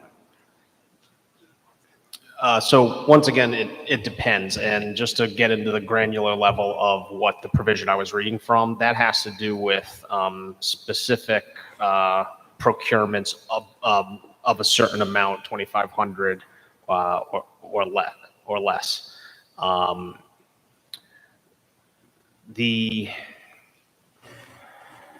land trust is a body of the body corporate that we have here in the city. They are effectively an arm of the city. They are a public entity, a public trust. The short summary, as I understand it, is that the trust itself does not have direct ability to procure large amounts of anything. All of this goes through this particular body. It all comes through the council when it comes to these funding levels.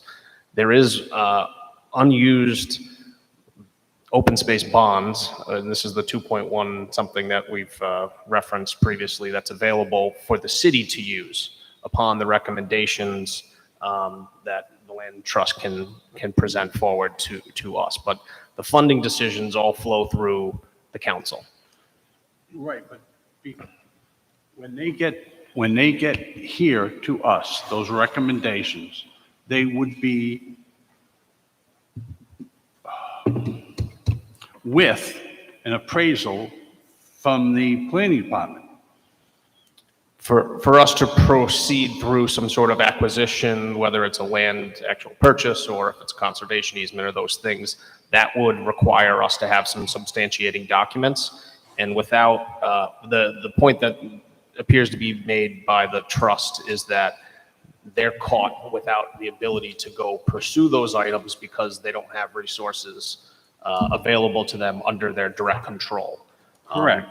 And so the conversation about the 501c3 seems to be talking about a separate entity and not a shift of what's authorized already by the Rhode Island General Assembly of how our land trust exists. All right, so if I can use a specific analogy or whatever. So if the land trust were to make a recommendation to purchase the property abutting us right here, they would need an appraisal, and that appraisal would be facilitated by the planning department. Either performed by them or procured by them. Before it came here to us. Yes, we would need, in order to understand the fair value of whatever it is that we're purchasing, the city requires appraisals. Okay. If I could, once you do Please, have yes. if I could, once we have the appraisal, the seller has to agree on that price before we can go to the planning department. So the planning department would tell us what the appraisal was. We would then go to the owner and say, this is what the city will offer you or the land trust will offer you. Will you accept it? If they do not accept it, we actually have to move on. So my question back to you again, then, even though you have earmarked certain properties that you want to appropriate some to all of the $2.1 million, as of today, you do not have any appraisals on any of those parcels. No, and if you recall, the land trust had asked for $4,000 for a budget. I understand that, and what the city said at that meeting was there was no need for that because, again, the planning department was the proper conduit for getting the appraisal. Okay, they wanted to make sure that we had money first. We don't have any money. So we can't do an appraisal without making sure we've got funds to back it up. So, go ahead. The plan department doesn't always give us the Please identify yourself. Nathan Cornell. The plan department doesn't always give us the money that we're needed. We're pretty much usually stuck with the 400 that we're given, and so the plan department, it's not a bet that we would get the money from them. They didn't help us with the tree cords. That's why we're paying out pocket. So that's why we wanted money in our budget up to 5,000 because the plan department doesn't always help us with that. Okay, well, again, that goes back to the chair saying how this has to be a team approach to this. And it goes back to your comment earlier about how well you work with Mr. Kravitz, but now we're being told that they're not always that willing or able, or whatever word we want to use, to facilitate the appraisals. So it can't be that you have a wonderful working relationship with them, but they don't give you what you need or want. Okay, let me go back on that one. Sue Capaceras, who is our go-between between the planning department and the trust, the land trust, she's the one that went before them. Sometimes we don't do the talking with the planning department, sometimes she does it. She is our liaison, and we allow her to be the one to make the question and with the request. Okay, thank you. Before I go, thank you, Councilman, give me one moment. I just want to, so I do stand corrected. The items are posted in the Secretary of State office, I agree. I had to do quite a bit of research. So Councilman Ricks identified, Mark, this is just for housekeeping. March 22nd was the date. I reviewed on item number 3, discussion action open space bond proposal update. There was no proposal made. At the very end, in action number, here we go, 12, information and proposals. It seems the board voted to, the proposal was made by Mike Zerum. The Warwick Trust authorized Leslie Daring as chair to request $5 million for the Warwick Land Trust budget passed on an itemized list to be attached for 2022-2023. Asked if the list from last year's budget request was still available. She said she would look it up, and then they voted to pass it.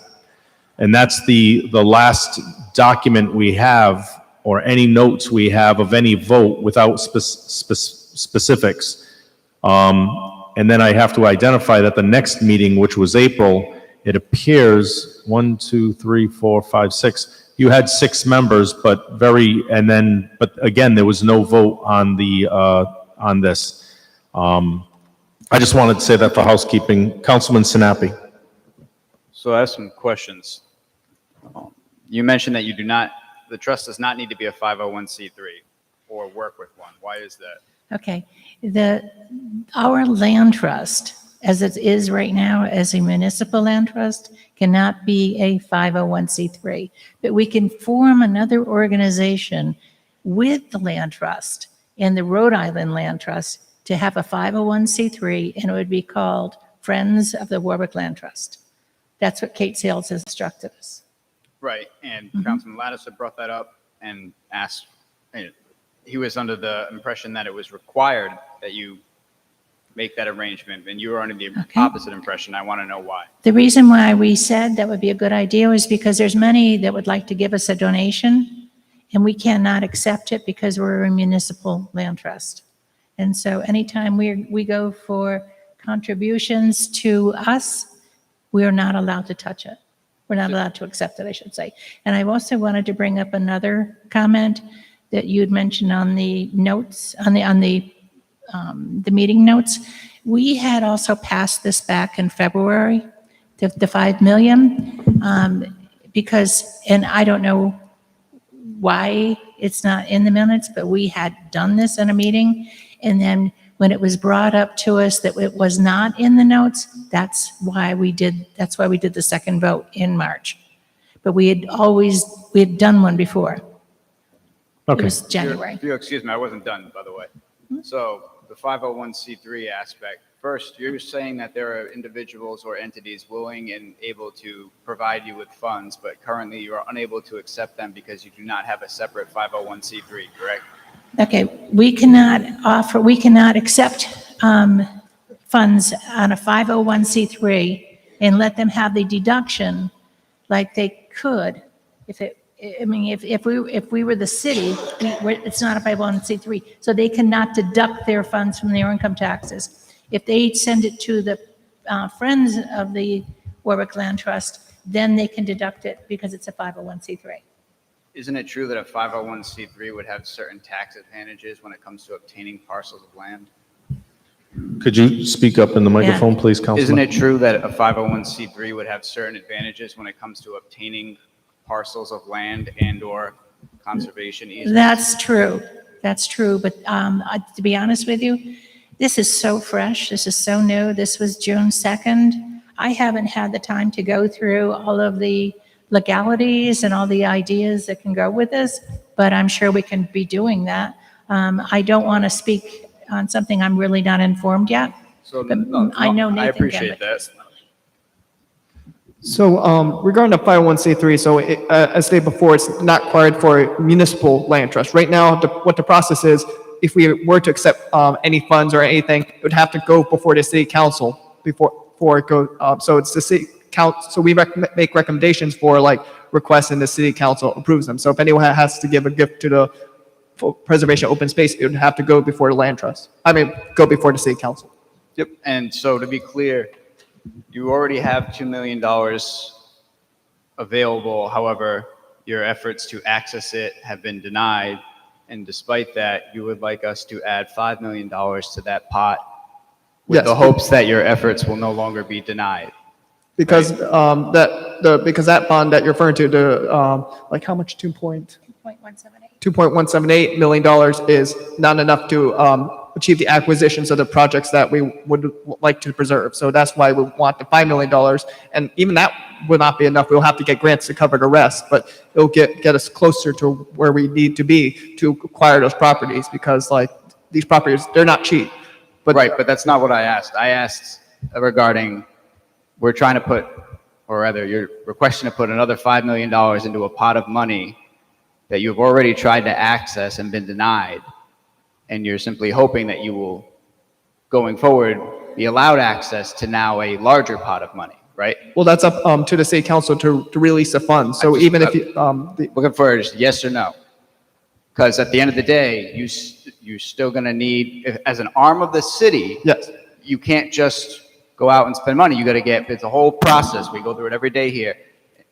You're still going to need to work hand in hand with the planning department, as opposed to if you were a separate entity with the nonprofit status and able to spend the funds that coincidentally. It's not really a planning department working with. Please wait. That coincidentally people are actively attempting to donate to you, and there's a large concern I have by the fact that the administration is clearly opposed to at least some of your efforts currently, if not all of them, and they are paid a good amount of money. They're experts in this, and they're actively saying, no, do not do these things.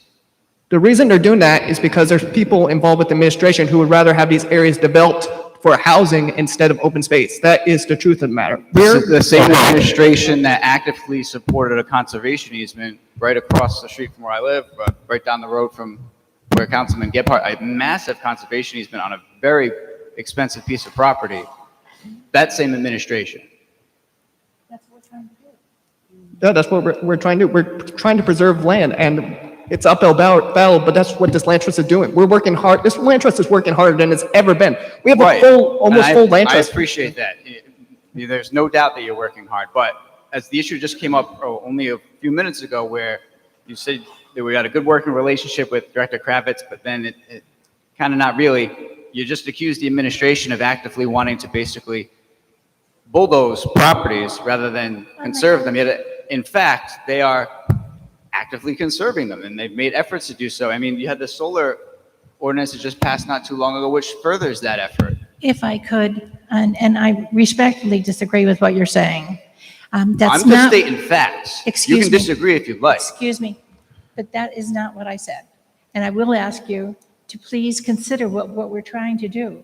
We're trying to protect open space and the forest. And we're trying to do conservation easements. We're trying to keep it from developers coming and just taking down everything and putting in developments. We're just, we're trying to be practical here. We're not trying to make a scene. We're trying to be good, abiding citizens doing environmental work. We're not asking for anything else. So, point of clarification then. So, we don't want to make a scene. So now I'm going to bring this up.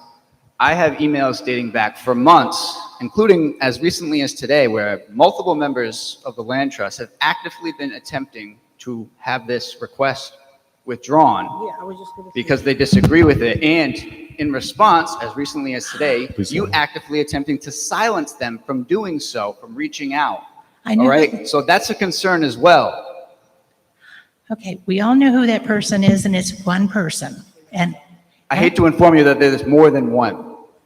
well, and she can identify that person because it's not been anybody else. Given your attempts so far to bully that one individual, I am damn well not going to inform you about the other one. I'm going to be honest with you. We have been having issues with one person within the land trust. Remember I said there was one person that abstained? And then she came back and she voted for, and now she wants to leave the land trust and go on to an environmental board. And that is just one person, and she is not speaking for anybody else. And I do have other people from the land trust that are still here if you wanted to hear them.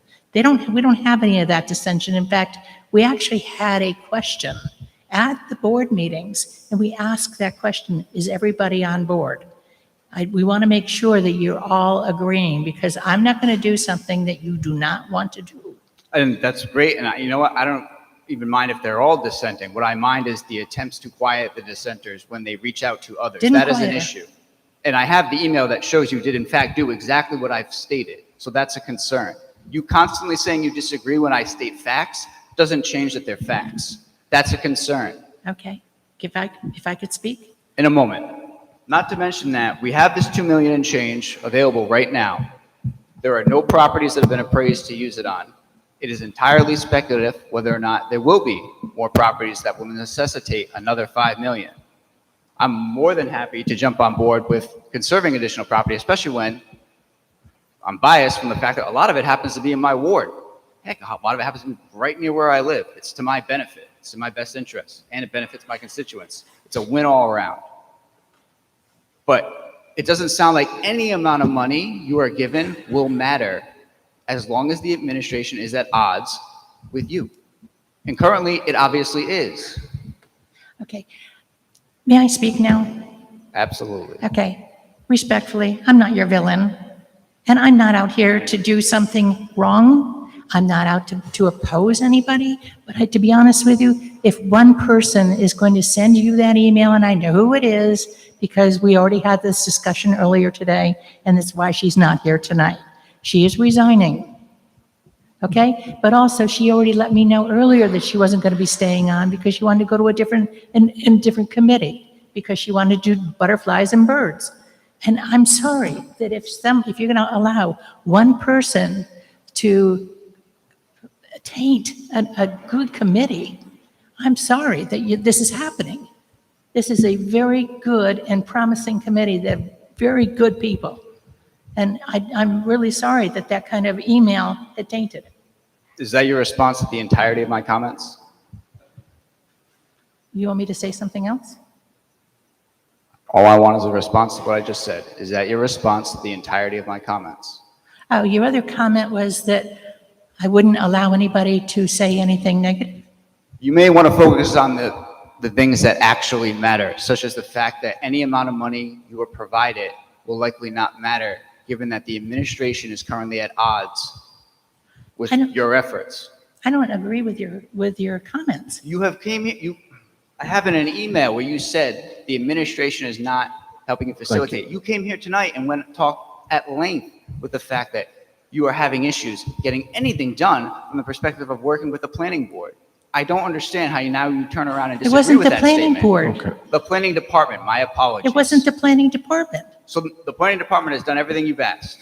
The planning department let me know we had to go before the city council. So where are the appraisals that you have obtained via the planning department, and then where are the recommendations that come along with those? You don't have those, because like you said, you need more money to get them, but you already have the money and access to it. And even if you didn't have the 2 million and change, you could ask the planning department to have those appraisals, with or without that bond money there. So I don't understand. I don't understand why you're going to this level. This is not something that I was, ready for. If I may, thank you. Councilman Sinapi, if I could just pause for a moment, please. I'm going to call on Councilman Lattisaur to redirect. Councilman Lattisaur, please. Chairman, so as I said earlier, a big concern I have with this is to tie up $5 million of taxpayer dollars that at this point it's not necessary to do. The other concern, what information was provided to me this afternoon about the 501c3, particularly concerning, and with all due respect to Ms. Derrick, is her response to Councilman Sinapi that I haven't had time to work through this. I haven't had time to get legal opinion, et cetera. Just as I said before, in the recent bond that the committee just voted on, if we don't have the facts, we don't have the information, then this councilman is not going to be voting in favor of tying up $5 million worth of taxpayer dollars. I need to know what is the story with this 501c3. And if the chairman of the land trust isn't sure, then I would suggest, my suggestion is that we simply take a position of no, which tell you right now that's what I'm going to be doing, given all the information that I've received from this afternoon to 2 seconds ago, and allow the land trust to go back, regroup, find out the legalese aspect. Do we need a 501c3? Are we a 501c3? Do we have a chance of losing money and not money? You know what? I'm not voting on stuff, and I don't have the answers to it, whether it be a $350 million school bond or whether it be $5 million. I'm not money out there. Thank you. Thank you. I can answer that question. I'm sorry, please. Thank you. I see that everyone has spoken. Councilman Rex, go ahead, and then we'll open it up to the public. Thank you. I'll just briefly say that there are different types of land trusts. The land trust here in Warwick, it was passed by the General Assembly back in 2000, so about 22 years ago now. There is no requirement that it have a companion 501c3 or that it be a 501c3. It was passed through the enabling legislation. The City of Warwick City Council passed its ordinance in accordance with such enabling legislation. There is no requirement that the Rhode Island General Assembly imposed to also create or maintain a 501c3. The land trust is a valid organization. There are other land trusts out there that it is a requirement for them to have that 501c3. I'm sure it has advantages and disadvantages, but I don't think that we should go back to the drawing board and talk about, I don't know, disassembling or dissolving or reconstituting or whatever other changes to the land trust in order to take any action The land trust has been effective for these last 20 plus years, more or less. And, well, I think moving forward on to some of the other points. So I certainly understand the need to cooperate with the administration, in this case, the planning department, and otherwise. I think that just because there has been a certain dynamic at one point in time, that does not mean that that dynamic will always exist. I think that we've all seen shifts, changes. People are allowed to change their mind. And especially when items come up before this city council, especially when members of the public are speaking out and one issue or another comes to the public consciousness, then, of course, as different issues come to the fore, then different decisions end up being made. In fact, I have an issue in Ward 2 that, if anyone is familiar with the issue of Johnson's Pond out in Coventry and what an absolute disaster that has been for the town of Coventry and the residents out there, I have a concern that there is a similar issue in a part of Warwick that could be another Johnson's Pond on a much smaller scale. I can see a few different potential solutions to it, but one of those solutions would be that this is actually a parcel that has been identified by the land trust. And so while, for example, only a small fraction of the existing $2.178 million would be needed to resolve that potential issue, that could be something where the land trust works with the administration or planning department with the administration, or even there are some other pots of money out there, such as the Parks and Recreation, the districts, there's the 7 of them throughout the city. But without getting into all of that detail, I think that suffice to say that although we don't have precise appraisals as to the value of each of these different parcels, we can all read the tea leaves as to, okay, this parcel, it's probably going to go for about X million dollars. This parcel over here, it's also got some hefty value. And these parcels could well be snapped up within the next year or two. So if we value having open space, if we value wanting to try to preserve certain parcels of land for public recreation, then my thinking is let's try not to get into the whole dirty laundry and airing of different grievances, because you know what?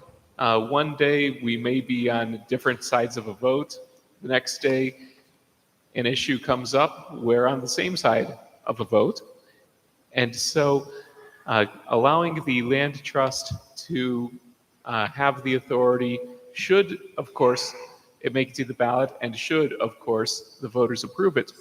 Having that ability to have that line of credit for that additional $5 million, well, if the need arises, then I think that it would be very advantageous to have that line of credit. And very briefly, to finish up on the process here, there are a lot of checks and balances here. The land trust, its members are appointed by the city council. That's check number 1. Check number 2 on any sort of proposal would be that it would have to go through the planning department and the administration.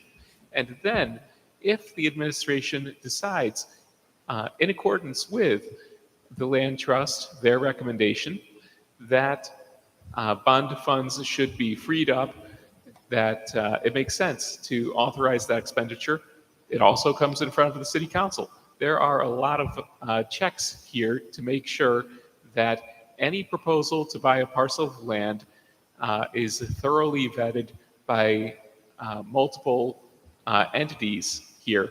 So for those reasons, I think that it's an excellent idea to support effectively this line of credit and let the voters decide. Thank you. Thank you. Mr. Chairman? Yes, Madam President. Yeah, I just want to bring up one thing that really concerned me. Councilman Sinapi brought it up before I got to say it.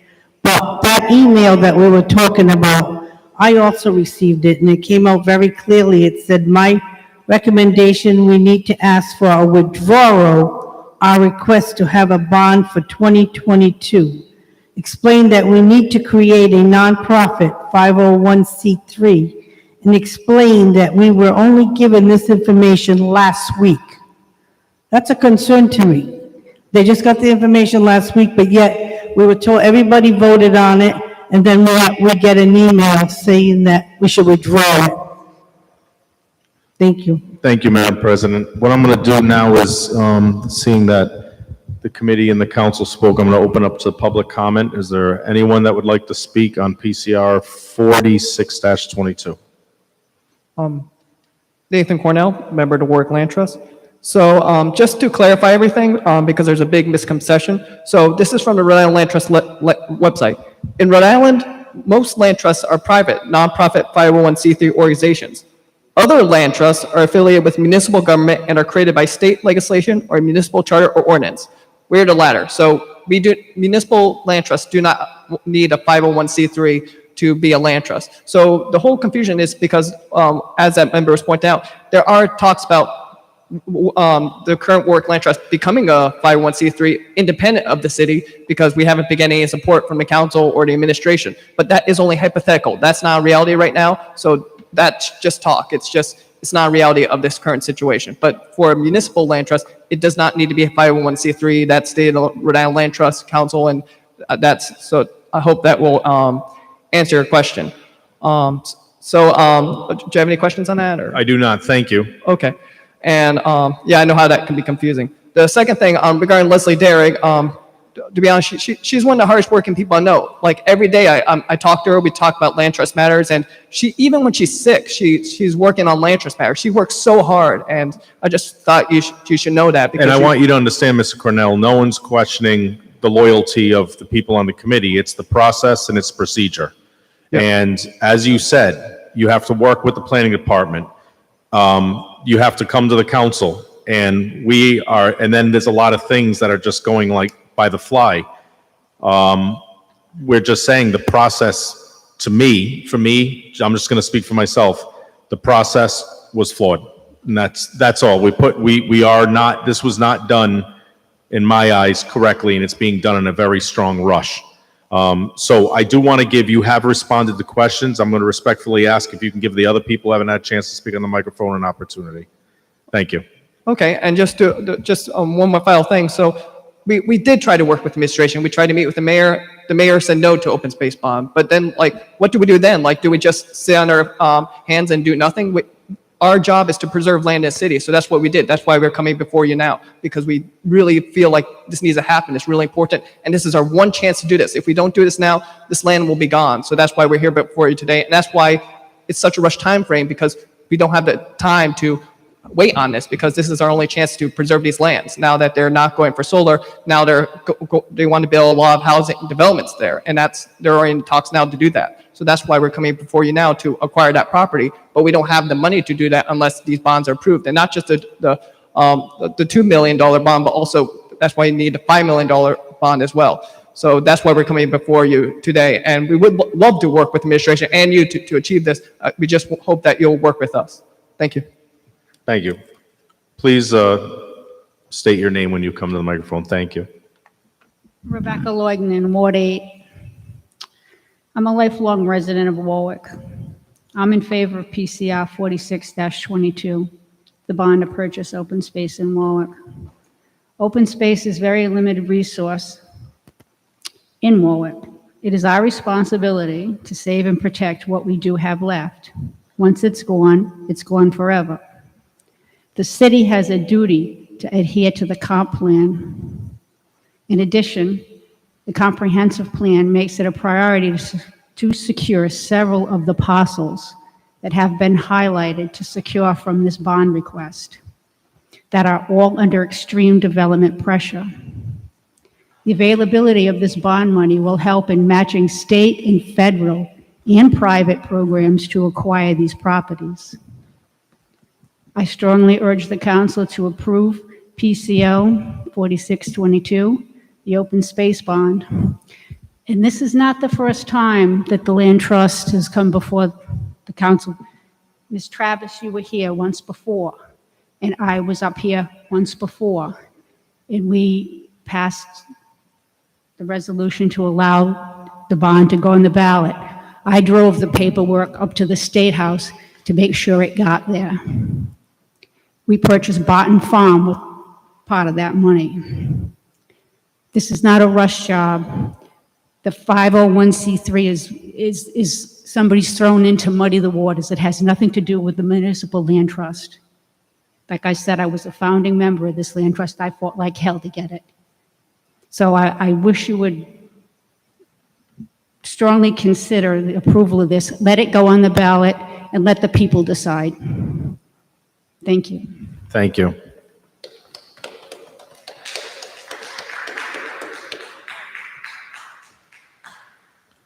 Good evening, Mrs. Walsh. For the record, if you wouldn't mind just identifying yourself. Barbara Walsh, Ward 2. I don't know where to start here. When I came tonight knowing I'd testify related to the land trust bond, I had some thoughts in my head that have now just been completely decimated. I am disappointed in the reaction of some of the council folks here to these citizens who are volunteers on the land trust. I am not on the land trust, but I try to be a responsible citizen and keep up with things that are going on in the city that I care about. I have talked to people on the land trust, one of whom, one particular person who reached out to me because she thought I could be helpful to her in her personal interests that skirted the mission of the land trust. You all know that when you get a group of people together, particularly volunteers, they have vested interests. They have their own personal goals and values, and they can pursue a mission that is not part of the structure of the body of the group that they've been appointed to.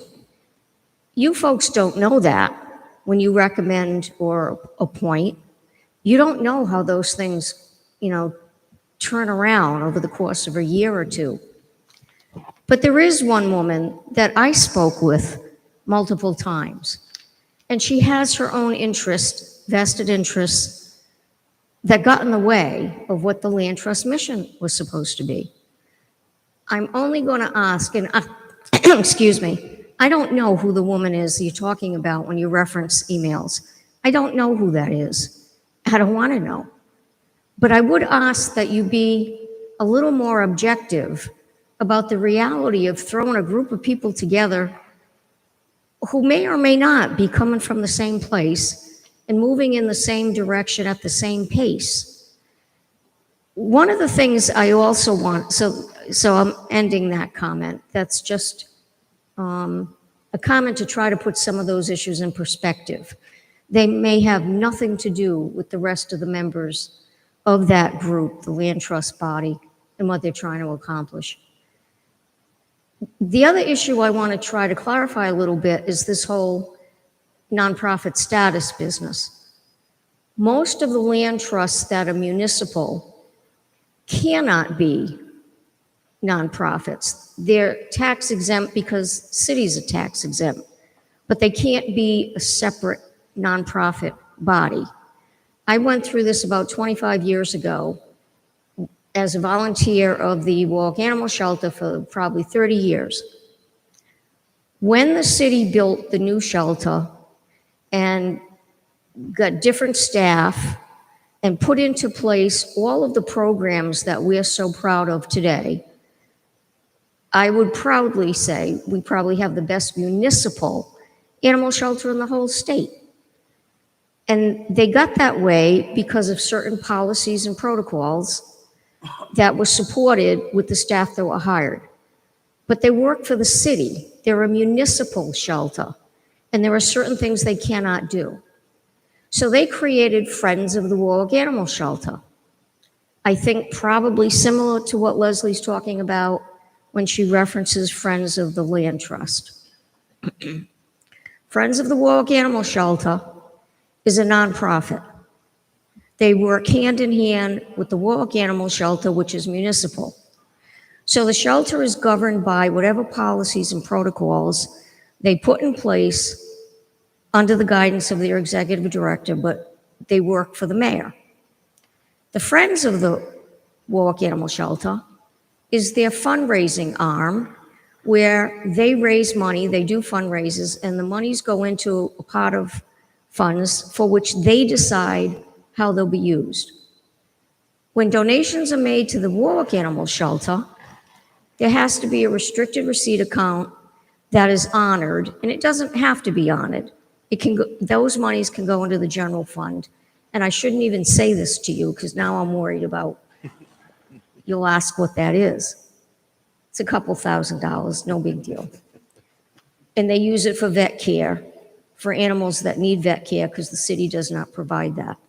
But the Friends of the Warwick Animal Shelter does everything else that the city does not provide. So they buy medication, they do extra surgeries, they can help the public with low-cost spay-neuter clinics, but they're a nonprofit, but they're connected to the shelter. They are entirely separate in their governance. And so you don't want to force on the Warwick Land Trust this whole rigmarole about being a nonprofit. If they want to create a separate arm, then they should go ahead and do that. But they don't have to have that, and nor should they as a municipal land trust. They're governed by certain bylaws under the auspices of what the council might say, the planning department might say, the mayor's office might say. It's a convoluted structural system that they work under. But they're working under it, doing their best. What I would ask you to please keep in mind here is not what's going on in the weeds with different people having different issues, but the bigger picture. The bigger picture here is some citizens in Warwick care about green spaces. We have always voted on green bonds, just like at the state level. People want green space. And if other people don't want that, who are in control of our government, and they want more building, then you're stepping on the citizens by not even suggesting you're going to allow us to vote on this. A couple of you have said, well, you're not going to vote to support it going to put it on a bond. But you didn't say that with the school issues. Even in the very beginning, when a couple of you were ambivalent and you weren't sure how you were going to vote, but then you changed your minds, you started off by saying, but the public should decide. And even after that whole rigmarole about does the public know enough, will they know enough by November, and all of that, you still fell back on the position that we should be treated like adults and have the right to vote on how we want to spend money. $5 million is nothing, and you know that. $5 million over the course of 5 years or 10 years is $500,000, $1 million a year with interest. It's nothing. It's peanuts. And if this city wants to have a quality of life to protect the 5 or 6 parcels that are left of green space in this city, you have got to support the right for we citizens to vote on this. Do we want it? And the citizens do not need to get involved in this whole structural mess of who reports to whom and how and when and all of this stuff that just came up. That is not the point of this. The point of this is to protect 1 or 2 parcels that 7 million might be able to protect. That dollar amount is nothing. I am really asking you, please, to show respect for what the land trust folks are trying to do. Does it seem a little clumsy? It might. I'm not speaking to support any of what's been said tonight. I'm not part of it. What I am part of is quality of life issues for our city. And I don't want you to be territorial about that either. I want you to think green space is green space that every citizen in the city can use when it's protected. None of you would regret protecting Rocky Point. That was a lot of work. It was a lot of money. And it was a mess in the beginning. But none of you would regret all of that now. It's a gem. And we can have several more little gems scattered throughout the city that all of us can enjoy. That's what you should be thinking about here, the big picture, not the messiness. There will always be that in government. Always. I don't have to agree with all of you all the time, but I do want to say I have deep respect for how you all handled the discussion of the school bond issue. You were incredibly respectful and thoughtful, and your judgments were reasoned, with really thinking about pros and cons. And even when I disagree with a position, I have a lot of respect for how you got there. I'm asking you to do the same thing right now and try to take care of the greater needs of our city and try to help them protect whatever can be protected with a measly $5 million. Thank you. Thank you, Mrs. Walsh.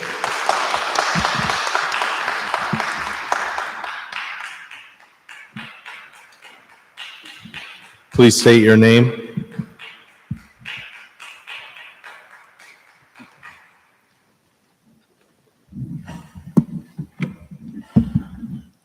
Philip Durko Sr., Ward 4. My younger brother spoke earlier. Today I'm here to represent Friends of Warwick Palms. We're an environmental group that advocate for clean water and clean air. I want to make a point that I don't care about who's not getting along with anyone else. If the administration is on board or not on board, or if you need a 501c3 or you don't need a 501c3. What I'm here tonight for is to speak in favor of this bond issue. Our forests provide many positive functions, not only as a habitat for our wildlife, but for the foliage, trees, that provide essential functions to our environment. We all know what those are, so I will not waste our time reciting them. I will end with Friends of Warwick Ponds totally supports this initiative and respectfully ask each council member as well. What I also want to add is if there is a policy difference where something has to be redone, then I would respectfully ask and request that you hold this issue maybe to another meeting prior to the election so that those issues could be resolved. But this is a very important issue to us, and our many members and supporters want this passed either now or next month or whatever is possible. Thank you very much. Thank you. Please state your name. My name is AJ Panday. I live in Ward 8. I just want to say I do support this initiative of PCR 46-22. I am not a member of the Land Trust. I do, however, like preserving open spaces. I think that is a job of a land trust. I'm not sure about this 501c3 thing, but all I do know is that this land trust has been around for 20 plus years, so I'm not sure why that was brought up this evening. I do think it is imperative that this land trust does get the line of credit it needs in the event that there is some properties that they could potentially try to acquire to make our city a little greener and a little nicer for the rest of us. So I ask you all to do what you said in the previous initiative. Let the voters decide. pass this evening and let the voters find out the information. Let them decide if they want more green spaces. Somebody on the council said that if we believe in democracies, let them put it to the voters. I ask you to do the same thing on this initiative as well. Thank you very much. Thank you. Please identify your name. Good evening, Michelle Comar, Ward 1. We have a public land trust. I like that. I like it better than a private land trust. Why? They'll be in competition with us. They'll be in competition with the planning department. It's limited grants out there from DEM. And since I've been coming to council meetings since about the year 2000 when the land trust was adopted into an ordinance and organized, the city council was involved all the way. There's no land purchase or conservation easement that I've ever witnessed absent of city council approval. You have a public properties committee. That's where it's usually heard. These people are nominated, recommended by the council to serve on this land trust.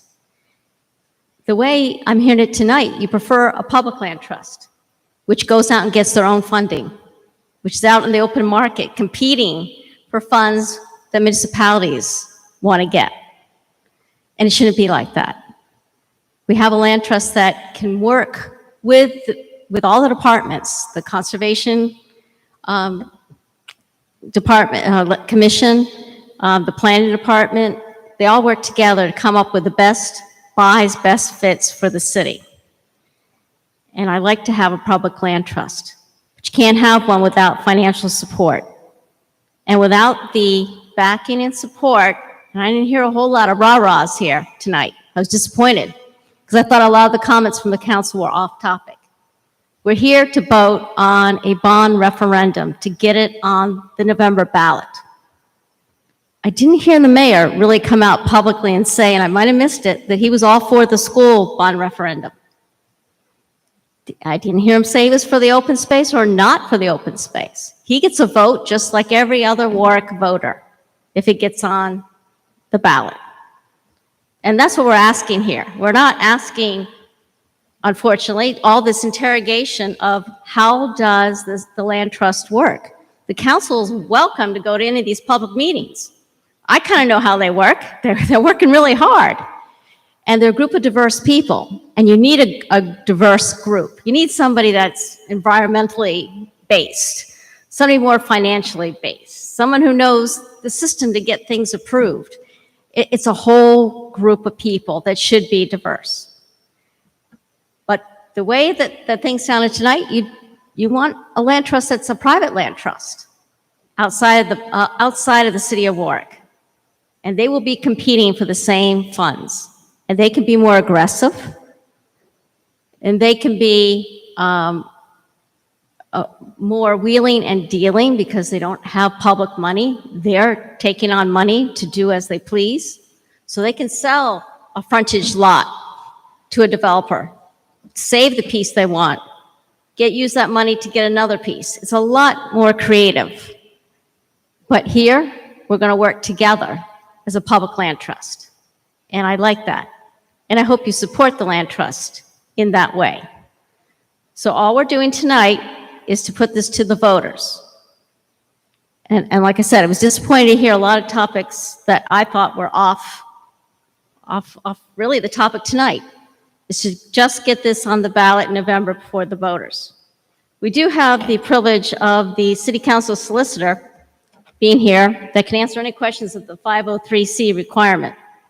I don't want this to be a holdup. I was just thrown a curveball tonight. I've never heard about this. But I don't see it in state law. I don't see it in our local ordinance. So if you were a private land trust, you might want to put that out there. It's not a requirement that people get a tax deduction if you're 501(c), if you're a private land trust. But if someone were to donate a building for a little free library to the city, is the city a 501(c)? Do they have to be to accept that donation?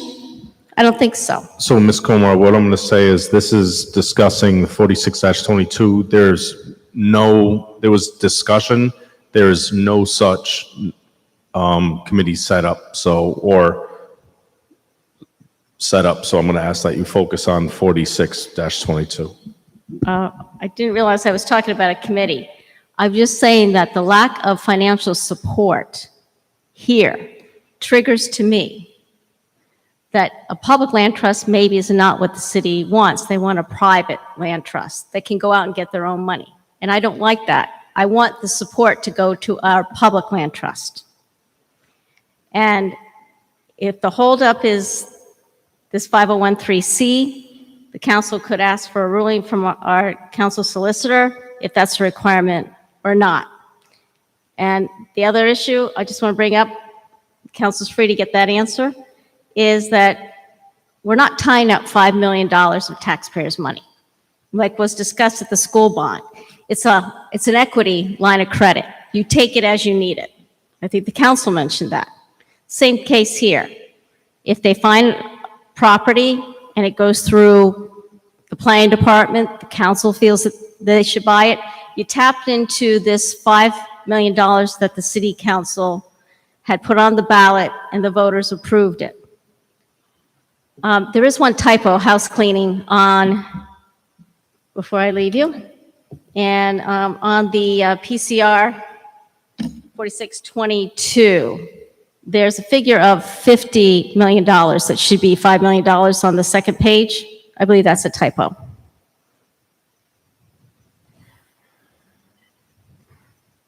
Okay, so please rectify, clarify the 5013C tonight. You have the city council solicitor here. I don't see it in state law or the city ordinance. Thank you. And I encourage you to put this issue to the voters on the ballot. I don't often disagree with Mr. Phil Durko, but we can't delay this, as you know, for another vote at a different time because it needs to get up to the General Assembly before they close session. So we need to vote on this tonight, hopefully favorably, to get up to General Assembly with the school bond. Thank you. Thank you. For the solicitor, a point of clarification, that same figure, the 50 million, for whatever. I'm sorry, say again, please, Councilman Sinapi. A point of clarification for the solicitor, because the individual's right, it does say that. It also says the same exact figure in the school bond paperwork. So I don't know if that's just a boilerplate, that's the number bond counsel uses to make sure no more than that amount is withdrawn at any given moment, or what, but just letting you know. The councilman's correct. I did notice the similar language in the others resolution earlier this evening. It's a distinction about a portion of certain things that occur within a separate window pursuant to the tax code. So I don't believe it's a typo. I believe that it is that both were appropriately drafted by bond counsel. Thank you, Solicitor. Good evening. Would you please announce your name?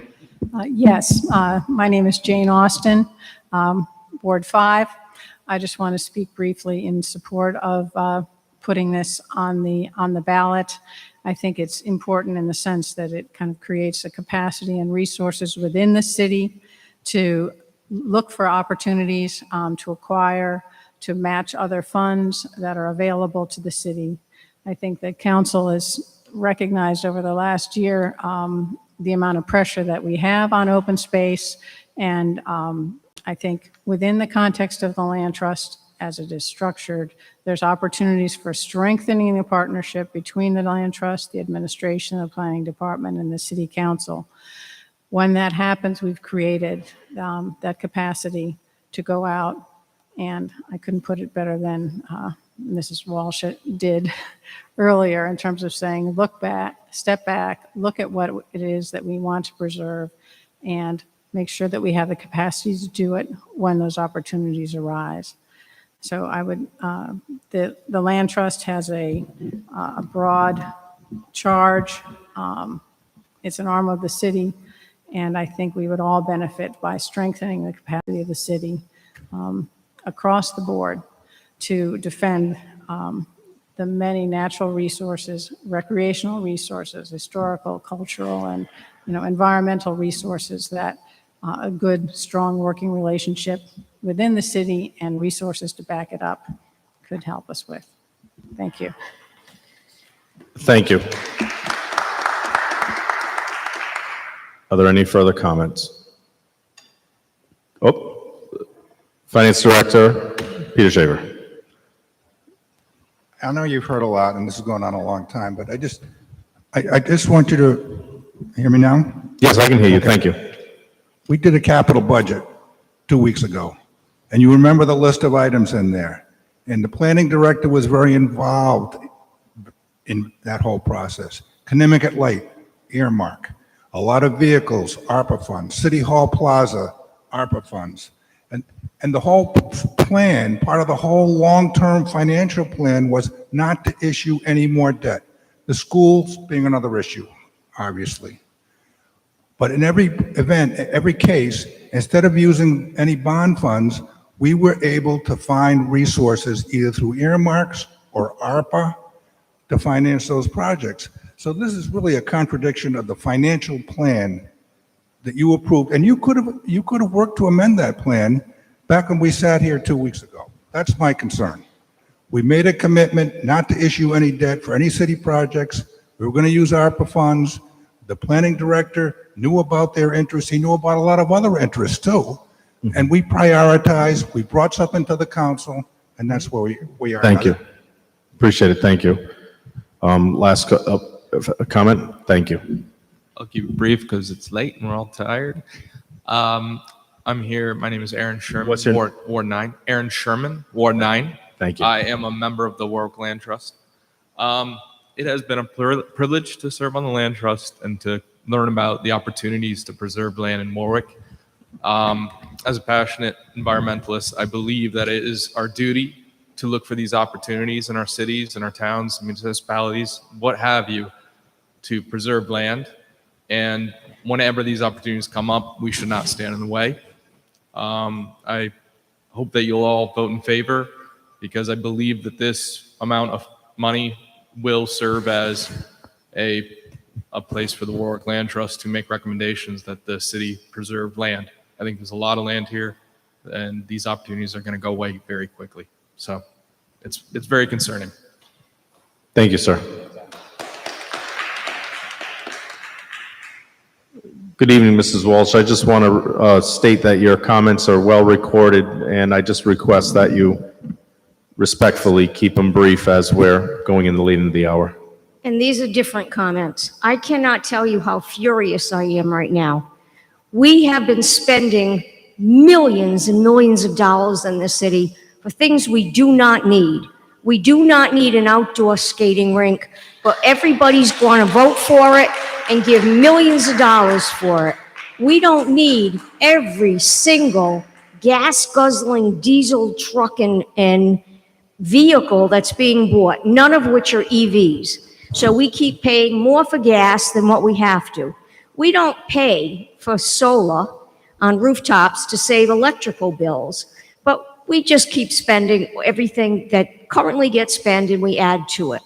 We spend money on medical benefits that don't need to be spent because our employees, retirees, have the best available benefits in the state that we're spending millions on.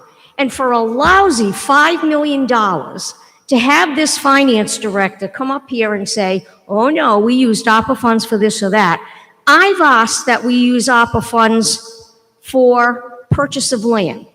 Nobody ever responded. I'm another one who got no responses back from council members or from the mayor's office. But I've asked that ARPA funds be used to purchase one property, just buy one, so that we could have one new green space in the city before they're all gone.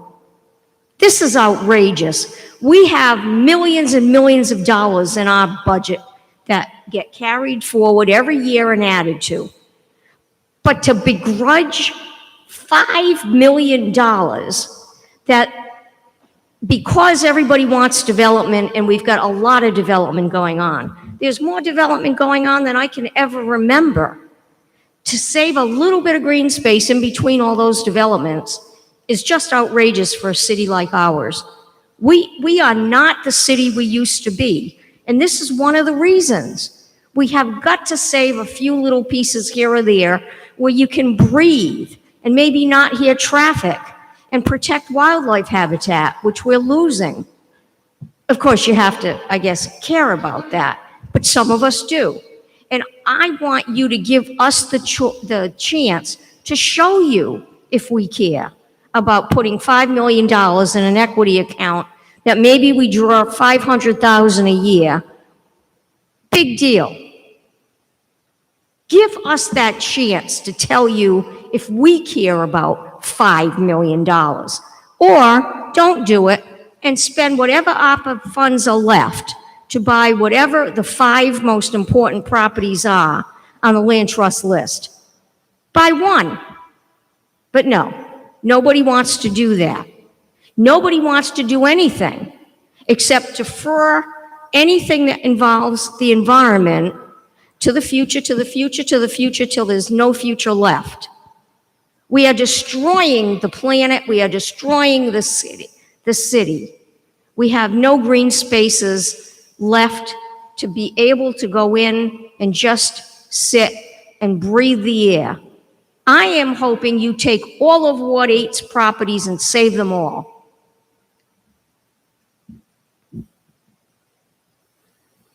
Thank you. Thank you.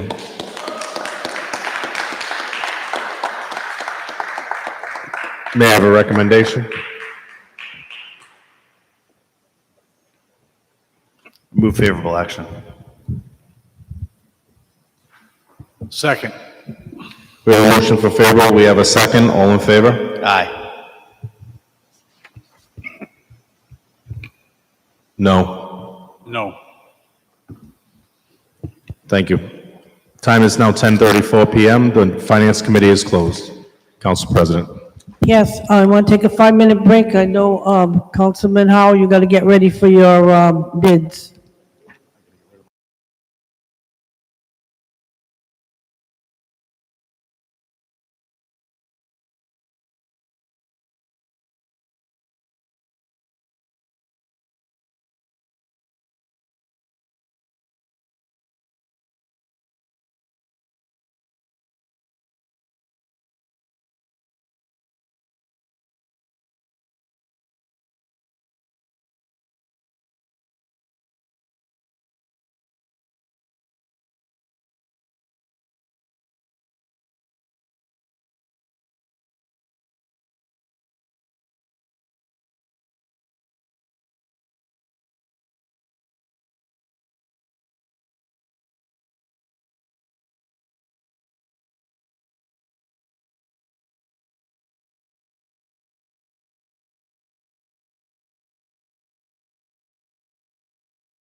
Take your seats, please.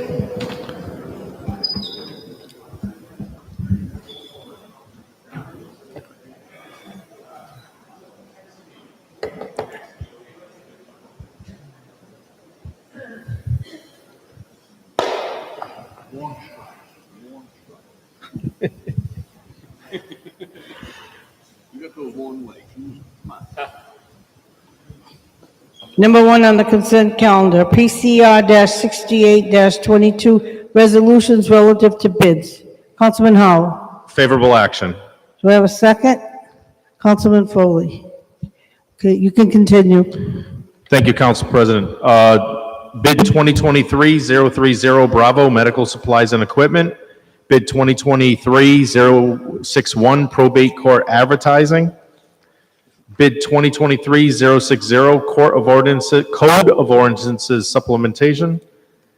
Bid 2023-068 Police Detail Tracking Software. Bid 2022-412 Purchase New Expanding Weight Capacity Chairs. Bid 2023-029 Alpha Medications for Emergency Medical Vehicles. Bid 2023-029 Bravo Medications for Emergency Medical Vehicles. Services. Bid 2023-016 Automotive Wet Batteries. 2023-023 Alpha Quarterly Fire Alarm Panel Inspections and Testing. 2023-023 Bravo Quarterly Fire Alarm Panel Inspections and Testings. Bid 2023-023 Charlie Quarterly Fire Alarm and Panel Inspections and Testings. Bid 2023-023 Delta Quarterly Fire Alarm Panel Inspections and Testing. Bid 2022-430 State of Rhode Island Lamps, Ballasts, and Related Electrical Supplies. 2023-036 Radiator Manufacturer and/or Repairs. Bid 2022-417 Truck Mounted Skid Sprayer with Attachments. Bid 2021-134 Heating Oil. Bid 2022-408 Warwick Neck Altitude Valve Parts. Bid 2022-080 Workstations, Laptops, Tablets, Printers, Copiers, and Computer Peripherals. Bid 2017-061 State of Rhode Island Supplies, General Toner, and Standard Paper. Anyone have any questions from the bids that we talked about before? All right, City Clerk will call the roll. Mr. Foley?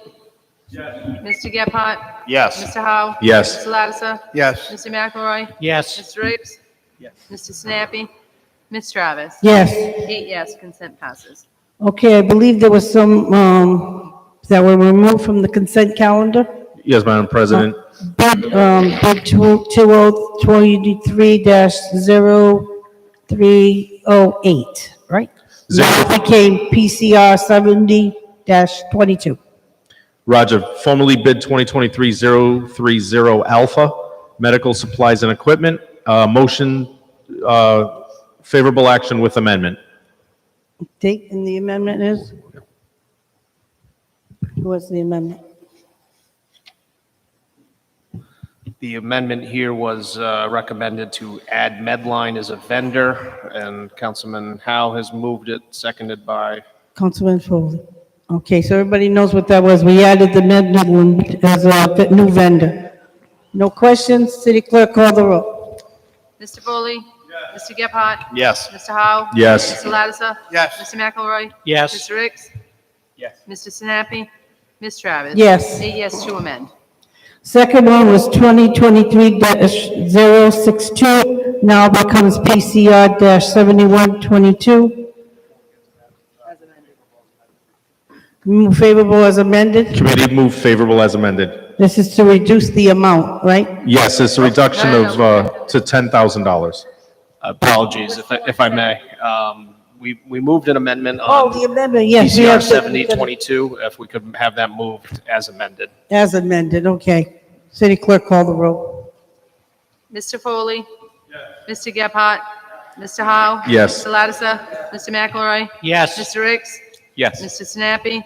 Ms. Travis? Yes. 8 yes, motion passes as amended. Okay, now we go to the second one. Okay, we'll do the same thing with the amendment. So bid 2023-062 has become PCR 71-22. Councilman Hall. Thank you, Madam President. It was amended to reduce the amount of requests to $10,000. We have Favorable action by A the committee. second, Councilman Foley. Everybody understands that? No questions? City Clerk, call the roll. Mr. Foley? Mr. Gephardt? Yes. Mr. Howe? Yes. Mr. Lattiser? Mr. McElroy? Yes. Mr. Ricks? Yes. Mr. Sinapi? Ms. Travis? Yes. 8 yes to amend. Move as amended. Thank you. Second by Councilman Foley. Okay. City Clerk, call the roll. Mr. Foley? Mr. Gephardt? Mr. Howe? Yes. Mr. Lattiser? Mr. McElroy? Yes. Mr. Ricks? Yes. Mr. Sinapi? Ms. Travis? Yes. 8 yes, motion passes as amended. Thank you, Councilman. All right, now we'll go to new business. There's no unfinished business. New business, PCR 67-22, a resolution memorizing the General Assembly to enact legislation authorizing the City of Warwick to issue not to exceed 350 million general obligation bonds, notes and other evidence of indictment to finance the construction, renovation, improvement, alterations, repairs, landscaping, finishing, and equipment of 2 new high schools and school facilities to replace Pilgrim High School and Tollgate High School, and all attendance expenses, including but not limited to demolition, engineering, and construction costs, subject to approval of state housing aid at a reimbursement rate or state share ratio of not less than 45% of the time insurance is provided, but the authorization shall be reduced by the amount of certain grants received from state bond proceeds from the Rhode Island Department of Education or from the Rhode Island School Building Authorization. This was sponsored by Councilman McAllister on behalf of the school committee. Finance. Favorable action. Have a second? Councilman Foley, Councilman McElroy, and Councilman Gurkhat. All right, you want to continue? Any questions? Councilman Howard, you Move have favorable action. second? By Councilman Foley. All right, we did that, Councilman McElroy. All right, City Clerk, call the roll. Mr. Foley? Mr. Gephardt? Yes. Mr. Howe? Yes. Mr. Lattiser? Mr. McElroy? Yes. Mr. Ricks? Yes. Mr. Sinapi? Ms. Travis? Yes. 7 yes, 1 no.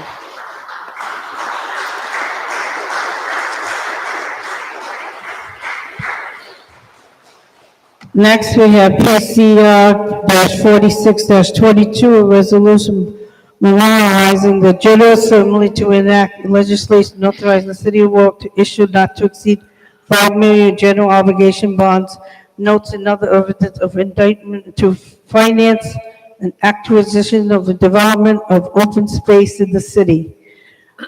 Finance. Moved out of committee without recommendation. Okay, no recommendation.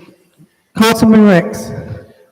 In light of the debate that we had in which council members are seeking more information, and as Council President McAllister is not present, therefore I would request to hold the matter until June 20. Going to hold to June 20th. Okay, will be held to June 20th. We're going to have a discussion and vote on that? We can have a discussion, no, or we continue it to June 20th. If the councilman's recognized as making that as a motion, then it would need a second to move. We need a second. So I'll make that a motion. If All right, it's a second. Is there a second to the discussion? No?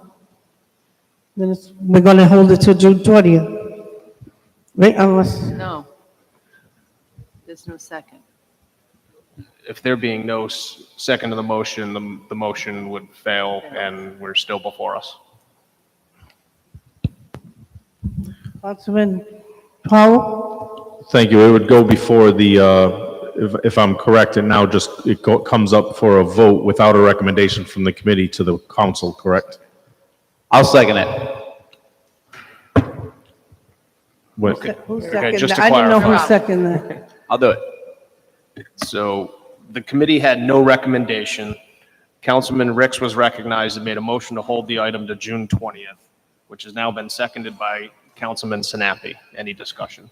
Any discussion? No? Councilman Hall. Thank you. We had a lot of discussion on this item, and I would like to vote on this evening, considering the time that was put into it and the voices that were heard. I would like to vote on this evening.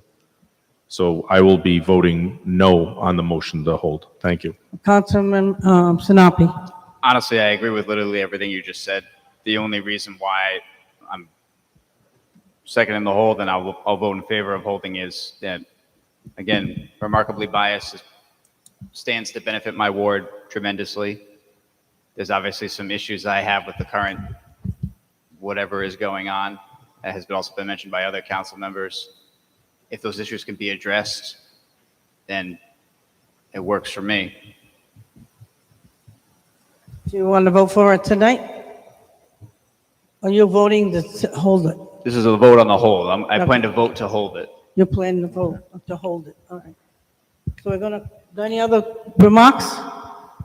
All right, so a yes vote would mean to hold it for June 20th. Everybody understand that? A yes vote is to hold it to June 20th. City Clerk, call the roll. Mr. Foley? No. Mr. Gephardt? Mr. Howe? No. Mr. Lattiser? No. Mr. McElroy? Yes. Mr. Ricks? Yes. Mr. Sinapi? Ms. Travis? No. 4-4, motion fails. Fails. I didn't catch the call. The motion to hold fails. Is there Motion- any oh, other sorry. motion? I apologize, Solicitor. What's your statement? It failed. It failed. Yes. The motion to hold failed. The item is still present before us, given that a motion to hold is different than an action. So you're waiting for anyone to make a recommendation? Thank you. So I'll make a motion for unfavorable. There's a motion for unfavorable, second by Councilman Foley. Thank you. Any So discussion? I would like to, I make the motion because, again, I'm not questioning and not getting caught in the woods on the people who serve. I'm not questioning the purpose of it. I'm concerned about the suddenness and the urgency of getting this bond put out there. The coordination, there was a lot of words used this evening, a lot of discussion used this evening, where people said, it was said the planning director supported it. I had conversations with the planning director, did not support it. We heard Peter Schaefer say that the administration, and we've heard the administration say they don't support it in the sense of disorganization, if you will. So, of course, it's unfair to be told we don't support open land when we are trying to rush a $5 million bond vote to the State House where the working entities are not on the same page. That's a concern. So that's my feeling. It just seemed like this is something that was thrown together. Even reading the notes from the meetings that were sent to me by the Secretary of State's office, there were a lot of, I'll get you that information, I'll get you that information, I'll get you that information, and it wasn't answered. So I want to explain that this is just, to me, seems to be a logistics issue that was rushed together, and that's why I can't support it. Thank you. Councilman Rex. If the comments earlier this evening and if the last vote was any indication, I would tend to expect that this next vote, if not for a procedural vote, would end in a 4-4 tie, which is, I think, most unfortunate that our ninth member of the council, our council president, is not present this evening. Therefore, what I would intend to do is, although I am in full support of this item, I would take a procedural vote against it so that it may be reconsidered at the next meeting when the council president is present. So that's my brief comment on what my intention is, so that there would not be a mistake of the intention when I take a vote. Councilman Lattiser. Thank you, Madam President. I will not be voting for this.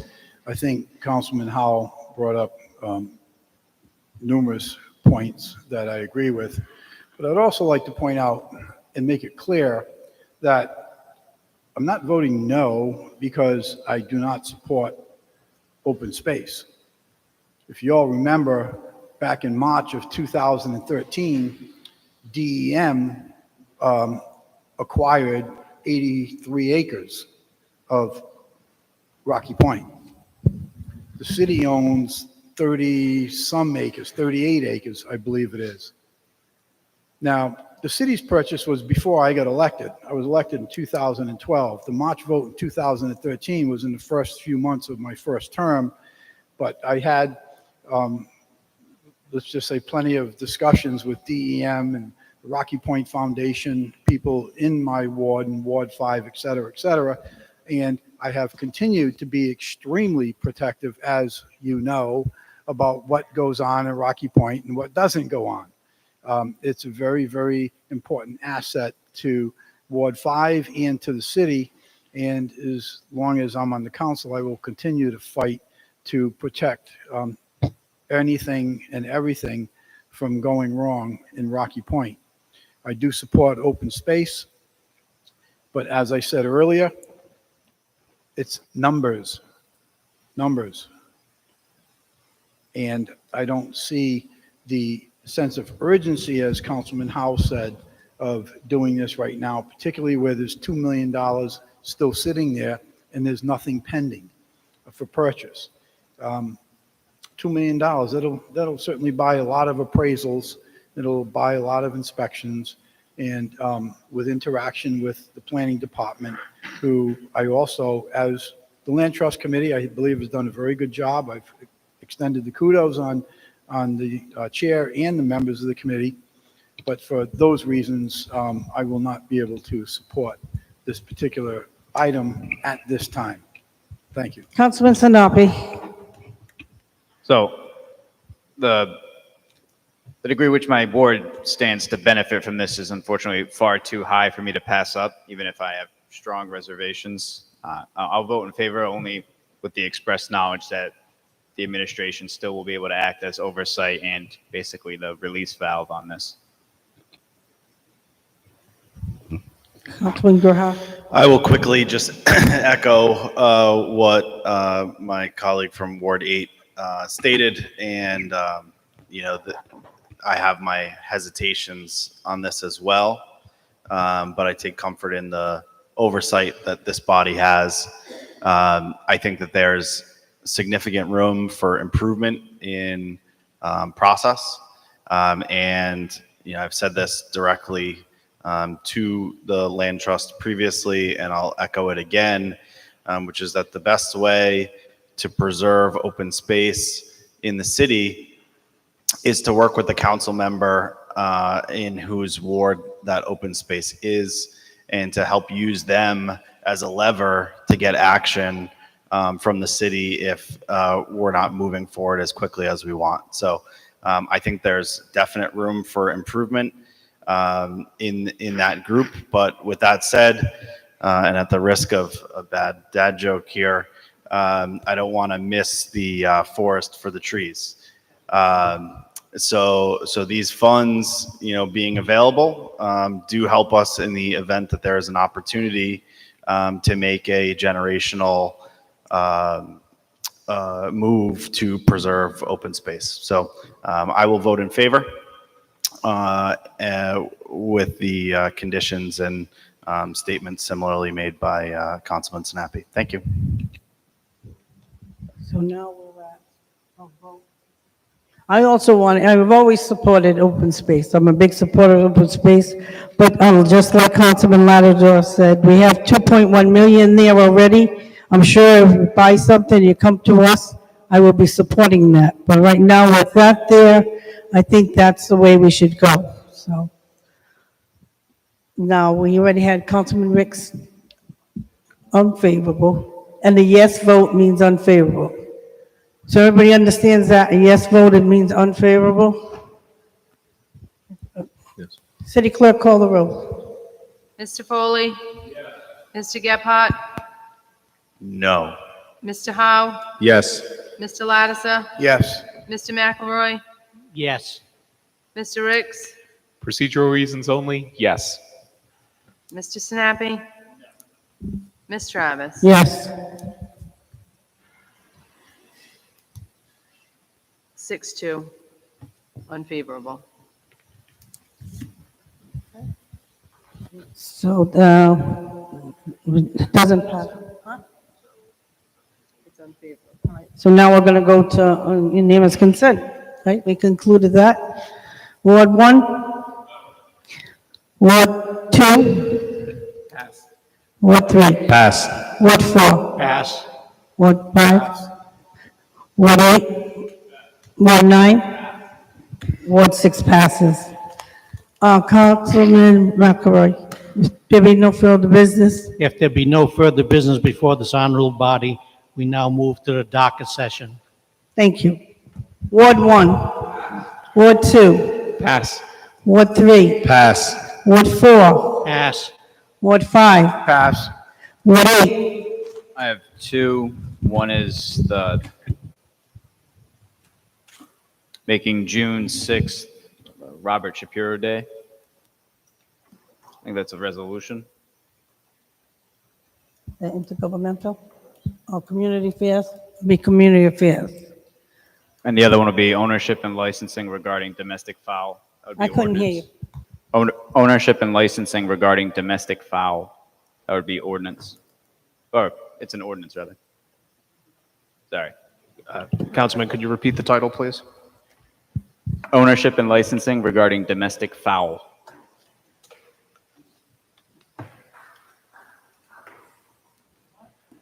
Ordinance. Ordinance. All right, but it's an ordinance, whatever it is. Ward 9? Pass. Well, good night, everyone. Thank you for participating today.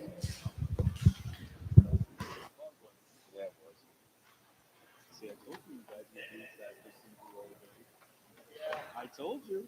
That's why.